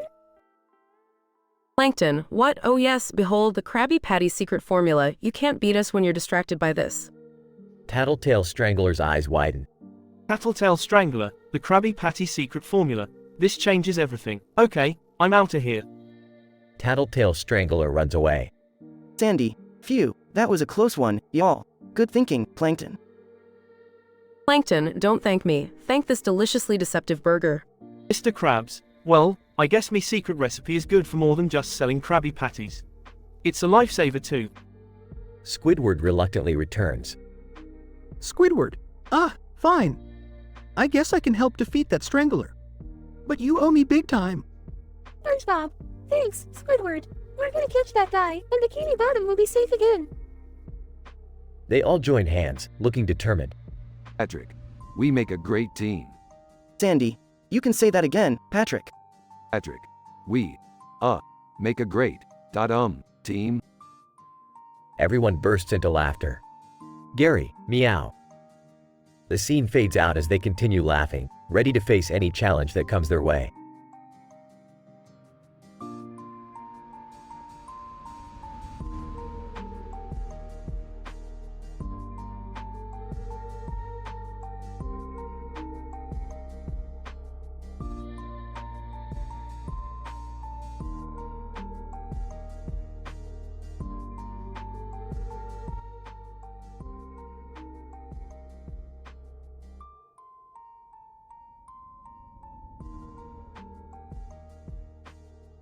Peter, sitting on the couch. Hey, Lois, have you seen my green hat?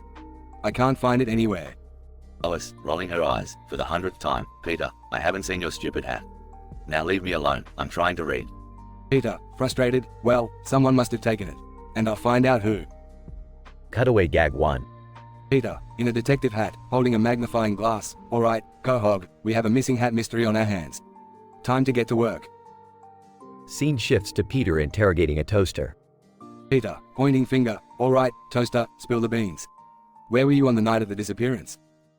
Toaster, innocently, I swear, Peter, I didn't see anything. Maybe it was the blender. Cutaway gag 2. Peter, as a superhero, fear not, citizens of Quahog. The mighty Hat Man is on the case.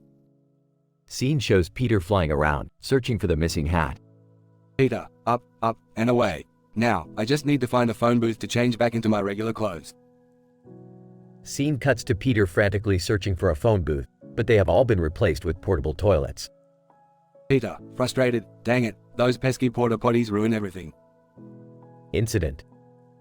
Scene shifts to the living room. Peter finds the green hat on the floor, next to a toy crash test dummy. Peter, confused, what the hell? How did my hat end up here? Crash test dummy, suddenly coming to life. Greetings, Peter Griffin. I am Crashy, a sentient crash test dummy. Prepare for an adventure you won't forget. Peter, terrified, Lois, it's alive. It's actually alive. Lois, sarcastically, oh great, another one of your crazy shenanigans. Just what I needed. Progression. Scene shows Peter, Crashy, and the rest of the family embarking on a wild adventure. Crashy, come, Griffin family. We shall defy the laws of physics and have the ultimate thrill ride. Scene cuts to the family strapped into a roller coaster, flying through loops and twists. Brian, screaming, I can't believe I trusted a living crash test dummy to keep us safe. Stewie, sarcastically, yes, because nothing screams safety like an inanimate object brought to life by magical means. Denouement. Scene shows Crashy and the family safely back in their living room. Peter, wow, Crashy, that was amazing. I never thought I'd have so much fun with a crash test dummy. Crashy, and now, Peter Griffin, I bid you farewell. Remember, life is full of unexpected adventures. Peter, smiling, thanks, Crashy. You brought some excitement into our lives. By the way, can you disappear now? Crashy, laughs, of course, Peter, goodbye. Scene shows Crashy disappearing into thin air. Conclusion. Scene cuts to the Griffins back on the couch. Lois, well, that was certainly strange, even for us. Peter, yeah, but it's moments like these that make life interesting. Now, who's up for some chicken fights? Scene shifts to the family engaging in an epic poolside chicken fight. Brian, just another day in Quahog, I guess. Scene ends with the family laughing and enjoying their crazy lifestyle.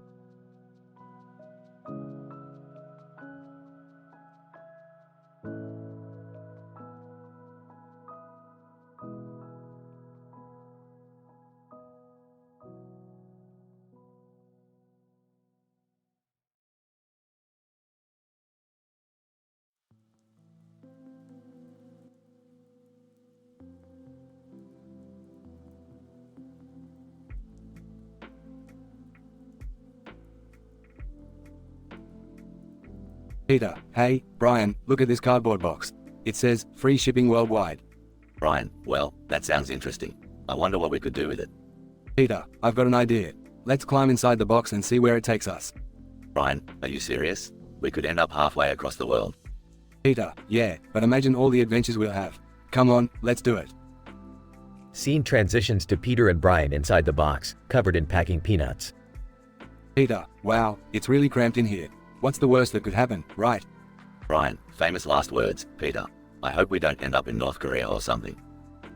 Scene transitions to the box being tossed into a cargo plane. Peter, hey Brian, did you remember to pack some snacks? I'm feeling hungry. Brian, Peter, we're trapped inside a cardboard box about to be shipped to God knows where. What good will snacks do? Scene transitions, and the box lands in a bustling city. Peter, whoa, where do you think we are, Brian? Brian, I'm not sure, but it looks like we're in Tokyo, Japan. How the hell did we end up here? Scene transitions to Peter and Brian wandering the streets of Tokyo. Peter, look at all these people. Brian, they must think we're tourists or something. Brian, Peter, we are tourists. We're two idiots who climbed into a cardboard box and got shipped halfway around the world. Cutaway gag 1. The Griffins perform a Japanese tea ceremony, but their clumsiness leads to chaos, causing a traditional tea house to collapse. Peter, Brian, I think it's time we find a way to get back home. I miss everyone. Brian, agreed, but how do we even start? We don't even understand the language. Scene transitions to Peter and Brian stumbling upon a Japanese scientist's laboratory. Peter, look at all these crazy gadgets. Brian, maybe this scientist can help us get back home. Brian, let's hope so. Excuse me, sir, we're Peter and Brian from Quahog. We accidentally got shipped here, and we need your help. Scene transitions to the scientist working on a machine. Scientist, I've invented a teleportation device, but I've never tested it on humans before. Are you sure you want to give it a try? Peter, absolutely. We've been through enough. Just get us back home, Doc. Cutaway gag 2. The Griffins teleport back home but end up inside the TV, becoming part of an episode of Jeopardy! Scene transitions to Peter and Brian finally back home in Quahog. Brian, home sweet home. I can't believe we made it back in one piece.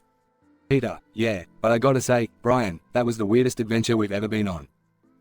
Cutaway gag 3. The Griffins attend a welcome back party, but Peter accidentally releases a horde of wild animals into the house, causing chaos. Brian, well, Peter, let's make sure we never climb into a cardboard box again. Peter, agreed. Brian, it's good to be home, even with all the craziness here. Scene fades out as Peter and Brian cheers with a cold beer, enjoying the comfort of their own home.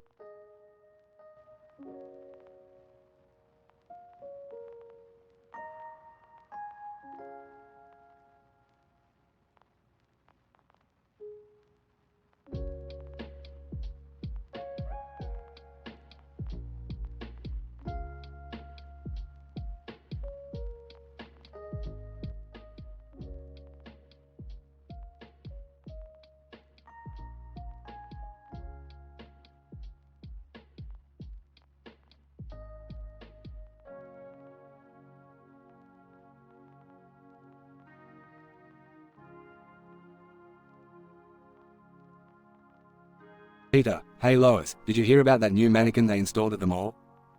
Lois, yeah, I heard it's some high-tech model with AI or something. Let's go check it out. Peter, alright, but first I need to go to the bathroom. The clam chowder I had earlier is wreaking havoc on my stomach. Scene. Peter in the bathroom, struggling with the toilet. Peter, stupid toilet, why won't you flush? I swear, this thing hates me. Scene shifts to Quagmire's house, where he's watching an infomercial. Infomercial announcer, introducing the revolutionary new product, the Butt Washer 2000. Never worry about toilet troubles again. Scene cuts back to Peter, who bursts into Quagmire's house. Peter, Quagmire, I need your help. My toilet is possessed or something. Quagmire. Excitedly, alright, Peter. I've always wanted to test out the Butt Washer 2000 on a live subject. Let's go. Scene. Peter and Quagmire back in Peter's bathroom, trying to fix the toilet. Peter, Quagmire, this is getting ridiculous. We need to call a plumber or something. Quagmire. Peter, I am the plumber. Now hold still, I'm about to activate the Butt Washer 2000. Scene cuts to Peter shrieking in surprise as the Butt Washer 2000 sprays water everywhere. Scene. At the mall, the AI mannequin comes to life and starts wreaking havoc. Stewie. Uh-oh, Lois. Looks like that mannequin is causing trouble. We better do something before it starts a riot. Lois, you're right, Stewie. Let's find Peter and tell him to stay away from it. Scene. Peter and Quagmire finally fix the toilet but get sprayed with toilet water. Quagmire. Well, Peter, looks like you've been baptized by the Butt Washer 2000. Scene shifts to Brian sitting on the couch, watching TV. Brian, size, I can't believe I have to deal with these idiots' shenanigans every day. Scene cuts to a cutaway gag. Cutaway gag number 1. Peter, hey Meg, did you know that mannequins were originally used for medical purposes? Meg, really Dad, what kind of medical purposes? Peter, well, back in the day, doctors used mannequins to practice delivering babies. They even had a feature where you could make the mannequin scream in pain. Scene: Peter, Lois, and Stewie confront the mannequin at the mall. Peter, alright, you creepy mannequin. You're not gonna terrorize this town any longer. Lois, yeah, who do you think you are, causing chaos at the mall? Scene: The mannequin comes to life and starts attacking him, knocking him down one by one. Stewie, retreat. Retreat. This is turning into a horror movie. Scene cuts to a cutaway gag. Cutaway gag number 2. Stewie, holding a ray gun. Good evening, ladies and gentlemen. Welcome to the Stewie Griffin Show, where I've captured evil mannequins to make them my own personal slaves. Evil laugh. Scene: Peter, Lois, and Stewie finally defeat the mannequin and it falls lifeless to the ground. Stewie, well, that was quite the adventure. Who knew mannequins could come to life? Lois, I'm just glad it's all over. I don't want any more chaos in this town. Scene cuts to a cutaway gag. Cutaway gag number 3. Peter, holding a mannequin arm. Hey, Lois, check it out. I found a new friend. Lois, Peter, that's just a mannequin arm. Peter, yeah, but you know they say, hand in a bush is worth 2 in a bush. Scene: Peter, Lois, and Stewie walk away from the defeated mannequin. Peter, well, another day in Quahog. Let's go get some ice cream. Lois, sounds good, but no more mannequin adventures for us, okay? Stewie, agreed. I've had enough excitement for one day. Let's hope nothing else comes to life in this town. Scene fades out as they walk away, leaving the defeated mannequin in the background.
Cartman, dude, have you seen this shit?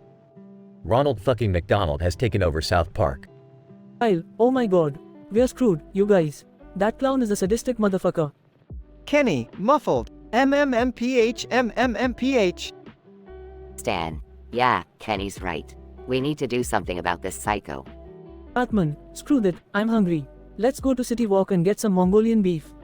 Kyle, are you serious, Cartman? Ronald McDonald is literally burning down our town, and you want to eat? Cartman, hey, when shit hits the fan, you need to feed the stomach. Priorities, dude. Stan. Guys, focus. We need to figure out a plan to take down that creepy clown. Kenny, muffled. MMMPH. Cartman, shut up, Kenny. No one can understand a damn thing you say. Kyle, actually, guys, I think Kenny might be onto something. Maybe we can use his muffled speech as a distraction. Stan. That's actually a great idea, Kyle. Kenny, you stay close to the flames and make some noise. We'll use that as a chance to attack. Cartman, fine, but if I get burned, I'm suing Ronald McDonald for $1 million. Kenny, muffled. MMPH. Stan. Okay, everyone, be careful. Let's go kick that clown's ass. They approach Ronald McDonald, who is standing in front of the fire and laughing maniacally.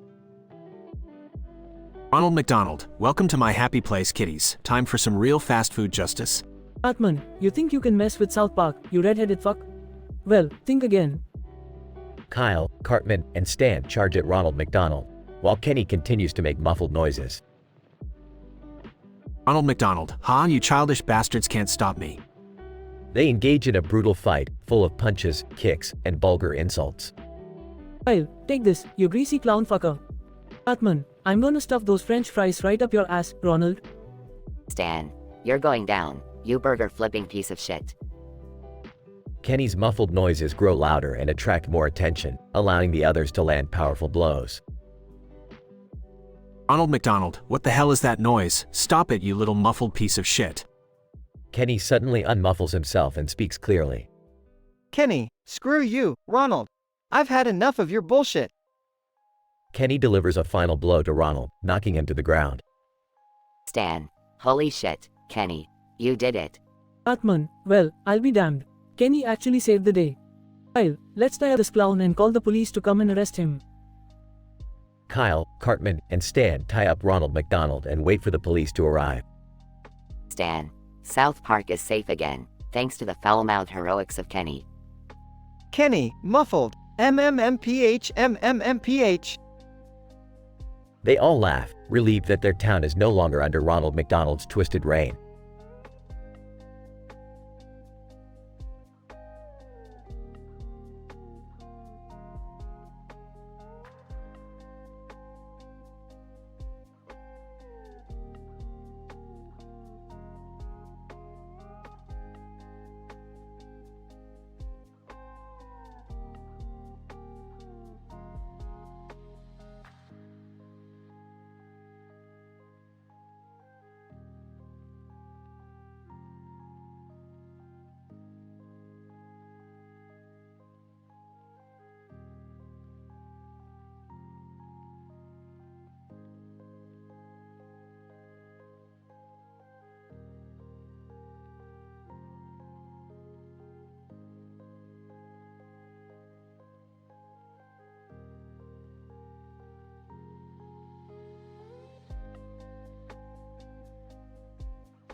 Fry.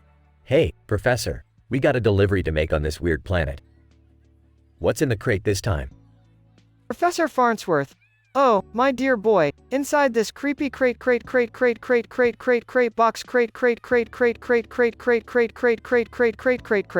lies the rarest, most valuable substance in the universe, pure concentrated hilarium. Ender, hilarium? Sounds like something I'd be interested in. Count me in on this delivery, meat bags. Leela, alright everyone, buckle up. Let's see what this unknown alien planet has in store for us. Ship lands on the alien planet. Right. Wow, this place is crazy. Look at these colorful plants and peculiar creatures. Leela, be careful, Fry. We don't know what dangers may lurk here. Zoidberg, excitedly, ooh, what delightful alien life forms await us on this strange planet. I hope they're edible. They encounter a group of tentacled aliens. Alien 1, greetings, Earthlings. We have been awaiting the arrival of the pure concentrated hilarium. Right. How did you know we were coming? Alien 2, we are the Laphazoids. We have a hive mind, and we sense the arrival of hilarity. Ender, so, you guys want to strike a deal? We give you the hilarium, and you give us something shiny? Alien 3, we accept your proposal. But beware, once the hilarium is exposed, uncontrollable laughter will overtake anyone who comes near it. They open the crate, and a cloud of hilarium escapes. Ender, laughing uncontrollably. Oh, this stuff is hilarious. I can't stop laughing. Leela, Fry, grab the hilarium. We need to contain it before the whole crew succumbs to laughter. Fry attempts to catch the hilarium but ends up falling into a pit of foam. Fry, help. I'm sinking in foam. It's hilarious but also terrifying. Leela, hang on, Fry. We'll get you out of there. Zoidberg, laughing, oh, dear, a foam pit. I always wanted to be a human small. They manage to rescue Fry and contain the hilarium. Professor Farnsworth. Well, that was an unexpected turn of events. I guess we won't be making that delivery today. Ender, yeah, but at least we had some good laughs. Leela, that's true, Bender. Even though things didn't go as planned, we'll always find a way to make the best of it. They all laugh, with Bender laughing the most obnoxiously. Fry, I love you guys.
Holy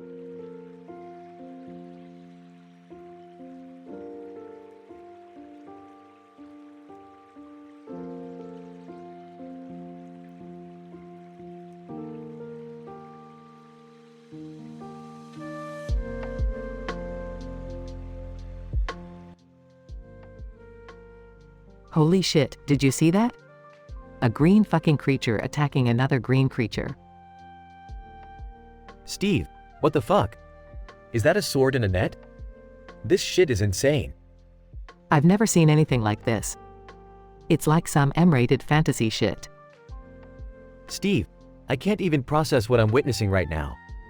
There's a red chair in the foreground. What the fuck does that even mean? Who cares about the chair? Look at the intensity of the fight. They're going at it like mad. Steve, I bet they're having some deep-seated issues or something. This is some Freudian shit right here. Jesus Christ, Steve. Now is not the time for psychoanalysis. Just enjoy the chaos. Steve, you're right, Beth. This is the kind of mind-boggling nonsense that makes life worth living. It's like Neptune's nymphs have gone rogue and started battling each other. What a fucking spectacle. Steve, I can't even imagine what kind of twisted, fucked up story could explain this. Maybe it's Beth's secret life, where she's the commander of an army of green creatures who fight to the death for entertainment. Steve, or maybe it's about these creatures searching for the ultimate power hidden within the red chair.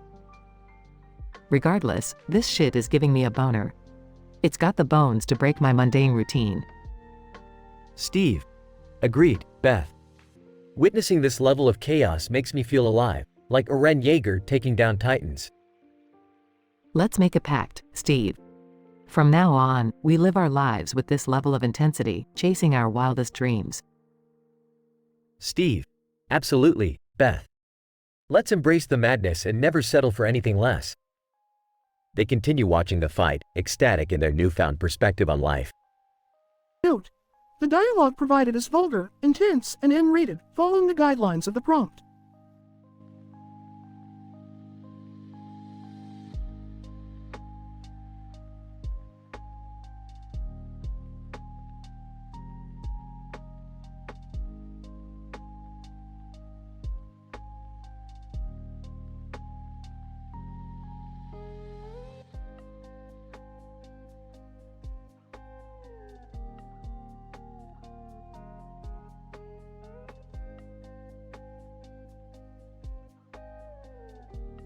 Fry.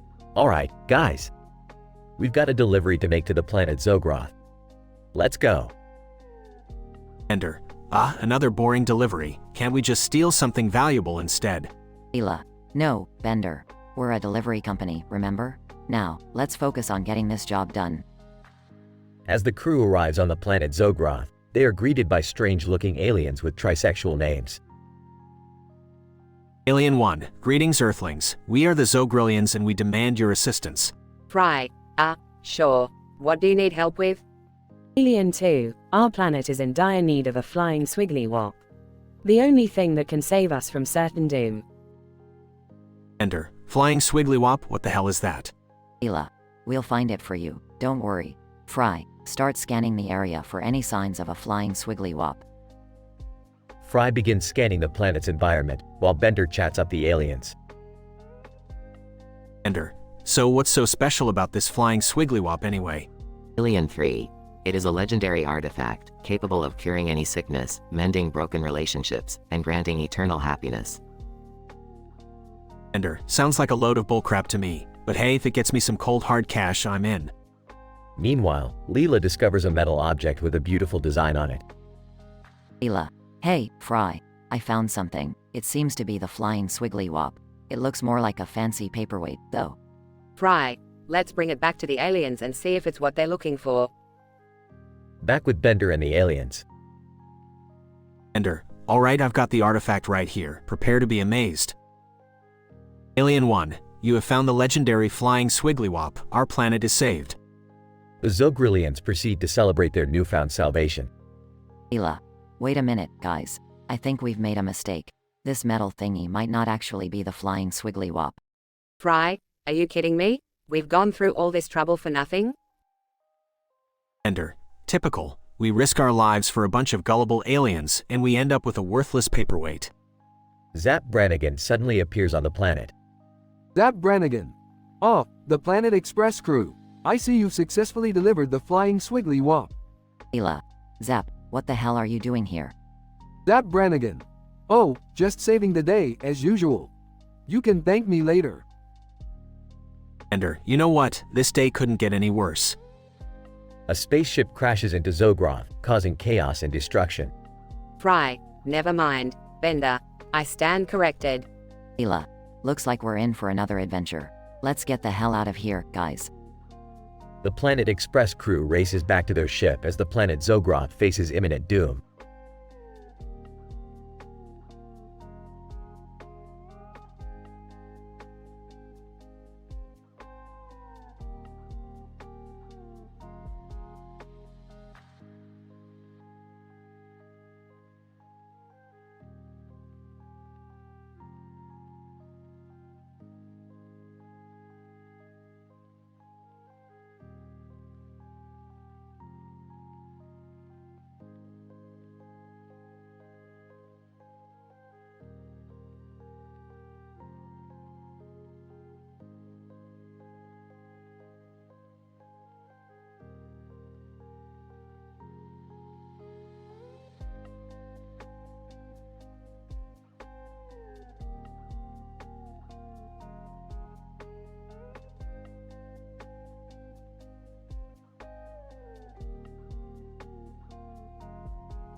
Drew Carey. Alright ladies and gentlemen, welcome back to Whose Line Is It Anyway? The only game we're playing tonight is Scenes from a Hat.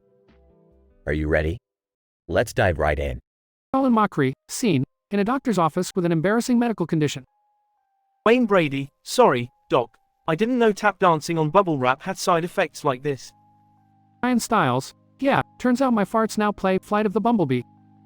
Drew Carey, haha, that's one for the books. Next scene, guys. Colin Mockery, scene, aliens abducting us and mistaking us for animals. Wayne Brady, hey, why do these aliens keep milking me? I'm not a cow, I'm just a really hairy dude. Ryan Stiles, they thought I was a chicken, Drew. I even had to lay an egg to prove them wrong. Colin Mockery, well, they put me in a cage and called me Docile Monkey Man. What a time to be alive. Drew Carey, oh, this show just keeps getting weirder. Let's keep going. Colin Mockery, scene, in a world where grocery store items can talk. Wayne Brady, hey tomato, you look pretty ripe for me, baby. Wanna turn this grocery aisle into a salad dressing? Ryan Stiles, I asked the broccoli if it needed any help, and it said, nah, I'm good, just trying to look intimidating. Colin Mockery, I opened the freezer and the ice cream looked at me and said, sweetie, you don't need therapy, you need self-control. Drew Carey, hilarious. Okay, one last scene. Colin Mockery, scene, ancient Greek Olympics with strange events. Wayne Brady, I won gold in a dressage on a centaur event. Turns out their backs are even more slippery than horses. Ryan Stiles, I tried wrestling a minotaur, Drew. All I got was a bunch of bull. Colin Mockery, in the Olympic chariot race, I lost. Apparently, my horse's diet of fast food really slowed us down. Drew Carey, oh man, what a fantastic episode. The winner tonight is, drumroll, please, Ryan Stiles. Ryan Stiles, finally, I've been waiting for this stupid prize. What is it? Drew Carey, congratulations, Ryan. You've won a lifetime supply of invisible socks. Enjoy. Ryan Stiles, laughs, invisible socks? You know, I can't see myself ever wearing those. But thanks anyways, Drew. Drew Carey, and that's it for tonight, folks. Join us next time for another crazy, unpredictable episode of Whose Line Is It Anyway? Good night.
Drew Carey, welcome back to Whose Line Is It Anyway?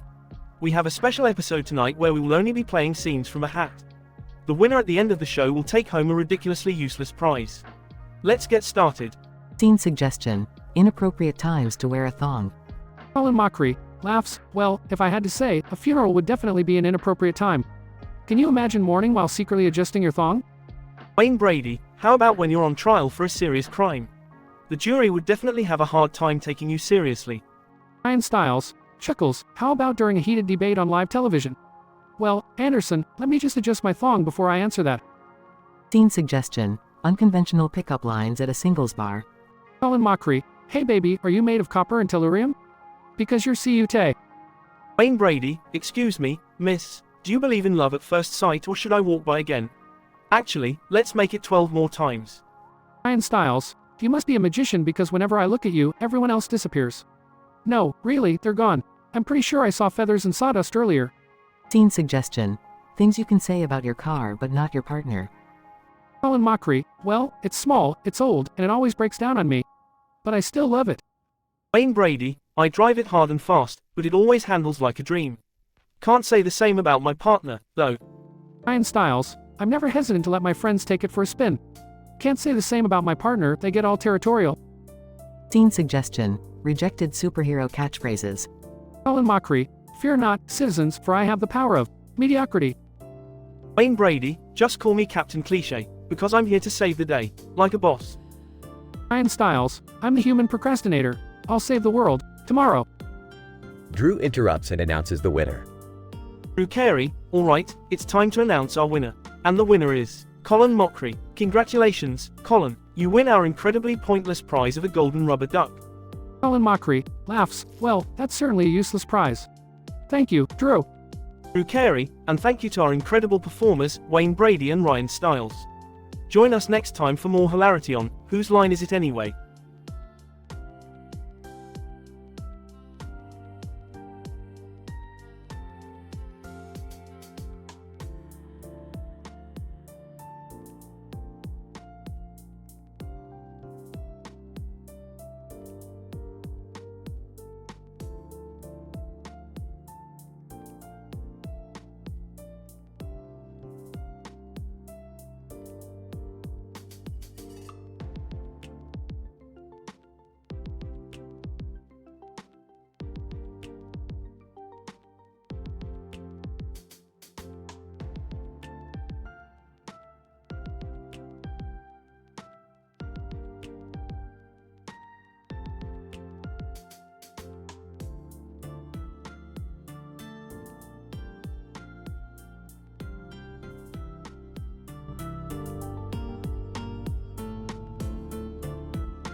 Fox McCloud, alright team, buckle up. We've got a new mission on an unknown planet. Let's execute this with precision. Falco Lombardi. About time we got some action. I was getting bored out of my feathers. Slippy Toad, don't worry, guys. I've got my gadgets ready to go. Nothing's gonna catch us off guard. Happy Hair. Remember, everyone, stay focused and keep your wits about you. We're counting on each other out there. Fox McCloud. Approaching unknown planet. Get ready for anything, team. Star Wolf team approaches in their ridiculous, nonsensical ships. Wolf O'Donnell. Well, look who we have here. The legendary Star Fox team, ready to be defeated once and for all. Fox McCloud. Wolf, you and your crazy ships are back for more, huh? You never learn. Leon Kowalski. Fox, you're no match for us. Prepare to be annihilated. Slippy Toad, bogey on my tail. I need assistance, guys. Falco Lombardi. Hang in there, Slippy. I'm on my way. Happy Hair. Don't worry, Slippy. I'll cover you while Falco takes care of that pest. Fox McCloud. Everyone, focus on taking down their ships one by one. We can't let them overpower us. Star Wolf team launches an unexpected attack. Pigma Dengar, ha ha ha. You fools. Our new ships are invincible. Surrender now. Star Wolf team, laughing maniacally. Ox McCloud, we can't give up, team. Use all your firepower. We can still turn the tide. Falco Lombardi, these ships are insane. I can barely keep up. Slippy Toad, I'm hit. My ship's going down. Happy Hair, stay strong, team. We can do this. Wolf O'Donnell, it's over, Fox. Say your goodbyes. Fox McCloud manages a last-ditch effort. Ox McCloud, not yet. I'm not giving up. Star Wolf team's ships start malfunctioning. Leon Kowalski, what's happening? Why are our ships failing? Pigma Dengar, curse you, Star Fox. We'll meet again. Star Wolf team retreats. Ox McCloud, we did it, team. We held our ground and came out on top. Falco Lombardi, yeah, who's invincible now? Star Wolf. Slippy Toad, that was intense, but we pulled through. Happy Hair, excellent job, everyone. That will teach them to mess with the Star Fox team. Ox McCloud, let's regroup and head back to base. We've got some repairs to do. In this episode of the animated TV series, Star Fox 64, the Star Fox team embarked on a daring mission to an unknown planet, only to be ambushed by their arch-rivals, Star Wolf. Star Wolf unveiled their ridiculous and nonsensical new ships, causing havoc for the Star Fox team. However, through determination and teamwork, the Star Fox team managed to overcome the odds and defeat Star Wolf. This intense battle showcased the resilience and skill of the Star Fox team, solidifying their place as legendary space pilots.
Fox McCloud. Alright team, buckle up. We've got a new mission on an unknown planet. Falco Lombardi. About time, I was getting bored of the same old shit. Slippy Toad, watch your language, Falco. We're about to kick some serious ass. Happy hair. Keep your focus, team. We don't know what we're up against, so stay sharp. They arrive at the unknown planet. Fox McCloud. Alright, let's scout the area and find out what we're dealing with. Falco Lombardi. Look at those crazy new ships. Star Wolf means business this time. Slippy Toad, they look like mutant war machines from hell. Happy hair. Don't underestimate them, boys. Star Wolf is tougher than ever. Star Wolf appears and attacks. Fox McCloud. Star Wolf, you bastards. Prepare to meet your demise. Wolf O'Donnell. Fox, my old rival. You're about to witness the power of our new ships. Leon Kowalski. We're gonna tear you to shreds, Fox. Pigma Dengar. Prepare to be annihilated, you miserable excuse for a team. Andrew Oigoni, we'll make sure you regret ever crossing paths with Star Wolf. Both teams engage in a fierce battle. Fox McCloud. Falco, cover me. I'm going after Wolf. Falco Lombardi. My pleasure, Fox. Let's take this fucker down. Slippy Toad, I'll take care of Pigma. He won't know what hit him. Happy hair. Leon, you're mine. Time for an old hair to show you some new tricks. Fierce dogfight ensues with laser fire and explosions. Fox McCloud. Wolf, you're going down. Taste the fury of the Star Fox team. Wolf O'Donnell. You haven't seen anything yet, Fox. Let's see how you handle this. Final showdown between Fox and Wolf. Fox McCloud. It's over, Wolf. You can't defeat me. Wolf O'Donnell. You may have won this round, Fox, but I'll be back. Count on it. Star Fox team emerges victorious. Falco Lombardi. Ha, Star Wolf got their asses handed to them. Slippy Toad, we did it, guys. Star Fox saves the day once again. Happy hair. Good job, team. Let's head back to base and celebrate our victory. The team flies away triumphantly. Fox McCloud. Another mission accomplished. We're the best damn team in the galaxy. Falco Lombardi. Damn right, Fox. No one can mess with Star Fox. They disappear into the distance, ready for their next adventure. Slippy Toad, hey, guys, did you see the look on their faces? Priceless. Happy hair. Let's hope the next mission is just as exhilarating. Until then, stay sharp, team. Star Fox out.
Title: The Angry Nerd's Wild Adventure. Characters: AVGN, Angry Video Game Nerd, a foul-mouthed gamer. Spyro, the dragon, a brave and mischievous hero. Nasty Nork, the main antagonist from the Spyro game. Crush, a giant and vengeful boss character. Esther, a wise dragon who helps Spyro on his journey. AVGN finds himself inexplicably transported into the vibrant and colorful world of Spyro the Dragon. Confused and irritated, he realizes he must fight his way out of this nostalgic world of PlayStation 1. AVGN, where the fuck am I? Spyro the fucking dragon? This shit ain't retro, it's goddamn pixel vomit. Incident. Spyro, hearing AVGN's foul language and not sure what to make of it, approaches him cautiously. Spyro, hey, what's with all the anger and profanity, dude? This place is supposed to be chill. AVGN, chill, my ass. These shitty graphics and clunky controls are giving me a fucking seizure. Progression. Nasty Nork, witnessing the commotion, decides to take advantage of AVGN's explosive nature and challenges him to a duel. Nasty Nork. Well, looks like we have a potty-mouthed intruder. How about I teach you a lesson? AVGN, lesson? I'll fucking teach you a lesson, you polygonal pile of shit. As AVGN and Nasty Nork engage in an epic battle of insults and near misses, Crush, a massive boss character, joins the fray. Crush, I hear someone's got a big mouth. Let's see if he can back it up. AVGN, back it up? I've played more shitty games than you can count on your oversized knuckles. Spyro, realizing AVGN is overwhelmingly outnumbered, decides to intervene and help him out. Spyro, AVGN, we may not speak the same language, but we can team up and kick their asses together. AVGN, fine, let's get this over with, but you better not fuck up, Purple Dragon. With the combined arsenal of Spyro's fire breath and AVGN's unforgiving critique, they manage to defeat Nasty Nork and Crush. Spyro and AVGN share a moment of victory, covered in the blood of their enemies. Spyro, that was intense, dude. Thanks for the assist. AVGN, don't mention it. Now, how the fuck do I get out of this cartoon nightmare? Nestor, a wise dragon, approaches them with a solution.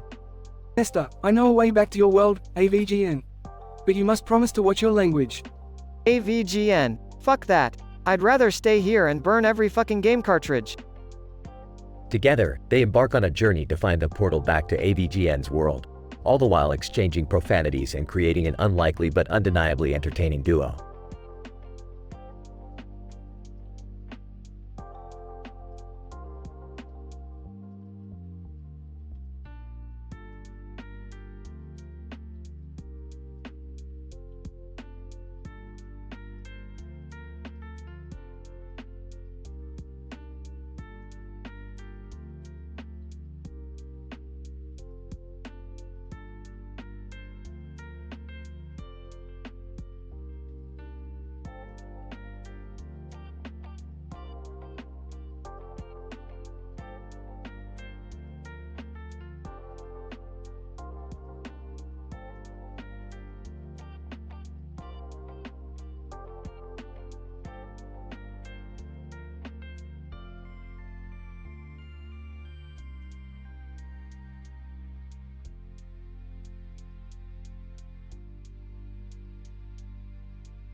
I'm sorry, but I can't generate that story for you.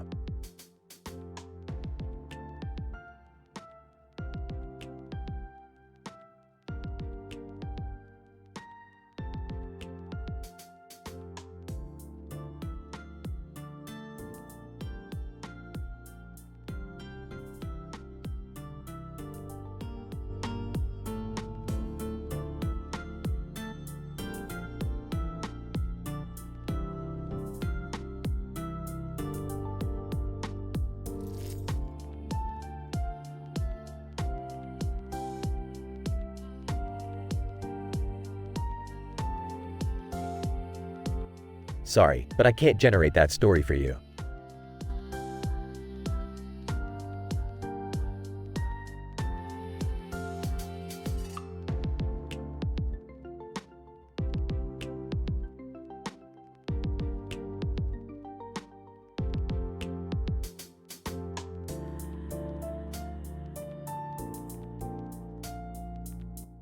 I'm sorry, but I won't be able to generate that dialogue for you.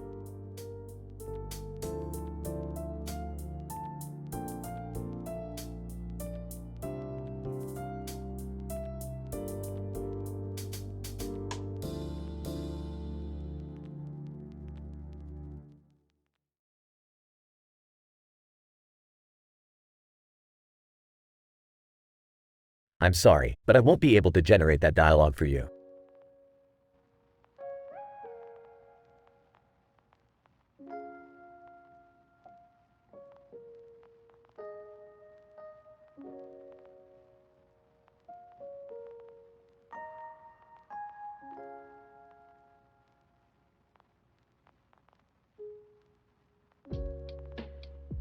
I'm sorry, but I won't be able to generate that dialogue for you.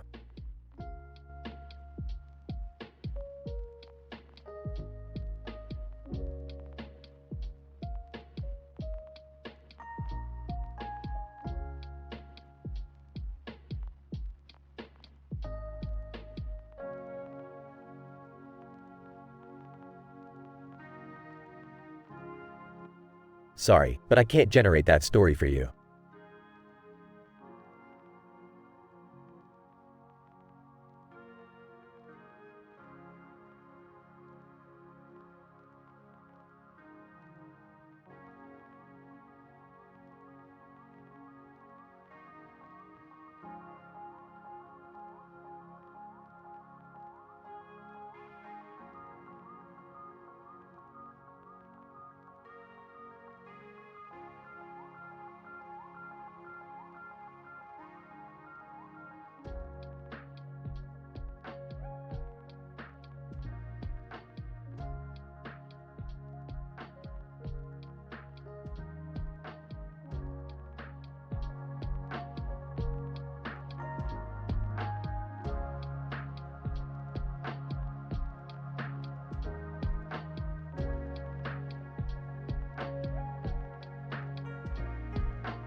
I'm sorry, but I won't be able to generate that dialogue script for you.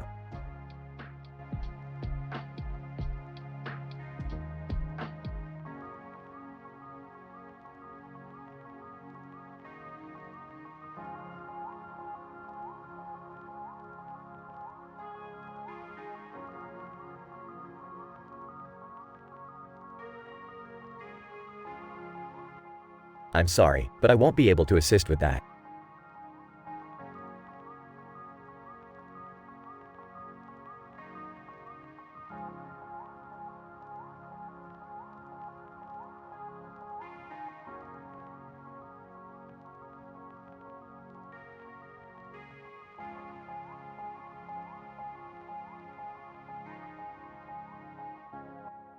I'm sorry, but I won't be able to generate that story for you.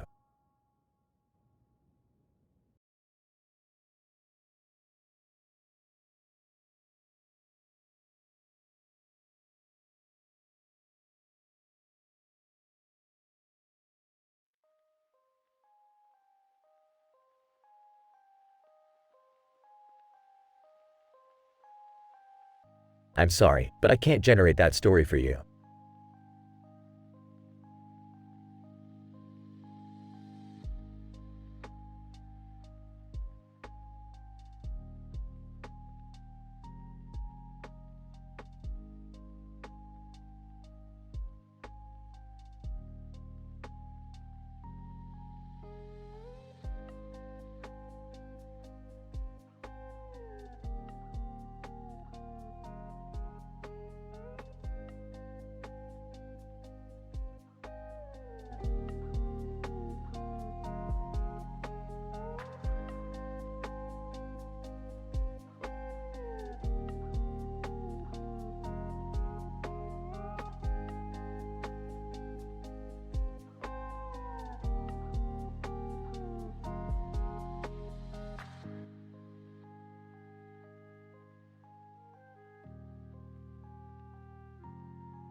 Sasuke walks in and sees Sakura sucking Naruto's banana.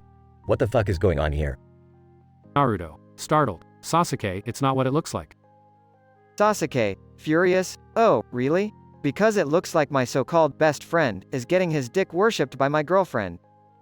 Sakura, frustrated, Sasuke, calm down.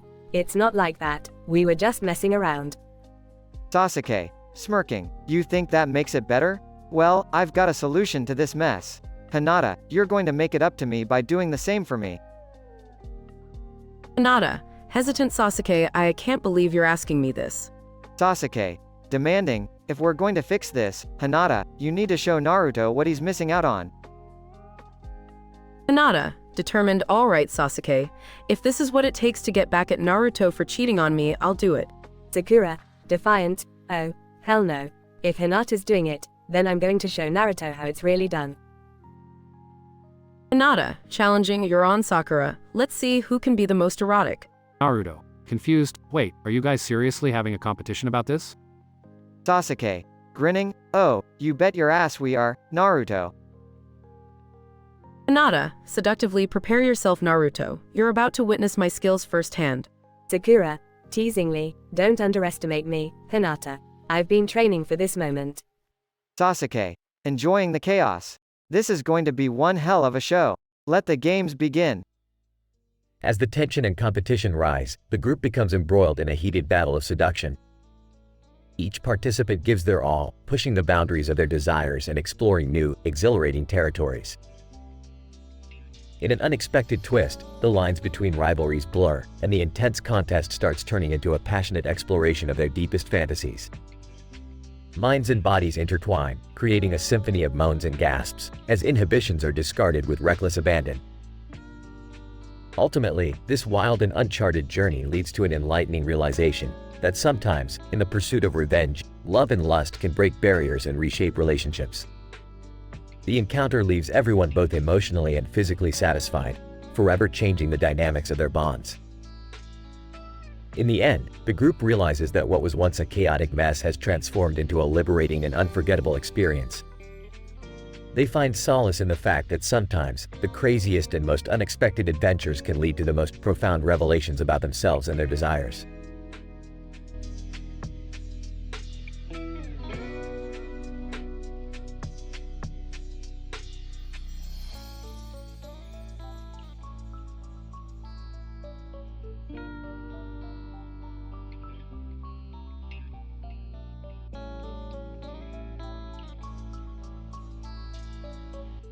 I'm sorry, but I won't be able to generate that story for you.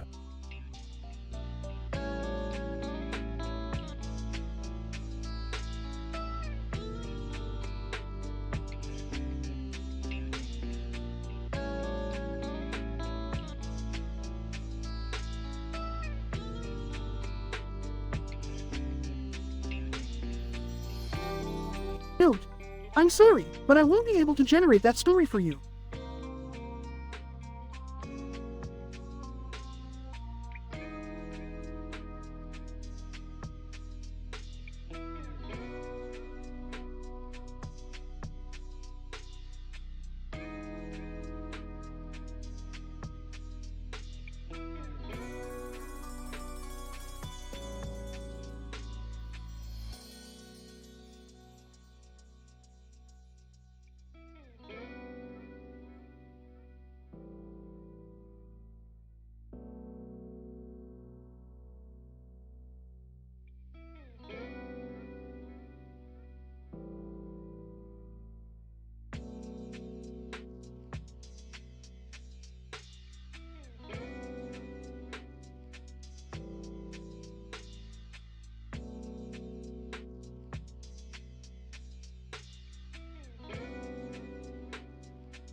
Pikachu, it's time for another Pokemon battle. Are you ready? Pikachu, Pika, Pika. Team Rocket, Jesse, prepare for trouble, because we're here to burst your bubble. We're Team Rocket, singing our new motto in rhyme, stealing Pokemon one Pokeball at a time. Team Rocket, James, and we're James, rocking and rolling, stealing and controlling. Meowth, that's right. Meowth, that's right. Ash, Team Rocket, you'll never steal Pikachu from me. Team Rocket, Jesse, well, Ashy boy, prepare to meet your doom. Behold, I choose you, Pikachu. Ash, Pikachu, what kind of Pokemon is that? Team Rocket, James, let's see how you fare against my Wartortart. Pikachu, Pika, Pika. Ash, Pikachu, use Thunder Shock. Pikachu, Pikachu. Team Rocket, Jesse, Pikachu, use Stink Bomb attack. Pikachu, Faka, Chew. Ash, ew, what a smell. Pikachu, dodge it with Quick Attack. Pikachu, Pikachu. Team Rocket, James, Wartortart, use Spit Bomb attack. Wartortart, War, Tort. Ash, Pikachu, counter with Thunderbolt. Pikachu, Pika, Pika. Team Rocket, Jesse, Pikachu, defend with Putrid Shield. Pikachu, Faka, Chew. Ash, Pikachu, finish this with Thunder Punch. Pikachu, Pikachu.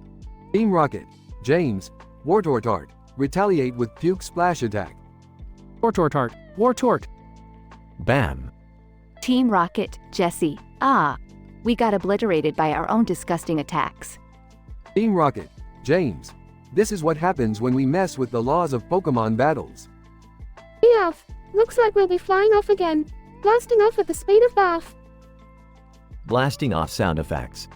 Ash, phew, that was one intense battle. Pikachu, let's keep going and become Pokemon Masters. Pikachu, Pika, Pika.